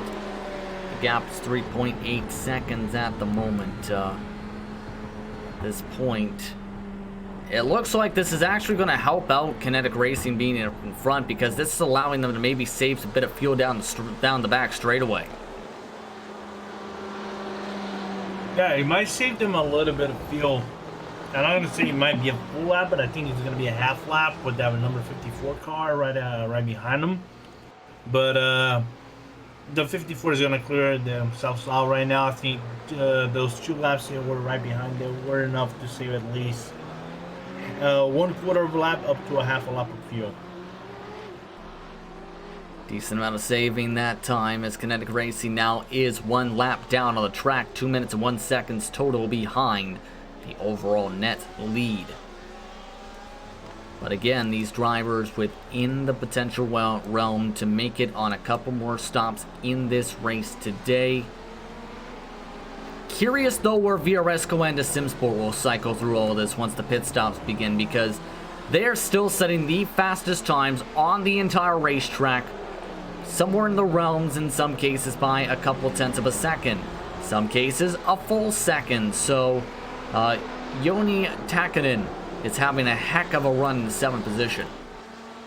Yeah, so far Takinen's pace is, his last lap was a 2-minute 5. I think this is the golden range. If you can stay within that range, 205 to lower range, you can be within. He can start thinking about closing on Prologue once they come down to the pit lane, and then maybe go for an attack on HM Engineering once they also come down to pit lane, because they will be close to one another once that number 14 and the 74 car are done with their pit service.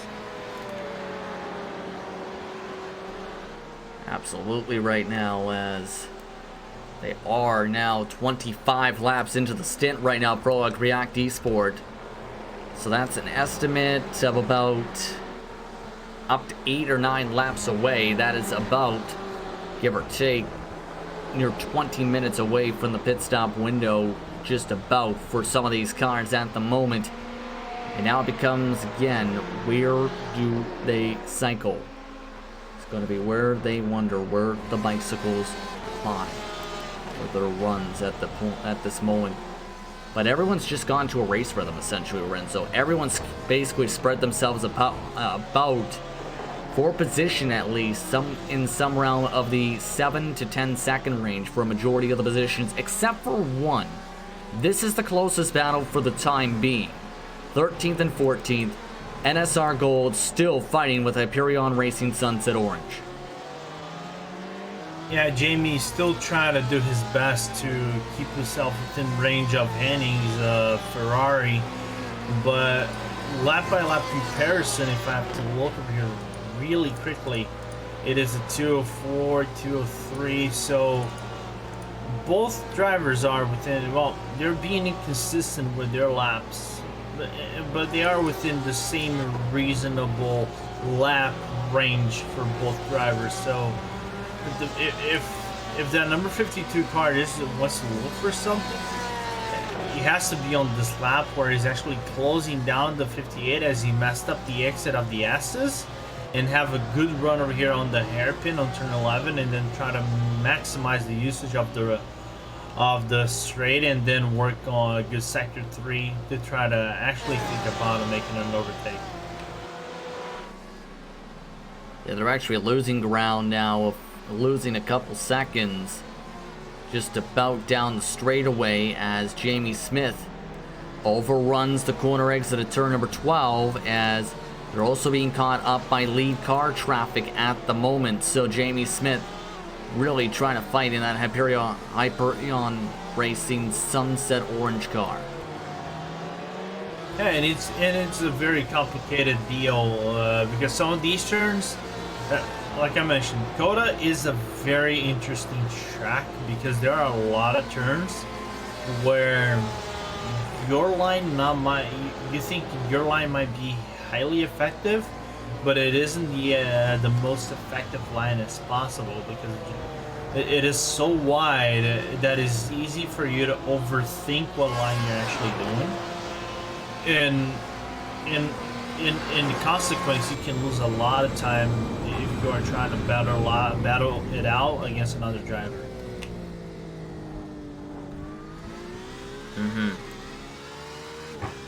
So what do you do essentially in that situation now if you're Jamie Smith? If I'm Smith right now, he's once again actually gaining on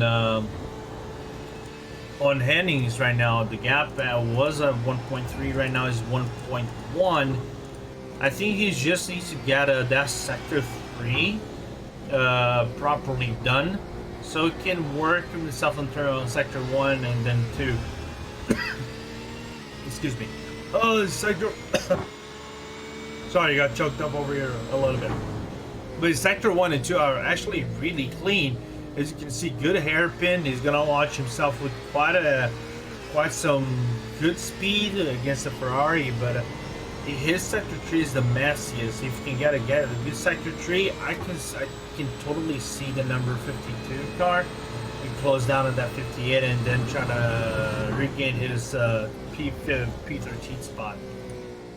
Let's go to race spot fan immersion as we continue to follow on board with Hyperion Racing Sunset Orange. You're watching the Nordic Roll-On Series for round number 2 at the Circuit of the Americas.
welcome back to Racebot TV's coverage of the Nordic Le Mans Series, round number 2 at Circuit of the Americas, and it's not some good news, I'm afraid. We've just had confirmation from the Williams Gym esports team via their social media that one of their drivers, Martin Solari, has sadly passed away. Martin, of course, competed in the VRS GT World Championship Series, and he was one heck of a competitor.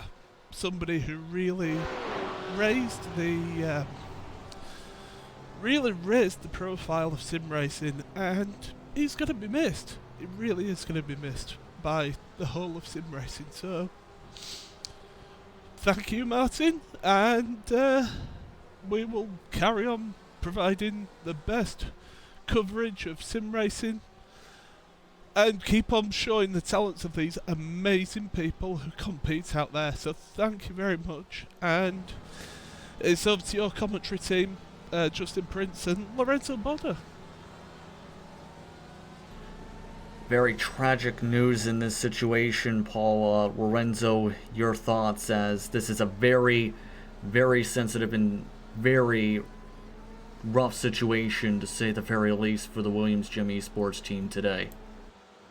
Yeah, it is very unfortunate to have Martin, come to die. Or, I don't know if it's the best word, saying things like this. I know he was a very competitive driver. He was a very complete driver, one of the finest of Williams. He had a really good tag team with Agustin Canapino from Williams. It's sad to see the passing of a driver so young, and I know that sim racing is, of course, that is the competitive side. You really want to get the best against the best teams in the world, but we are still one community. Of course, we can say, it is one toxic community. I say this is, I can say call BS on that. We are one tight community, and have the unfortunately passing from one of the drivers, especially when the team is going to SEO. If you guys don't know, their sports cards open is going to happen really soon, the third round. They're dedicating their race to Martin right now, and let's hope that they can get a good result. I'll be cheering them on. I'm going to be wishing them a prayer on my behalf, on behalf of my family, the best thoughts and prayers for Martin's family, and it's unfortunate. I don't know. I can put it into better words, to be quite honest. At this point, the main thing though is one thing: to race on. And today, it's going to be a somber day in the iRacing community. One of the top drivers in all of iRacing, unfortunately passing away today, Martin Solari. Fortunate situation. But again, we race on here for the Nordic Le Mans Series. Should note we did have pit stops just start up because Prologue React Esport came in for their scheduled pit stop. They have dropped down to the 6th position. They did cycle in front of VRS Coenda Simsport despite the blistering times from Yoni Tanakin Tanakin, I should rather say, pardon me, in this situation. So they are up in front of them by 4 seconds. So Prologue React Esport, following their strategy, still have one more pit stop to make it to the end. Yeah, I had my microphone muted over here. Sorry. Yeah, right now Prologue is setting themselves.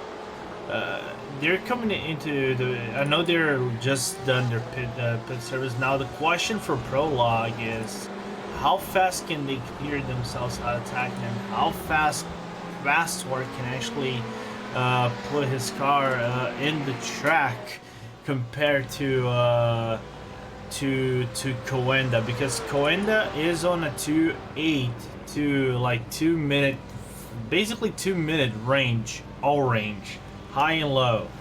And the question now for Coenda is that can Takinen do his best to close down the gap on Pastor, because if we are to look early race, the Prologue has the upper hand, but right now with the track cool down and everything is now up for grabs. I think Takkanen's he has the skills to do it, but it will be complicated. Right now the gap is 4.5 seconds. It is basically stayed consistent, solid between both teams at this current point of the race. It has come down on Takkanen to do the work, close down the gap on that Ferrari 74, and then who knows, go for a long shot, first place maneuver, try to go for the win. Pit stop underway for HM Engineering Red. Full service and a driver swap. Littner is into the car for what could be the second to last pit stop for them. It should be of the race today. So HM Engineering, Positive Sim Racing, Singular Racing Pink, along with many others still yet to come in here. Paul, your thoughts here as we approach the final 90 minutes of this race. Yeah, so this is going to be the business end of the race now. This is where business starts to pick up, and we get to see how these different strategies play out here, and really see what drivers are capable of, what teams are capable of to be able to pull themselves forward here. HM Engineering Red, they're about 7.5, maybe 8 seconds behind Prologue React Esport. So after that pit stop, they've pitted, I would say maybe right on schedule, maybe a lap or two early actually with that one. I would have thought they would have gone completely dry on the tank and then have a really short final pit stop, but you can even these things out and take less fuel at this point when going into the final two pit stops. So Prologue, they're right behind the Heikki Simsport Luna car, should I say, 0.8 of a second. But of course that Heikki Simsport car is due to give us a pit stop in the next lap or two here. Last time by, Prologue React Esport was actually the fastest car of the entire race, a 1:59.962 from them. The pace today from Daniel Pastor in the second half of the race has just been astounding. It just seems like they've been prepared. They set up the car for this portion for go time. And right now, with the amount of grip, that whole team has just thrived as the pit stop happens in front of them. They've just flew across this track. I will say with this Prologue React car, they as soon as they had that change of drivers again and got Daniel back into the car, they just took it to a whole new level in terms of the pace. And Lorenzo was right in saying that we would get a lap time into the 159s here with this race. Those lap times will continue to come down as the race goes along, because the conditions are getting cooler out there as we're heading later and later into the afternoon in sim. So these drivers, they started off with really hot track temperatures here. It's 51 degrees at the start of the race. Right now it's cooled off considerably here, and you're looking at the track temperature has gone down significantly actually. Let's bring this back up on screen. 28 degrees now Celsius, that's 82 degrees Fahrenheit is the track temperature. Now we're moving more towards the territory of a two-stop potential working for that last pit stop to maybe try and get the jump on other teams here in this race. Why don't we get the words directly from Prologue React Esport themselves in terms of that strategy? Their co-driver, Dominic Ferreira, is stopping by here in the broadcast booth once again. It's been a stellar second half of the race now for you and your team. You're now up in the net race lead. How are you guys feeling over there? Yeah, we're really happy. Obviously, I talked to you guys quite a few hours ago. It wasn't looking as good as this, but I mean, I have to give all the credit to Daniel here. I mean, I think I was pretty happy with my stint, but as soon as he's got back in the car, he's just taken everything to a whole new level. And he was setting times similar to Coanda when they were on fresh tyres, and he's just continuously pumping it out. And yeah, I have to say this is a really good show of his skill and the setup we've got on this car to take the tyres so long. To get to the setup point, were you set up more for this part of the race, or is it More so, you think the fact the track conditions have dropped so much in terms of track temperature as the event's gone on, and it's gotten much cooler? I think we always sort of focus on trying to build our setup for the worst conditions of the race. So obviously the start of the race was really hot, and we really wanted to reduce the tyre wear, which is obviously really high around here. So now we're finding that it's just so easy for us to be able to push and stay consistent for an entire stint, even if it isn't like the best laps. They just keep on coming out over and over. And I was really surprised when I was doing my laps, and I was able to stay within 2/10 my entire stint with the dropping track temp and this setup. It's just got to hope it all aligns now. And I think Daniel's gonna stick out the rest of the race, and hopefully we can come home with a win. One of the main things that Paul Smith was wondering about just before he brought you in was the tire strategy. What is that looking like in terms of, for that final stop, do you still plan on taking fresh rubber, or is it in that realm a possibility to take the double stint for you and some of the other teams on the track today?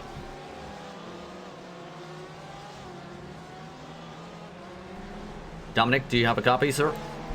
Oh, wrong button. Yeah, with how we're going, I think all our options are open at the moment. It will depend a bit on what's happening around us. I mean, obviously, with the earlier in the race, Coanda have got a bit of a longer last stop, so we're not as worried about them at the moment. But I guess Norbert in P6, he's the person that we've got to worry about, making sure that Daniel's out ahead of that for that final stint, because they don't have to take as much fuel as us, so he's pushing really hard at the moment. Had a little bit of worry. Jordan Weeks just jumped in the car for HM Engineering, and they had some strong pace at the start of this race, but they're a bit behind on the racetrack. They're going to potentially cycle behind you by at least 10-15 seconds. But at this point, what's the main thing you've been telling your driver in the car in this, as it's go time in the final 90 minutes of this race? Yeah, it's just reminding him constantly, just keep on hitting that lap time, stay concentrated, take your time with the lap traffic. We have got a bit of a buffer now, so risks aren't as important for us, but yeah, it's just take care of the tyres, leave all our options open, and give ourselves the best chance for that last 40 minutes on that final stint, which is sure to be really exciting. Anything else you'd like to add before we let you get back to your team for the final stints? No, I just really like to thank Daniel. I mean, I've never seen him drive this well before, and he's absolutely pulling the stops out today, and hopefully he can keep it going for another hour and a half. Thank you very much for the time, Dominic. Dominic Ferreras joining us here at the broadcast booth for Prologue React Esport, the co-driver to Daniel Pastor today, as Daniel still in the net lead by 5 seconds for Rios Coanda Simsport, and 9 seconds ahead of the car he was referring to there here, Lorenzo. So he and that team in a great spot, and you can tell they feel pretty happy over on that part of the paddock. Yeah, they feel ecstatic on that part of the paddock. You know, given the circumstances, they actually had to fight against at the very early stages of the race, getting involved within contact with one of the cars, and then losing top line, straight top speed in comparison to Coanda and HM Engineering, and then also, when I'm just thinking, the number 70 of Porsche Team Mama when Moran was actually over the car. But that is an outstanding result for Prologue, and I know they had that unfortunate incident in Suzuka that cost them, the race, and they couldn't DNF. They had actually DNF'd the race, but had they actually stayed in Suzuka, had they actually been in Suzuka, still avoided that incident, they would have been fighting for the win of the last era. A very competent team. I believe they can bounce back in not only in this round, but in the next few rounds, and get good positions. It has just come down to a matter of, keeping the car on track. You're basically have the golden opportunity over here to come down with a great result, and traffic is working on within your favor. So it has just come down to Pastor avoiding mistakes like incident mistakes, the 40 incident mistake, and then keeping the car on track. Roy Kobe's back in the car now for Positive Sim Racing. By the way, they just exited the pit lane, and Prologue React Esport is now back up at the front of the field. So the gap right now, about 5 seconds between first and second. They have an estimated 44 laps to go. That make it 43 to go. Check that on this time by. So that puts them in a window where in about 10 laps or so, make it about 12 to be safe, that we might see a bit of strategy in terms of fuel. That is still about 24 minutes away or so, so this could get very tight and interesting in terms of the window, especially with VRS going to SimSport on that different cycle for the rest of the way. Yeah, because right now the cycle for both drivers, they don't have to be concerned about fuel anymore. I think if they have to be concerned about, well, not to be fully concerned, I think Hakkinen has to save a little bit of fuel, so I think he has to settle down the car in a few turns. Therefore, he's losing a little bit of ground if compared to Password. Password don't have to be, concerned about saving fuel. He can go full pedal to the metal all the way to the end of his stint and then probably get a shortened stint compared to Hakkinen. But still, it is anybody's game thus far. We've seen gaps more bigger than 5 seconds being shrinked down at the very last stages of the race, and the team who actually shrink that away, managed to come out on top. So we can't call this race done until it is done. Exactly. This race still has a ways to go on the clock. So, anything can happen. To say the very least, Hyperion Racing Sunset Orange is in the pit lane, by the way, in 12th position with Jamie Smith. So they have also elected to take their second to last stops. 1 hour, 25 minutes to go on the clock. Let's go through a run through the field, shall we? As we take a look at your top 8 up on the screen in just a moment. ProLock React Esport is up in the lead by 5 seconds. That is shrinking slightly over VRS going to SimSport at the moment. The HM Engineering cars, the red and HM Engineering cars, are 3rd and 4th. Kinetic Racing is in 5th, with Positive Sim Racing in 6th, Singularity Racing Pink in 7th, with Haikai Race SimSport Luna in the 8th spot. Porsche Team Mama is the last car on the lead lap in 9th. Hyperion Racing X is in 10th, the first car lap down. Everybody else is 2 laps down or more. Hyperion Racing Sunset Orange, BG Esport Racing, Hyperion Racing Onyx Black, and SR Gold, along with Hyperion Racing, Laser Blue, and Wrap Energy Racing. The rest of the cars that are off the track run in SimSport, NSR Silver, BGTS Sims Racing Black, and Danish Bacon. Now the point standings, let's talk a little bit about that, because with the trouble to run SimSport, the 3rd place team entering today, the standings could get a little bit of a shakeup. And for ProLock React Esport, this was the type of race they've needed, regardless of where they finish, to get back in the conversation, because they finished with 0 points. After the last round, after what happened to them, they did not finish that race. They are now in line for at least what appears to be a minimum, a top 3 finish. Yeah, right now they're taking the max 120 points in this championship, which will put them in a really good margin. They would probably be bumped into maybe a P, like a top 10. I'm not gonna say top 5 slot until I'm definitely sure that the mathematics are done, and I'm not gonna do point mathematics at this point of the race and this point of the championship. I'm gonna let the guys that knows mathematics do this kind of work, but they're gonna probably set themselves within a top 10 with this P1 finish. But I think the one who probably gonna be bumped down the most will be Ronin SimSport, because they were 3rd in the Suzuka race, and with their DNF, I don't know if they're gonna get points out of this, to be very honest with you, Justin. I know we have only 20 cars in the track, but I think you have to finish a certain amount of percentage in this race to have your place counted, and then being made official that you did actually have a confirmed finish in this race.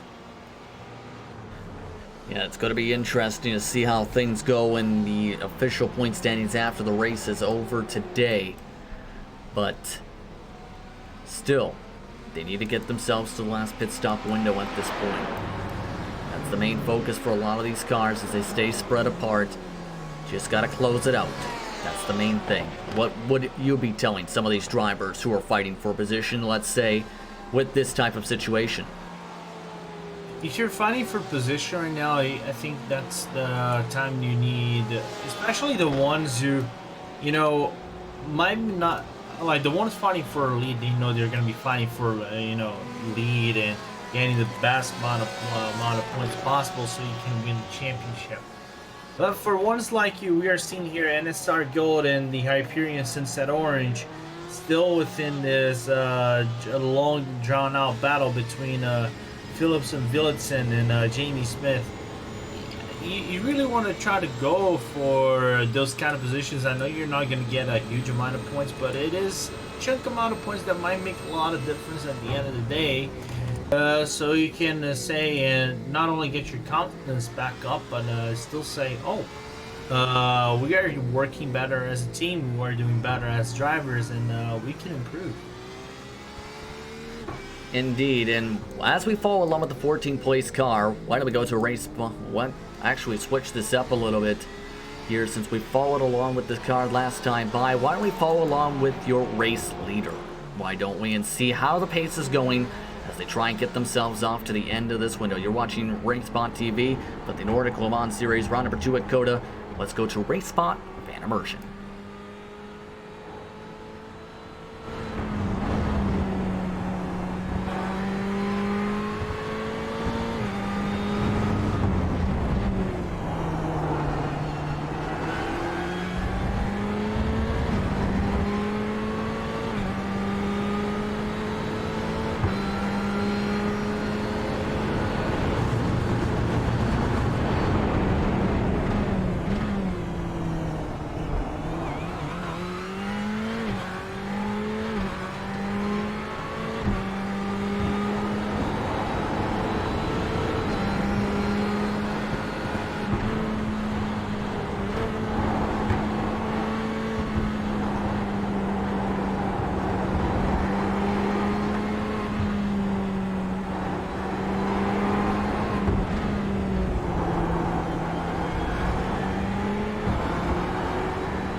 Welcome back, everyone, from RaceBot Fan Immersion as you have followed on Prologue React Esport as we continue to run along here for the Nordic Le Mans Series. Many of these teams you see today are getting ready, mind you, for the 24 hours at Daytona next week. These top teams will be battling along across the entire iRacing service. Thousands upon thousands of drivers taking part in those races each and every year. It should be an exciting year for the for the endurance racing schedule as some of the top teams get ready for the 24 hours of Daytona. Yeah, So, many of these teams. Oh, sorry. You want to say it first? I'll let you say first, Paul. yep. Okay. Right. So yes, it's the first of the major endurance events of the season. And it's one that everyone looks forward to. It's the one that kicks off the endurance schedule, and it gives these teams a different challenge to something like this, which is a 6-hour race. I mean, this is still an endurance event, don't get me wrong, but for events like Daytona, and then later on you've got Le Mans, Spa 24 hours as well, and Nürburgring 24 hours is its own thing. But those types of events, you've got 3-4 drivers, or even 5 drivers in some cases, per team. So you've got to have that ability to work together and to compromise on a setup that feels most adequate to all teams as we look at this battle for P number 8. Indeed, and this involves Moran, who is back on the recovery drive again, looking to go side by side, and takes P number 8 right on and away. Had closed up the gap with the help of the draft a little bit there at that time, but had a 2-minute.115 last time by. But to get back to the conversation at hand, how much, in your opinion, does a 6-hour race, let's say, differ from a 24-hour race and vice versa? I mean, really, with something like this, it is, yes, it's an endurance race, and yes, you've got to be consistent, ultra consistent, because consistency is the key in an event like this. But it's more of a sprint race as this compared to a 24-hour race, as you can imagine. And these drivers, it's a challenge for them in this event. Don't get me wrong. But it's even greater challenge because of next week, because not only have you got to hit your marks time in, time out, you've also got the tiredness factor to come in as well. You know, lack of sleep, having to help your teammates, having to jump in at short notice when you're not expected to be. So it's just being prepared all the time to jump in. It's a completely different challenge. And Lorenzo can go on to say about some of the other factors that come into an event like next week. Mm-hmm. Yeah, there are some other factors. Of course, there is the sleep factor, tiredness factor, time zone, and all the kind of stuff. But let's just say this league is just GTE cars. Daytona is GTE, GT3, and the for some people would say the infamous the Daytona, the prototype car, the famous DP, the infamous DP car. I'll be very honest, I like the Daytona prototype car. I don't know which car I'm actually going to drive. I'm not going to participate this year because last year I was at Daytona for taking part of the real event. Therefore, I didn't drive the Daytona 24. So this year I'm actually gonna be able to take part of the event once again, and not only commentate it as well.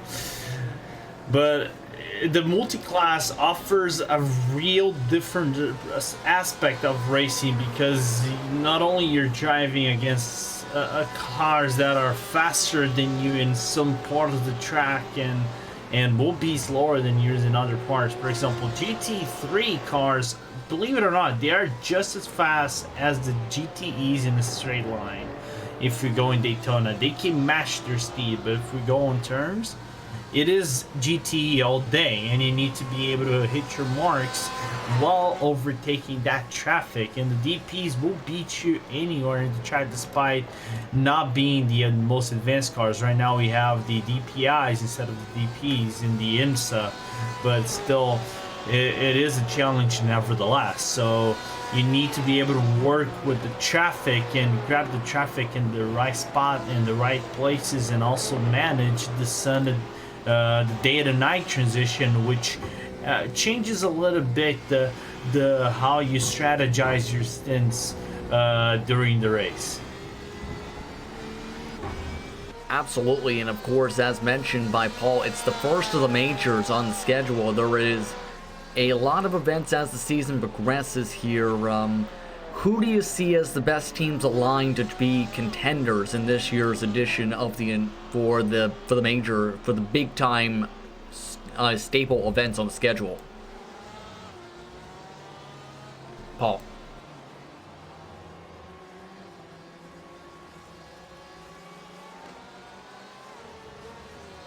Who do you see as being the best contending teams this season for the endurance schedule in 2020? Man.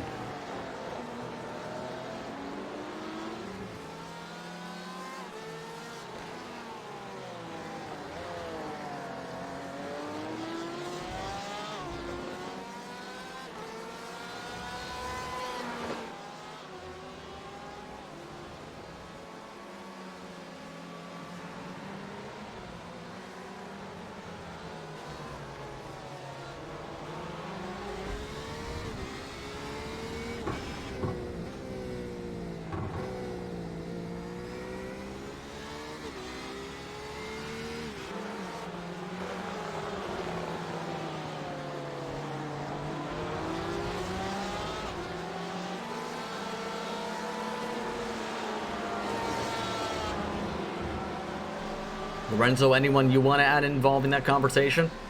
Ah, man. All right. Are we talking overall, or are we talking about categories? I'm sorry? Like GT, are we talking about in the different categories if we were going for the Daytona? Because if we're talking about different categories within Daytona, I can mention easily DPs. It's kind of an open, it depends who actually lines up, to be quite honest, because DP is kind of like the open ground. There isn't a front face from favorite team. But if we're going for GTEs, all right, GTE, it is just like Paul said, is Redline and Coenda. I'm gonna throw even Vendaval into this conversation, and Logitech Altas, because if I'm not mistaken, Altas won last year. I could be corrected about it.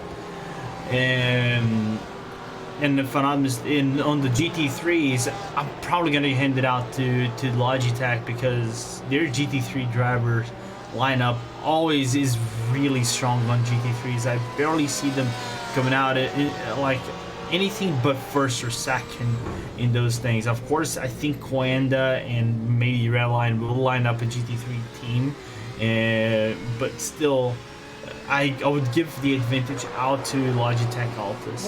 One team worth mentioning as well, it's a team that did very well in the Daytona prototype last year in special events, was of course Apex Racing Team.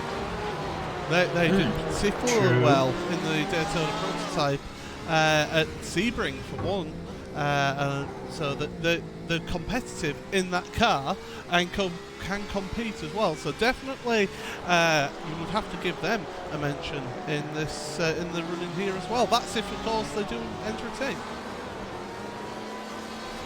Indeed. And don't forget, there's teams such as Kinetic Racing who compete in this championship, along with Firenze Coenda, Prologue, React Esport. We've seen them in the conversation for top 10s in a lot of the endurance races of 2019.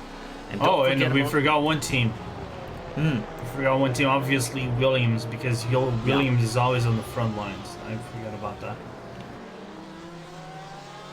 Of course, their gyms program, unfortunately, having the situation of today. We'll get to that in a little while as you still keep up with the battling up on your screen. We just had NSR Gold just duck down to the pit lane. And we also have HM Engineering Red just passing on by at the moment. But you can see as the pit stops continue. Want to talk about with you, Paul, your thoughts on the schedule coming up, really, with the series, because the spot is next up on the calendar for this series in February, and that is also, as talked about, a track where you might have a lot of incidents. Yes, a Spa-Francorchamps, absolute classic track. It's very difficult track in terms of the middle sector to be able to work your way through people. And it's a contrasting circuit. You've got that tight and twisting middle sectors, quite technical, but then you've got the really high speed sections of Sector 1 and Sector 3. So great challenge for those drivers. Off-tracks will be a factor on that track as well. But it's not always the easiest to make moves around there. And look further on, Sebring, absolute classic circuit for endurance racing. As the NSR Gold car comes out of pit road, 56 seconds spent on pit road there for them in their battle with the Hyperion Racing Laser Blue car. So there's those two tracks there. Circuit de Catalunya, we don't really know that much about how endurance racing goes around there. We haven't seen too many events take place there. But then, of course, finishing off with Silverstone, again, it can be a tricky track in places to work your way through. Lorenzo, you want to add something involving this discussion in terms of the upcoming races that could define them, especially the championship fight here? Yeah, of all tracks, basically I'm going to agree with everything that Paul mentioned. Spa is a very difficult track for you to make overtakes, especially on the second sector. Then we go into Sebring, which is a classic track, and then we come to Barcelona. Of course, we haven't seen Barcelona into the fray, as it is a relatively new track into the iRacing service. So we haven't seen a lot of endurance races. I know Barcelona from Blancpain, which serves as the last. Basically, it has been the last race of the season for the GT endurance calendar. It is a very tough track for you to make overtakes. It is a highly technical track, or kind of a medium to high downforce track. It is very clunkered up because you have, of course, the fast section in the front start finish line, and then you come into the very, very middle to slow section, which is the back section with the elbow turn coming into the back straight of the track, as we have Morin coming down into pit lane for Porsche Team Mama. And but I think of all tracks, the most difficult one in terms of overtakes will be Catalunya, because there isn't a lot of space for you to make overtakes. It's a very complicated track for you to keep yourself within range. I'm curious how the racing's going to go there too, and there's many different series coming up there as well to find out things. Had some of these discussions before in some of the broadcasts across RaceSpot TV in the past couple days, for example. But VRS Quanta SimSport doing about 3 laps or so for their pit stop as well. So the final window is open here. At this point, if you're a strategist, do you keep, at this point, when do you bring in the call? Because you don't want to end up risking running out of fuel on your last stint, but you also don't want to end up staying out too long and losing potential time on the racetrack. It has to be either now or in the next few laps. I think they're going to go for their full service. I think most of the teams, if I'm Prologue, I'm going for the full service. They're going for the full service. Why shouldn't they? Coenda is coming into, like Paul said, in the next 3 laps. I'll probably say in the next 2 laps. They're probably going to go for a 32 lap stint. They're going to be under a minute, so they don't have to be concerned about fuel. But it is basically going to be a full service regardless of sorts. You're just going to put fuel in. Maybe you're going to double stint the tires. You can double stint tires now. See, now I can say that you can double stint tires now. Anyway, but now you can just send it every single lap. Don't be concerned about fuel. I think really one team that is in the driver's seat, so to speak, in terms of the strategy of the top 3, is actually HM Engineering Red. They are the team that's going to pit the last, so they can react to what the other two teams do. So if both VRS Quanta Simsport, which I expect them to do, take tyres in this pit stop, and if Prolog take tyres in their pit stop as well, it's worth throwing the dice in there. You're 9-10 seconds behind at the moment, behind the leaders. Roll the dice, take fuel only at your final pit stop, and you're going to be shorter on the fuel stop anyway because you can pit later, and just go for it. Try and get the win that way. So that's where they are actually in the prime seat when it comes to strategy. Ideally though, they'd want to be just that little bit closer to the leaders to have it as more of an effect here in the closing stages of the race.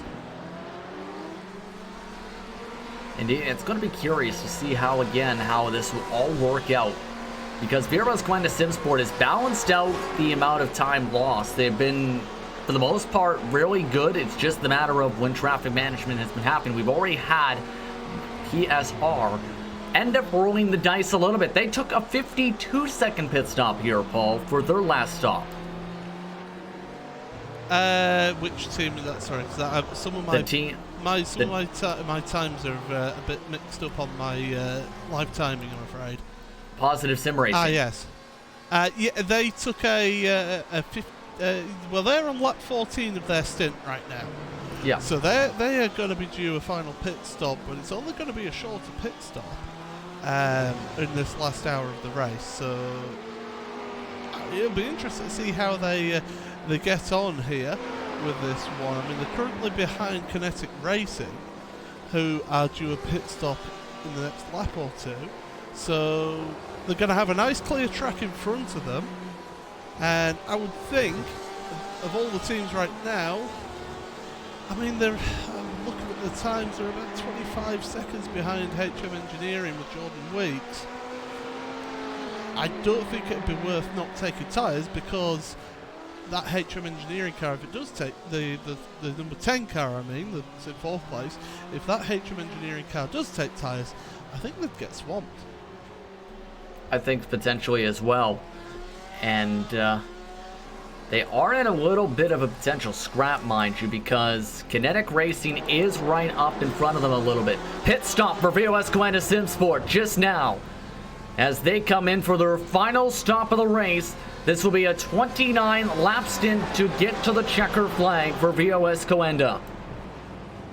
Yeah, right now they're coming into the pits, attacking, and is going to make of at least pit missed the pit lane a little bit to go a little bit forward for Takinen.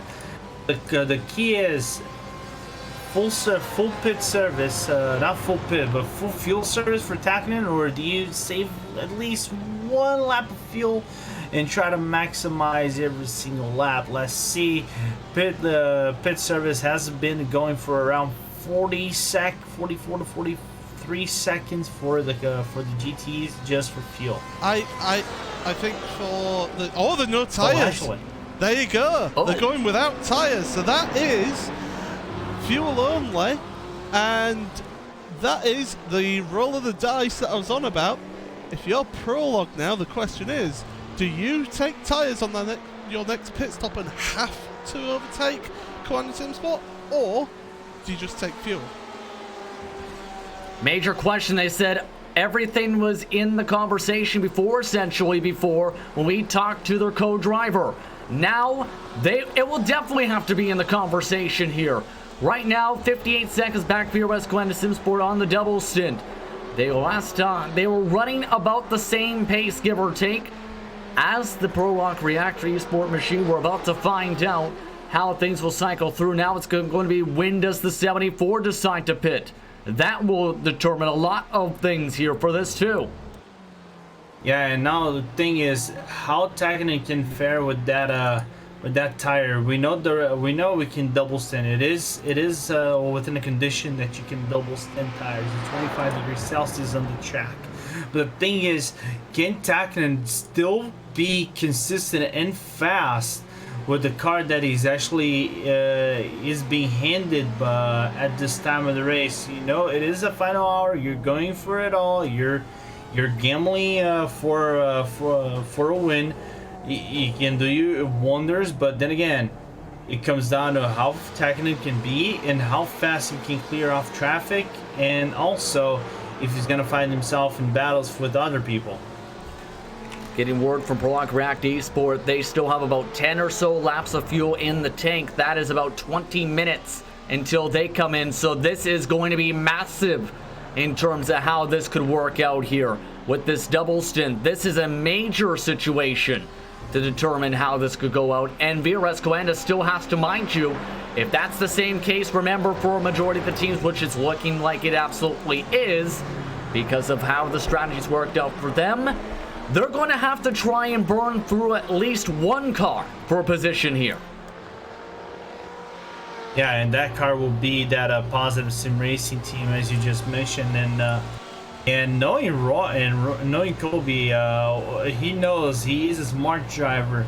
I think if Takinen actually closes down that much on Colby, I think he's gonna have played the smart move and let Takinen go by. Of course, he's not gonna cost him a lot of time and himself as well. So he's gonna do it in a place that he does lose a lot of time and also can save a little bit of fuel. Yeah, indeed here. So we'll see how this works out here. Again, this is just up the road right now by about a couple seconds. And you see the difference by about at least a quarter of the back straightaway between these two cars. But remember, based on that estimate, we are looking at about 30 minutes to go or so when the rest of the field is expected to at least try and pit in. That's where the rolling of the dice is going to come out here. At this point, if you are Prologue React, what do you do? Battle to the metal, and I would pit whenever I had to come down pit lane. I would do the half stint. You have nothing to lose. Your pace right now, you're doing 2:03 at 2:03, 2 minute flat, nearly 2 minute flat right now for Daniel Pastor.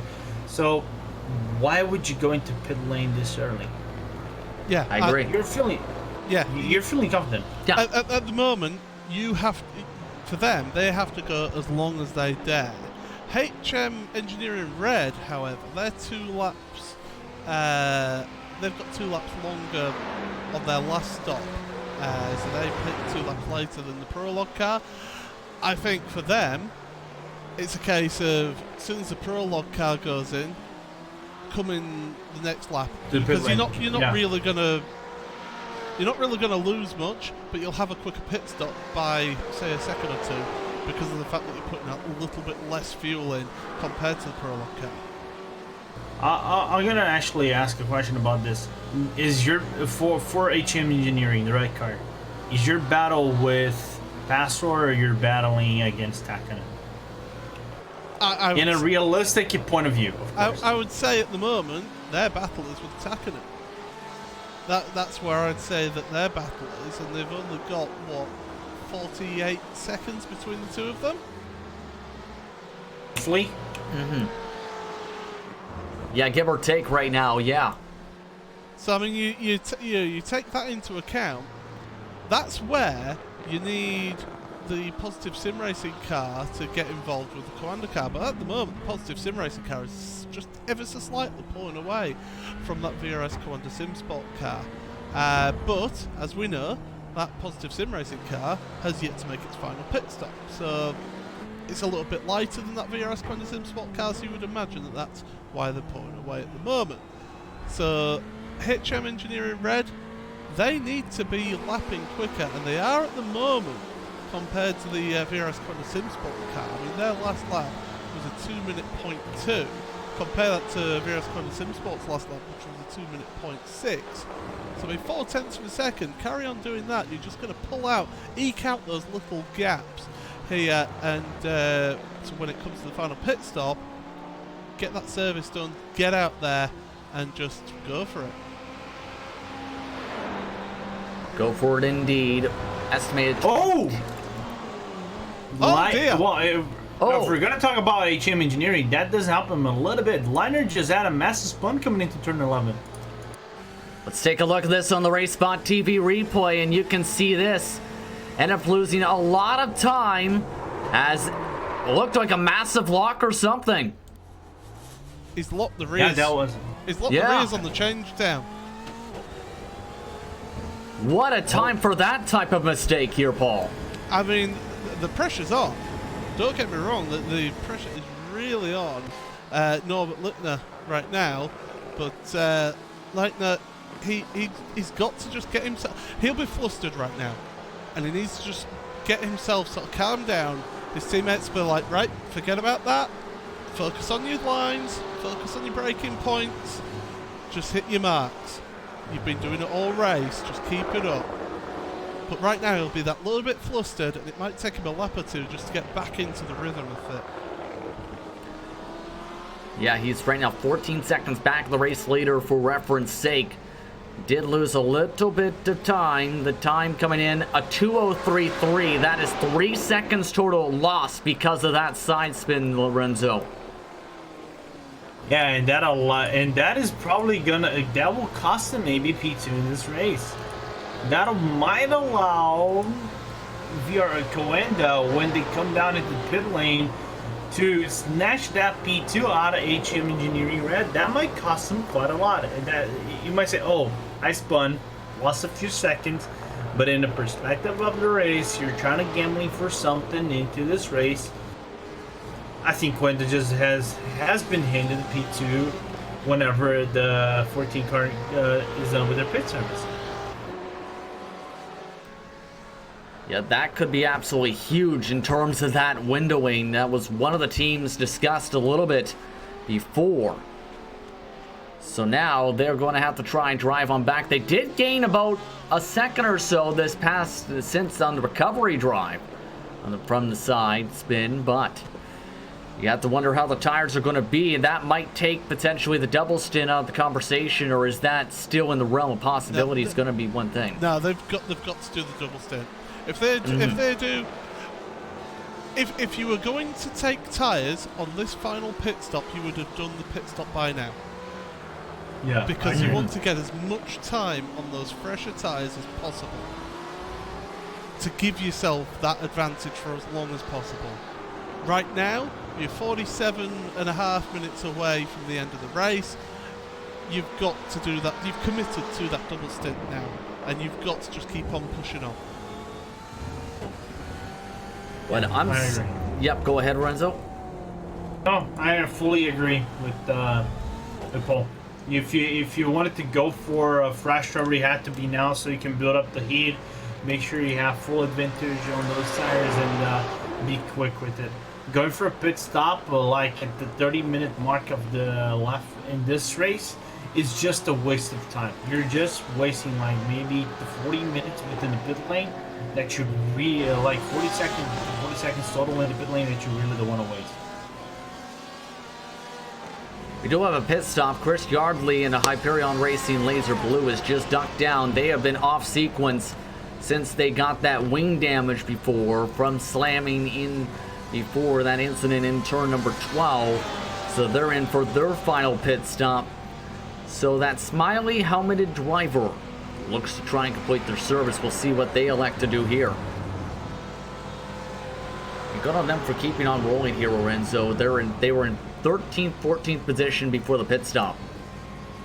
Yeah, and I'm quite surprised the car is still performing relatively well despite being shown in, if I'm not mistaken, that was the GDTS Sim Racing Black that kind of punted them in the turn 12, and they had that wing damage on the right side, but still going in strong, having a decent result given the despite the circumstances, but grabbing a few points and accruing a little bit more experience. They're off and away, and it's the S's right now at the moment, but still they're a couple laps down in the race, about 3 laps down total on the circuit. Still, these drivers have an estimated 23 laps to go and 45 minutes and under 30 seconds on the clock, and everyone trying to push for every single thing they can get right now. At the moment, that HM Engineering machine has been pushing pretty hard. They've closed the gap a little bit, to about 13-14 seconds at the stripe. Yeah, and that and I'll be very honest, that gap is not going to close down anytime soon. After that mistake from Liner, I think his concern has to be the Coenda that is doing right now, if I have to look, two relatively same laps. So the gap hasn't, you know, gone down quite hugely for VRS Coenda in comparison to HM Engineering Red. So their mindset needs to, you know, forget leader right now. You know leader's out of contention. You just have to be safe enough to avoid Coenda to snatch that P2 spot once you come down into pit lane. It's also worth noting as well that the Coanda car was only 0.1 of a second slower than the HM Engineering Red on that last lap as well, so they're not actually losing that much time at Coanda now. Also worth pointing out as well, we've not mentioned them, they have had their final pit stop. Morgan Moran does actually hold the fastest lap of the race with 1:59.5. I mean, that pace is incredible, even for the Porsche.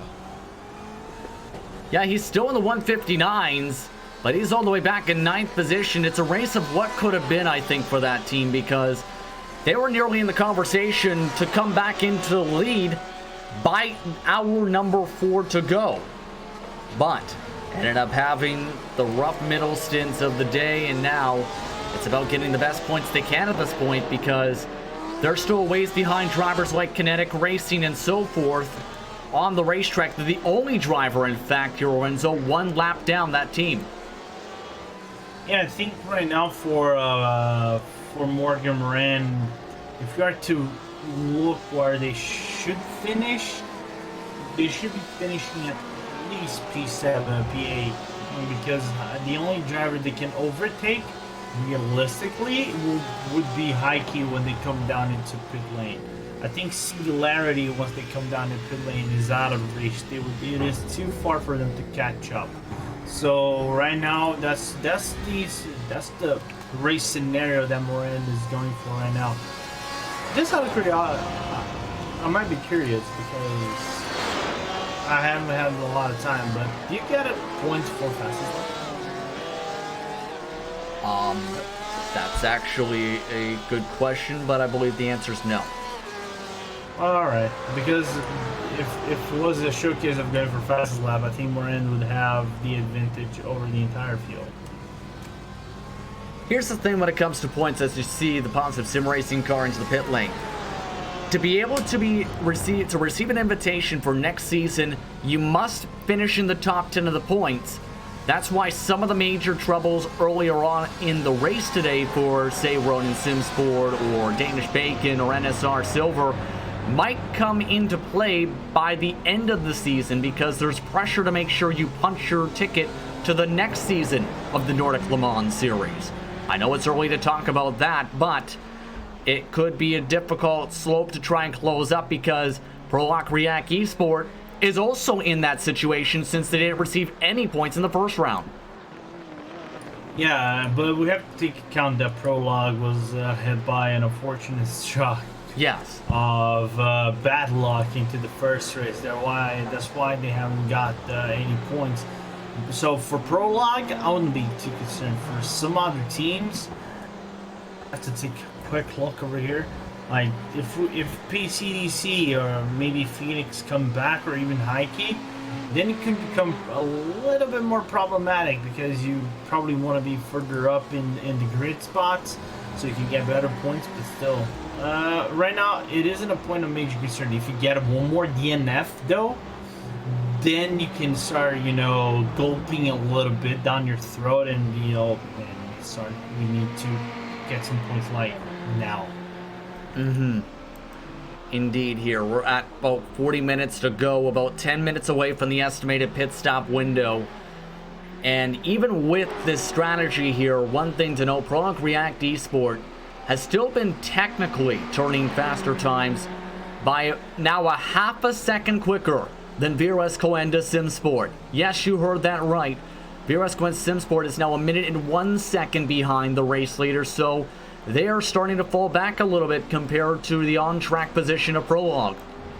That was always going to happen at this stage here, because of the fact that VRS Quantum Sport were going to have a much heavier car, so they would be affected by that, and also the older tyres effect as well. Because if you think they did a 31-32 lap stint on those tyres, and they've just had another 8 laps on those tyres as well here, compared to Prologue, who are, as you can see on screen, on lap 29 of their stint. So those little bit fresher tyres will be helping Prologue to just pull out that lead. And right now, really, from a team that, as we heard earlier from Dominic, that they were just hoping for a podium, they are in right now the prime seat to look at getting the potential win. Although 39 minutes remaining, anything can still happen here. Anything can definitely happen. The majority of the drivers are spread out, but the fastest car on the track at the moment is HR Engineering Red. Ever since then, it seems like they have just turned up the wick and have been able to focus back up in the second spot, because despite the side slide, they've gained 2 seconds since losing 3 seconds before, if that makes sense. Yeah, basically the entire disadvantage they let VRS Coenda gain with that spin. They basically got it back. They gained it back. But the thing is, it's still a yellow alert for Leitner, because you're still not out of the woods yet. It's gonna come down to the wire of how efficient can you be in your own pit lane, and how efficient can you be in the next few laps. You still have around 4 laps on your sim roughly for you to be as fast as possible compared to your Coenda, and then maybe have a little bit of room to breathe. Your thoughts on that here, Paul? I mean, really, VRS Quantum Sport, they are looking at the times.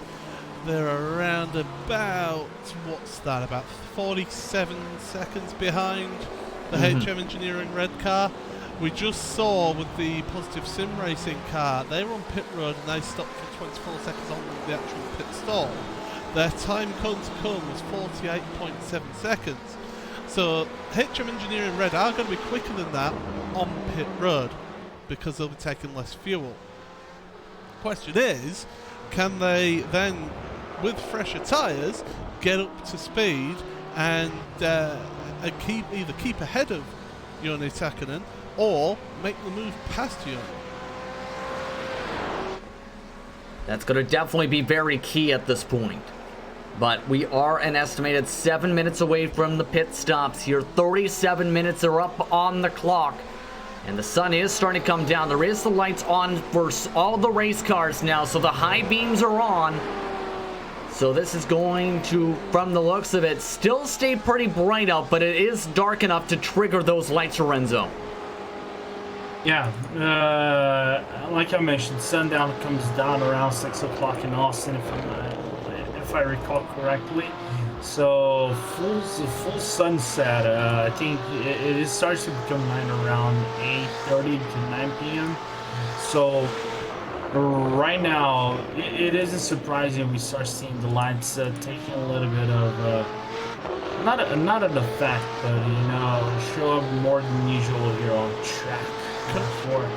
Yeah. Can I just jump in there, Lorenzo? I'll be very honest. If you guys look on the feed, it is a very beautiful look on that feed. Look at the sunshine at the end of the turn. Yeah, Paul, go ahead. Yeah, I was just going to point out the fact that going into turn 11 once again, Littner nearly locked up the rears and nearly sent it round again. He caught it. He had a wiggle under braking, but he is pushing hard. This is a push all the way to the end for him, and this is really going to be a tough ask to go to the end. He's made the mistake once, and he almost made it again there into 11. I was about to ask what is going to be causing that. Prologue onto pit road. To be honest, it can be something as simple as maybe the brake bias being too far rearward, and when you're changing down the gears, maybe change it down a little bit too quickly, and you'll lock up the rears that way. But here's the important pit stop then. This is the trigger, And this is prologue.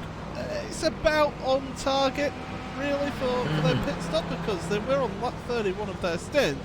Right. So you know, they're pretty much in. So HM Engineering Red, they're going to either come in next lap or one lap after that. So the pit stop window is open, and it's a quick one. 20 seconds in the stall for Pro Rock React Esport. They will cycle out a ways ahead in front of ERS Coanda. They are up in front by nearly 25 seconds. That's how much the difference is in terms of how much fuel was in the cars and how much the tires really mattered at the end of this run. Our timing is catching up here on the screen, by the way, just to explain that gap suddenly coming down. But it looks like Prologue React's race to lose at this point. It's just a matter of keeping your marks and getting it clean. There's still 4 minutes on the clock, but there's everybody else who still has to come down who can shape things up as well. Yeah, I think right now it's all eyes are on HM Engineering and how effective they can be on their pit stop. If they play the card that Paul mentioned, you know, go for an extra lap, go for your pit stop, but we have nothing to lose, so go for your pit stop right now. You know the lead pitted, so you are within the window for you to make that a comfortable pit stop. The eyes will be on Coanda, and we've seen right now the pit lane from entry from start to finish, it is 44 seconds roughly. So is Leitner coming into the pits right now? No, he's not. He's gonna stay out for one more lap, and that is quite interesting. I'll be very honest. If I was Leitner, I would have played your car, Paul. But then again, I'm in the commentator booth. I'm an HPD driver. I don't drive DTs as well as they do. They know better than me. He's still. I was just about to say that he's still lapping faster than Coanda, so it's worth him staying out as long as he can to pull out as much of the advantage as possible. Yeah, I was about to mention that. Yeah, absolutely. And now the gap, though, between those two cars is only about 12-13 seconds, give or take. That's not a lot of a buffer for when you have to go to the pit lane. Yeah, that's not a lot for you to. That's not a lot of buff, as we have Takinen coming down into into the start finish line. The relative gap is 48 seconds. So if I'm HM Engineering, well, right now Paul said everything. Just stay on track. Go for a full, because the likelihood of you staying behind of Coanda is it's nearly impossible. You're coming out at least 4, maybe 3 seconds ahead. Right now, the current race leader, HM Engineering Red, has just worked his way into the stadium section. Pit stop for VG Esport Racing. They are in from the 11th position for what is their final service of the race, with an estimated 16 laps to go up on the clock, with 31.5 minutes or so to go. So they look to make their service as Radstead jumps into the race car. And very quick service again, 21 seconds. That should be the name of the game for the rest of these pit stops here. HM Engineering Red will join them on the other end of the pit lane. They are off and in. Now it's going to be the question, where will they cycle? Yeah, we have to look right now where Coanda is right now. We have the track map. It is just a question if our friend over here, Paul Smith, is going to bring it up. And there you go. Thank you, Paul. As you guys can see, they're just doing turn 14 and going to turn 16 right now, doing 17, and actually they're going for a driver swap. I don't know if that actually cost them time. I think it cost them 10 seconds, doesn't it? It's 30. It's a minimum of 32 seconds for a driver change. So that'll cost them. Oh boy! Wow. They went with the faster driver for the final stint, but that might lose them the chances there. It puts them in a fight for VS Coanda as they pull away. And they're going to go out right in the middle of the scrap. They enter right into a fight for the second step on the podium. that is a very interesting scenario because, all right, I'm looking at the fair share rule because the only thing that it actually will let the drivers be be okay with the race is the fair share rule, and both drivers are within the fair share rule. So I'm quite curious, what did drivers swap? I'm thinking at this point they might have been thinking, get the faster driver in, knowing they might not be in the window for the race lead here, Paul. But maybe wanting to at least fight for the second position. Your thoughts here, Paul? Yeah, it's an interesting tactic, and it meant that it brought them out definitely behind the VRS Sim Sport car. I personally, myself, would have taken the quicker pit stop and come out ahead of VRS and made them make the move past me. I would have defended like my life depended on it, and really fought tooth and nail with them to keep them behind. Whereas now, they've got to be the one on the front foot and attack. And I mean, it'll be interesting to see if it does pay off, but at the moment, they're about 1.5 seconds behind, and they have got a little bit of lap traffic ahead. Yes, they do. They have Jamie Smith up ahead. See if that now end up being a factor. Traffic has been very cordial today and very nice and clean for the action.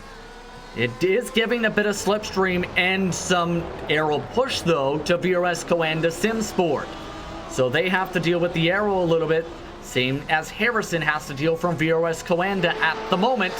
Lap time differential, a 2:06.51. It's going to be catching up a little bit for Harrison, a 2:08.73 last time by.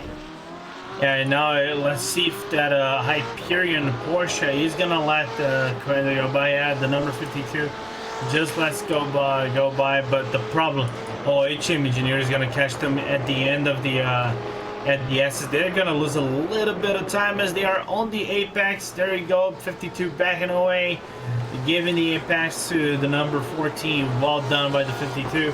So not a lot of time lost for the number 14, but right now that slipstream range, it's going away bit by bit. Pit stops are continuing up at the front stretch. High-Key Sim Sport Luna just pit, but HM Engineering is just approaching that part of the complex. Will we see a second BMW enter the pit lane this time by? The first of them is entering the stall now to start fueling up the race car for the final stint. The second one of Jordan Weeks will join them at the end of the pit entry. Keep an eye at the top of your screen as you see Jordan Weeks duck down for his final stop.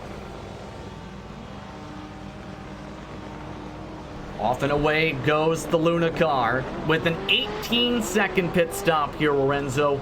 The least amount of fuel so far. Question is going to be how much does Weeks put in, only needing 14 laps to get to the finish. Yeah, I think let's see right now as he stops down on the pit lane. Counter starts for his pit lane service. 5 seconds, 6 seconds, 7, 8, 9. It should be around 18 to 17 seconds for Weeks. Revs up the engine at 16 seconds for Weeks, and he's going to come down comfortably ahead of VRS Coanda. 16 second stop in this. I'm not sure if I would say comfortable. It's still going to be a few seconds ahead, but Jordan Weeks may have just secured himself second here in what was the fastest pit stop of the entire race. Heck of a call from Weeks. This is going to get him at least one of the HM Engineering cars potentially on the podium. Yeah, especially given the number 10 was fighting for the win here at the start of the race. With the other cars, with the number 70, with the VRS Coanda, with the Prologue. So well done by Weeks in terms of strategy and being fast and efficient and still come out ahead of Coanda. Now the question is, can Weeks still remain fast long enough to avoid Coanda closing down the gap? He is gaining. Harrison is gaining. Kerrion Harrison inside the slipstream now of Yoni. Is there going to be enough time, though, to get the job done? There is still 25 minutes up on the board. It's the matter, though, of setting up the move and timing it up at the right spot. Much deeper braking zone this time for Harrison to close up the gap. They're also going to be on a little bit fresher tires. Remember the difference in the cycles between the majority of the field and VRS. Hitting the curbing that time was Harrison. Yeah, you can see aggressive lines from Kieran Harrison to try to close down the gap on Joona Takinen. Right now the gap is closing down. It was 0.9 seconds. Right now it's 7. It was 3/4 of a second between Harrison and Takinen. So right now it all comes down to the number 14 driver to have the necessary, you know, skill to maneuver through the turns and be within and striking distance on that VRS going in number 18 as they open up another lap, and HM Engineering is less than 7.7 seconds. 0.6 of a second gain last time by Harrison. So the fight is definitely on here. The VRS Coanda SimSport Machines tires are definitely starting to go off. US, the coldest part of the racetrack and the coldest part of the race today. 68 degrees Fahrenheit, 73 degrees track temp for the final 24 minutes up on the clock. Harrison looking the best of the two through the S's this time as he gets the aero push. I'll tell you now as well, another thing that they'll have to contend with into a couple of these corners is the sunlight as well. They may struggle just to get their braking markers that they've been using all race along, and so with the sunlight shining off the track surface, if you say been using a little bit of a painted marking or something like that, you may struggle into a couple of these braking zones, especially down here into turn 12. Absolutely right. Now keep an eye on this. There's a lot of shade here, but when they get up to the braking zone, it is very, very dark for some of the cars right here. The sunlight is beaming down a little bit through the standings as that time able to gain a little bit more time. They do have lap traffic ahead. They do have potential lap traffic a bit ahead. That could be a factor at the end of the race, and Hyperion Racing X to keep an eye on. But right now these two cars are focused on the task at hand. Estimated 12 laps to go this time by.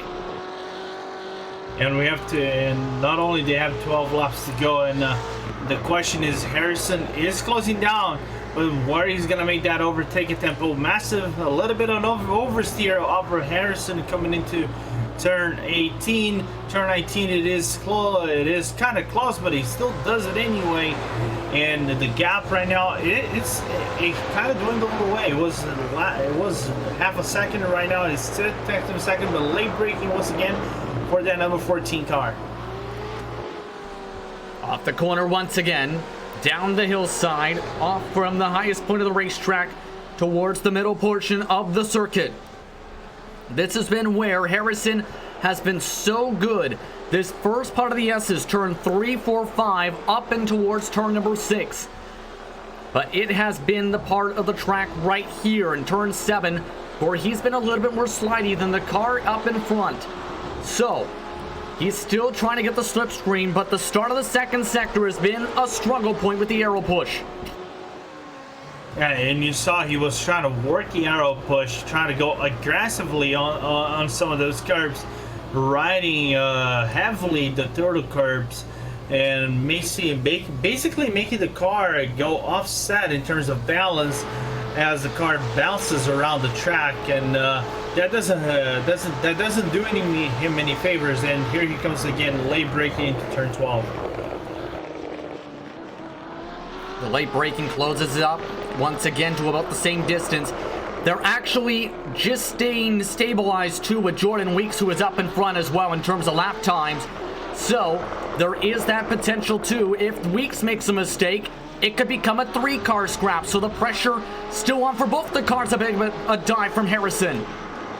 It's also worth pointing out though as well that Harrison, he needs to make the move sooner rather than later, or else you fall into the trap of getting caught up and following the lines of the braking points of the car in front, and all that you've been doing different to gain you that time goes out the window because you basically just follow the wheel tracks of the car in front. So ideally, you want to make that move sooner rather than later. Indeed, right now as they continue to scrap along. And still diving in, Harrison a little bit safer this time into turn number 1 as they continue to fight along in this scrap. Still coming to an estimated 10 laps to go in 20 minutes up on the board. And this is not, there's still a lot of time, yes, but there's not a lot of circuits left, so to speak, to get this quick pass done. You also don't want to end up burning up your equipment and potentially not having enough tire life in your left to be able to make the move.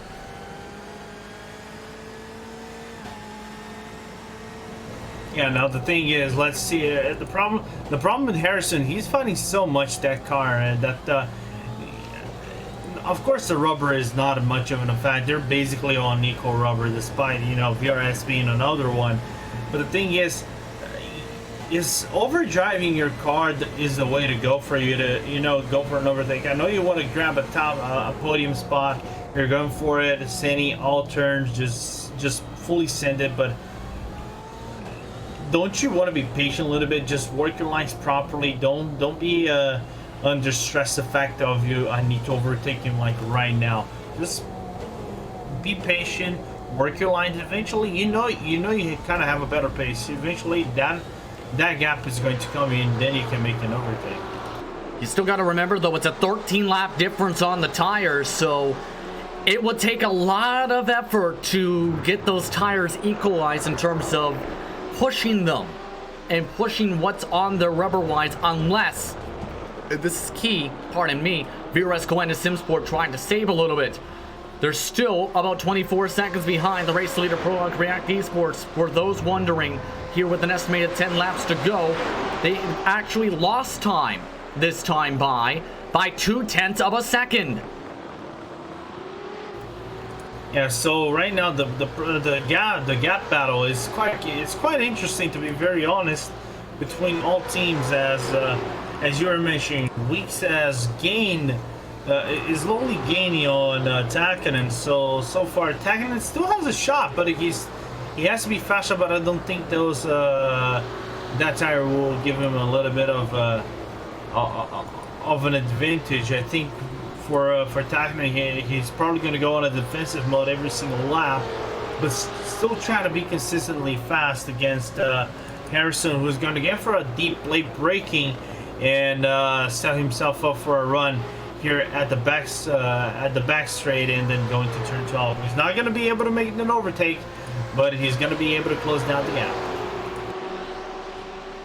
And remember, there has been some bold moves into turn number 12. One of the best passing sections of the track today. And using as much of the curbing as he can, still cannot get close to even sniff a dive. As they go through the stadium section once more, he's not been afraid to use that yellow turtle. And just missed a little bit of the bottom apex, is actually trying to go for a tighter line off the corners to get the best Sector 3.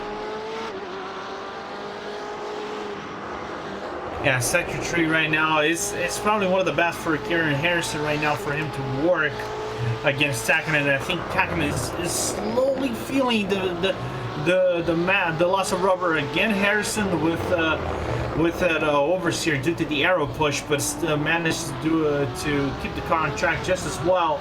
And now it can become a little bit troublesome for Takkanen. If Harrison wants to have a funny look into turn 1, he kind of has a gap for him to work with, but he's good for a go for a launch into turn 1. Tried that launch, couldn't get close enough yet. Still about a car length and a half behind, with 16 minutes up on the board. So this scrap could go all the way to the checker flank potentially if Harrison times this up right, or if it ends up being strongly defended by VRS going to SimSport at this point.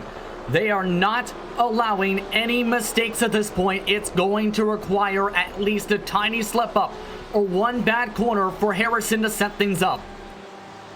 Yeah, it will come down to Takkanen's mental fortitude if he avoids mistakes or something of the sort, because we can definitely say right now P2 is out of reach. It's more than 5 seconds. It just keeps on growing. Weeks has just done a 1:59.8. That is probably, I think, his fastest lap on this stint alone. So P2. Last week's does a little bit of a fumble. I think it's out of reach. So Tagnan right now, I think he knows the battle for P3 is on right now. Every single lap is going to count. He cannot do any mistakes. We actually left some skid marks that time by into turn number 12. And again, this is his best section right here. Tries to charge it a little bit too hard maybe this time. Had to use the outside line of turn number 15 entering the Grand Plaza section of the course. He is really up on it at this point. The question is, can he keep on doing this, and for how long is going to be how much? Can he have the optimal grip to hold on to this battle in the car? The grip, and again, the grip is the biggest question over here. It is a 13 lap, as you mentioned, 13 lap stint on those tires. He's older by 13 laps, but the gap is just too close to call right now. So here comes Takinen defending on the inside just to avoid any possible dive from Harrison. Harrison just hangs on for another launch, and he's going to work Sector 1 all over again. I think he's looking for maybe a Sector 2 or Sector 3 overtake. He probably knows Sector 1 is not going to be something as he rises through the curbs once again. Still working their way through the S's once again. Conversation for P number 2 is gone, as we talked about, but the conversation for P3 still very much on. Again, Harrison, can he late break his way to get the slipstream off the corner, looking to keep on pushing. This time it's the closest he's been off the corner exit. He might have a chance this time to go for the gap. Yeah, let's see right now.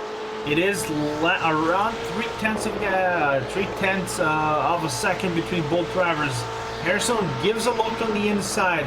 Same braking between both drivers. He's not going to go for it, but here he gives a look on the inside. Takinen just goes slightly wide. He's going to defend on turn 14. Just goes slightly into the line of Harrison. He's not going to have any room to work with it coming to 14, 15. It coming to 16, he's gonna try to switch back, but he's not gonna have the room to do it. Tried to use a little bit of that elevation to his advantage, but again, Harrison will have to reset once again. Looking to keep on fighting. This is again for the final podium spot. 7 estimated laps to go this time. Defensive line from Takinen, this time into turn number 20. Will he go defensive into turn number 1 as they go up to the highest point of the racetrack? Already bobbling, trying to break up the slipstream. Looking to go to the middle of the track. Digging the defensive line deep as they forces Harrison up to the outside once again. Harrison again gets a bit of a bobble. Yeah, and that could have gone very wrong for Takinen because that wiggle on the second to last turn before opening up this 169th lap could have gone very wrong. He could have lost some precious time. If that was under 2.2 seconds between both drivers, because they had a bad exit on the last turn that didn't allow Harrison to come in closer and try to make a move, but regardless, that was a good defense by Takinen on the inside line of turn 1. That's why Harrison just couldn't do anything by it. And here comes Harrison once again. Late braking. He's gonna have himself a launch, but it comes down to how good can he have a launch, because Takinen just has a little bit of a wiggle. He's going to lose a little bit of time, but again, the gap right now is 0.4 seconds. He's not gonna have room to work with. He does get a bit of the slipstream to push him down the straightaway, but again, not in the best of spots to make the dive. If he was a car length closer, we might have seen it. But again, he's been trying it in the run to turn 15. That's been, again, one of his best sections. He's been trying to almost get it on the outside line this time. He forces himself up there again, tries to go for the switchback again. This time, he's very close to Takinen. Gets a little bit towards out of the arrow. Takinen runs to the bottom side of the Grand Plaza. Going back to the inside is Harrison as they make the run to turn number 19, up to turn 20 once more. 10:30 to go on the clock. And again, Takinen defending the inside line into the last turn. He has a massive wiggle. Massive wiggle for Takinen. He already goes into the inside line, coming into the start of the lap. He's going to defend fully that inside part of the turn number 1. Harrison knows that he's going to launch himself, work the draft, work on the outside, side to side, coming to turn 1. Harrison's going to try to have a look on the inside. They're going to be coming down side to side on turn 2. And Harrison's going to make the overtake and take P3 for VRS Coenda. Can he hold on the newer tires now? Harrison able to make it work on the run up to the start of the S's. Now he looks to try and pull away, but VRS Coenda Simsport still keeping up in the middle portion of the S's. Will that 13 lap difference come to bite them for the final podium spot? Harrison with the grip off the corner as he gets the run off in the turn 10 and 11. But here comes Takinen on the braking, coming into turn 11. A little bit of a late braking for Takinen. Now the key is, can that Takinen work the exit? I think he has a little bit of a bounce on the exit of turn 11, which offset his car a little bit. He has to be careful on the throttle. Therefore, it's offset his car in terms of speed. So he's just going to work the draft here, coming into turn 12, and Takinen is going to be a passenger for sector number 3. Couldn't get the dive, actually had to go dead even on the braking zone. And at this point, is it done for Takinen? Estimated 5 to go. He's going to still keep up the pressure though. He's been trying to stay low. Harrison this time gets to stay low, while Takinen tries to go for the cross, cannot do it. So off and away goes HM Engineering Red in the 3rd position. They look to secure a 2-3 finish for the team. And that will be a massive result in terms of championship standings right now, because HM Engineering is 2nd in the standings. So that number 10 car could actually snatch away the lead of the championship out of Coenda. So it all comes down if Coenda can actually grab that P3 spot. Maybe, and I may say maybe, they can still retain away the lead of the championship, but then it comes down to Takinen skills to maintain that car on track. Last lap 2:01, whereas HM Engineering Red did a 2-minute 8/10 of a second. But now it comes down to Takinen, how much grip that a BMW still has left coming into this final. Probably I was going to say 10 laps, but no, it is 8 laps in this race. Meanwhile, as that was going on, 2 teammates fought for position number 13. That's seen Jamie Smith get passed by Chris Takinen, a massive wiggle coming into turn 9. Let's go back to the live action as once again Takinen dealing with the older tires. At this point, even with the faster lap times before then, his tires might have just gone off the cliff. A 2:01 last time, a bump off the curbs this time. Yeah, had to. He just way powered out of the. Just put the gas way too early on the exit of turn number 9, as that car was offset because of the bounce. And you know, when the car is bouncing, you really don't want to put the throttle in, as it offsets the car and it's going to oversteer. But good reaction on Takinen to keep that car on track. Indeed, but right now up at the front, it's been a dominant run for Prologue React Esports. They've got 6 minutes and 40 seconds to close it out, a 15-second gap. A decent buffer to say the least. But the car behind, you can see, even with the deficit, has been closing. Jordan Weeks, they ended up he's pushing and hard to try and close up the gap, but there's not enough time on the board to do so with a 15-second differential. Yeah, for Pastor right now, it's just in terms of race management. Just keep the car on track. You can just waste as much precious time as you can possibly waste and still retain the lead. So for now, the win is within the grasp of number 74. It's just a matter of keeping the car on track. And for Takinen, I'll be very honest, I think that's P4 for him because it doesn't look like he has the grip. Yeah, and that penalty early on in the race and the decision to pit may be the deciding factor in this one. You have to wonder here, Lorenzo, what they might have had happen if they elected to just take the stop and go and put themselves in a similar situation compared to Moreland, where they would have to play catch up, but could have also been one of the fastest cars on the track, since they were in that case when they were offset on the strategy. Yeah, also I think the thing that damaged them in the most, I think Tommy Oscar said it pretty much, is that option for going for the double stint, even though it wasn't intentional, fully intentional for going for that double stint. I think it damaged their race perspectives heavily in terms of pace and track position, because had they gone with the strategy of pitting every single full service, every single pit service on that first half of the race, I can assure they wouldn't be in this situation right now. New fastest lap of the race, Morgan Moran with a 1:59.521. He is flying, but he is still in P number 9. He still has a shot, though, of getting up one more position. He is reeled in P number 8, and he's coming in quick.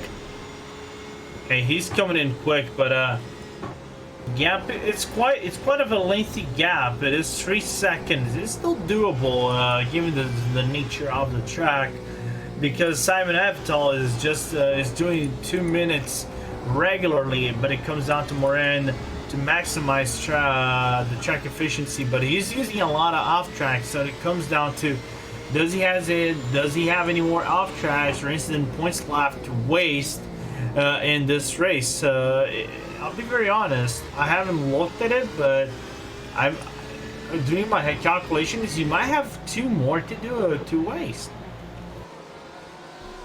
I don't know if you want to waste them. Regardless, you want to get as clean as a run as you possibly can, or at least push the limits of the track. You don't want to leave it to risk of a calculation.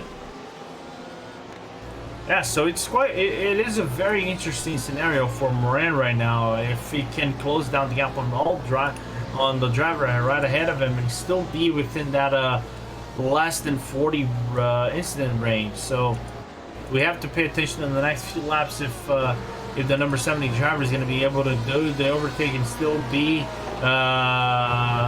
able to not receive a penalty. Indeed, right now, as you still keep an eye on that, this is one of the closer battles on the racetrack. Also, you have HM Engineering red and Virus Coanda SimSport also flickering red boxes still by a second. So 2 of the main battles to keep an eye on. Again, this is the battle for 8th position. Under 3 minutes to go on the clock, half a straightaway the difference. Estimated time about 2 laps to go up on the board. So this could be close for the distance. Again, you see the times up on the ticker. A 1:59.6 compared to a 2-minute .937 last time by for the 8th place car. Yeah, so right now the thing is, if you're to look on the relative difference, it is around 1 minute and 52 seconds. Sorry, yeah, 1 minute and 52 seconds. And Moran's the only driver who's actually quite quicker than React. So I wouldn't believe that the number of P1 is actually going to be able to reach him in time and then overlap him. But then Moran, as you can see, massive send on turn 11 and then maximizing on the way out, just grabs a lot of time compared to Heike. Now the gap is less than 1.6 seconds, so I believe it's doable. It just comes down to where does Moran is going to make that overtake. Yeah, if there's enough time is the thing. There's about 90 seconds to do so up on the clock. They'll have about 2 laps. Do you think he can do it in 2? If he does 159 now and then maybe start closing on the 159s on the next one, it is doable. It comes down to the wire. Still keeping an eye on this one with about a minute or so up on the board. So he's able to take the harder braking zone. The sun has just about started to set. Local time 8:13. Again, this is the battle for 8th position. One of the closest battles on the racetrack remaining. In the final stages of this race, they'll have 2 laps to scrap around the track. They're near the end of the lead lap. The leader, meanwhile, is about to start his own last lap. Prologue React Esport taking the estimated white flag with 38 seconds left on the clock. That is about a quarter of a track behind these 2. Yeah, a little bit behind, and a Prologue with an outstanding drive from start to finish. Strategies working perfectly. and both drivers from Dominic Ferraris and Daniel Pastor just being downrightly amazing and showing why they are one of the favorites out of this championship. Unfortunately, that Suzuka race, we can call it a fluke, because they had that unfortunate incident at the first half of the race that kind of threw him off and gave him a DNF. But here we go, back to P8, because Morin is just on the back bumper of Simon Alvital, and it's just, again, matter of when. They still have one more lap to go over here, Justin.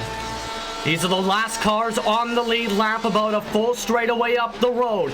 Moran trying to go for the switchback. He's got the grip. He's got the side-by-side battle in towards the stadium section. Avital trying to get the squeeze back. Moran across the back bumper. Runs across the rumble strips. Tries to take the high side as they still scrap for P number 8 as they work their way to the Grand Plaza. Yeah, that was a really close, especially at turn 14 for Morin to nearly avoiding contact. That was nearly a bumper-to-bumper contact between both cars that would have set off Heike off, and Heike with a wide turn, near contact between both drivers, and Morin is gonna hang back a little bit. And talking about it, here comes Prologue on the second to last turn, Justin.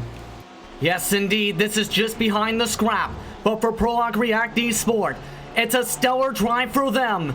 They'll come across the final corner and take the victory. They win round number 2 of the Nordic Le Mans Series. A stellar victory for them, but a stellar fight going on for third still, because Harrison looking to secure points because he's got Fearless Coanda Simsport looking to take that final step of the podium underneath the way from him. Defensive line from Harrison on the bottom side. Takinen trying to get the grip, loses it on the bobble. Across the stripe, it's a P4 for VRS Coanda and a P3 for HM Engineering Red. A 2-3 for that team. Now we go back into the P8 battle between Porsche Team Mama and Heike. Heike with the inside on turn 11. Massive ride on the curb for Heike and Simon Avital. We're just working on the draft, side to side, coming into turn 12. Still have more than half of that backstretch to work with, so Morin is going to have the advantage coming into turn 12. Here comes Morin, inside line, a little bit of a late braking for that Porsche 911 RSR, and he's going to be able to seal the deal. Here comes Morin, nearly a switchback for Heike, but he's not going to have the grip. Here comes Ivital, having a little bit of a look, runs over the rumble strip, but he's not going to have any room. Oh, the contact between both drivers, nearly sending the Morin off the track, but Morin, what a drive for Morin, capitalizing P8 on the last lap. Old tires versus new tires. Morin shows new tires, come out on top. It will be a P8 for them, the last cars running on the lead lap. A stellar run for them for the recovery, but it's a question of what could have been one of the fastest cars in practice and qualifying today. An absolutely stellar victory today, though, for Prologue React Esport in what was a stellar race today from COTA. Let's take a look at your unofficial race results today for round number 2 of the Nordic Le Mans Series, where Prologue React Esport came up on top of the board by 13.7 seconds over HM Engineering. It was a 2-3 for the team as HM Engineering Red held on to the checker flag over VRS Coanda Simsport. And one of the more exciting battles we've seen so far in the early portion of this season. Then, Positive Sim Racing finished in 5th, a minute and 1 second behind the winner, with Singularity Racing Pink in P number 6. Kinetic Racing in 7th, with Porsche Team Mama in the 8th spot. The last car on the lead lap was Heike Simsport Luna in 9th position, with Hyperion Racing X rounding out your top 10 today here, Lorenzo. Yeah, outstanding result for some of these teams, and battles from start to finish. An action-packed race. I would have, like I mentioned more than once, I honestly thought this would be a more spread out race, but I'm definitely, pleased that we saw many battles from start to finish. Drivers fighting left and right from start to finish, literally on the last up until to the last turn of the race for a podium battle or even a P10 battle. not P10 but top 10 battle. So it was really cool to see, and 6 hours flew by quickly, right? Just Absolutely, but the rest of your results, VG Esport Racing, Hyperion Racing Onyx Black, Hyperion Racing Laser Blue, and Sunset Orange finished 12th through 14th. NSR Gold, Wrath Energy Racing, Ronin Sim Sport, along with NSR Silver, DGTS Sim Racing Black, and Danish Bacon round out your 20 drivers. And what was an entertaining one by far today, and a dominating win in the end, especially the second half of this event here for Prologue React Esport. Absolutely. Prologue with an outstanding result coming out of P1. Like I mentioned, their incident at the very start of the race could have thrown them off a little bit in terms of pace and battles, but they still came out with an outstanding strategy, and their pace, especially out of Daniel Passer, that outstanding pace he put out on the rest of the field, nobody could catch up. Nobody from Coena, nobody from HM Engineering. It was a well-earned victory for the number 74 car, and to be quite honest, puts them in the map of maybe a championship contention. I'll be very honest with you guys. We have the whole team for Prologue React Esport with us here in the broadcast booth to celebrate the victory. We have Sammy Idrissi, the team manager, along with both of their drivers, Dominic Ferreras and Daniel Pastor, for today's event. First, let's go to Sammy. First off, Sammy, how does it feel to come away with the victory today in round 2 of the Nordic Le Mans Series? Sammy, do you have a copy? Oh, I'm not sure he can get us. I'm sure he's really happy though. How are you? With us before. Okay, let's ask you, Dominic. How are you feeling about today? Yeah, I'm ecstatic. I think me and Daniel did not expect this at all coming into this race. We prepared okay, but definitely wasn't our best preparation, and to come away with the victory, especially after the first hour, was just amazing. I think here's Sammy now. Yeah. Sammy, how do you feel about having your team come away with today, especially being down on straight line speed for the first half of the event? I believe he might have a technical issue, but I'm going to ask you, Daniel, then, about this, since how was it trying to fight with this race car and fight your way to the race lead in that scrap with HM Engineering and the rest of the teams to work your way back forward despite having lack of straight line speed in the end? It was really hard can you hear me, because guys? I haven't had the top speed to overtake on straights, and I wasn't even catching up to the BMWs. So it was really hard. But Yeah, it's amazing. anyway, somehow to we see did it. that guys doing. Absolutely sounds amazing there. I believe we have Sammy now, I believe. Do you have a copy, sir?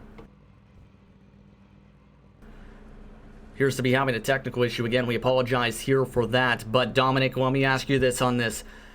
Did you guys think this would be possible? After what happened in the start of the race and now seeing what happened, what's kind of the emotional state now that you've had a second to take a second to think? Yeah, it's been really good. I think for me, I was a bit sick heading in today, and coming from Australia definitely isn't the most pleasant time zone.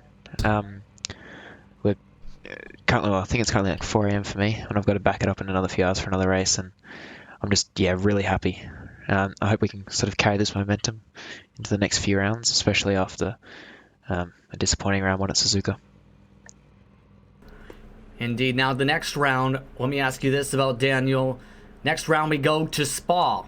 Your thoughts on going to Circuit Spa Francorchamps for you and your team after a strong run today?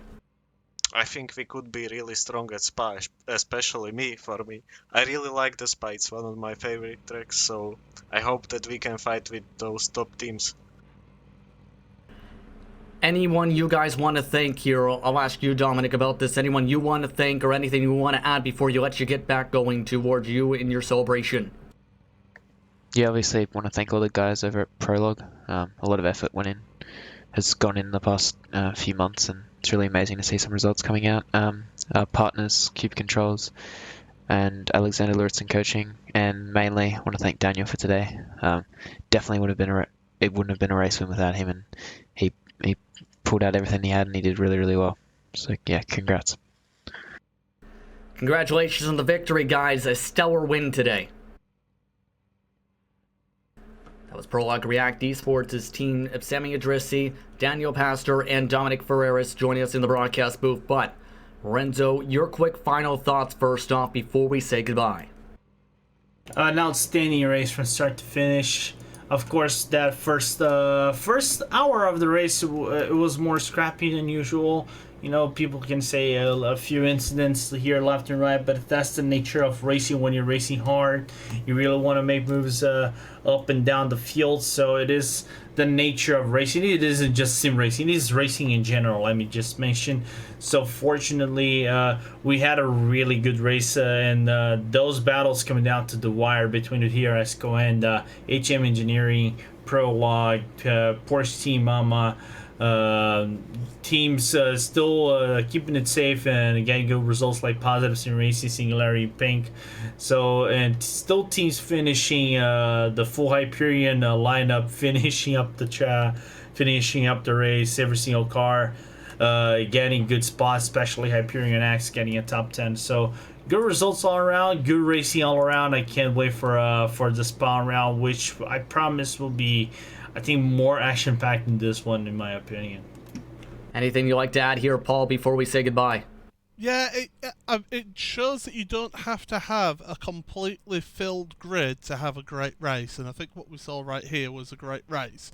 You had the typical sort of little bit of a lull partway through the race where everything was just sort of settled down, but then the ending of the race there, that the final few sort of final hour and a half of the race really did come and pick up and gave us a great display there. So hats off to everybody who took part in this race. Hats off to them indeed in this one. Thank you very much once again. Paul Smith and Renzo Bonder with me, Justin Prince in the broadcast booth today. Congratulations to Prologue React Esport on the victory today. And thanks once again to the full team. But before we say goodbye, of course, a somber day with Martin Solari and his passing today.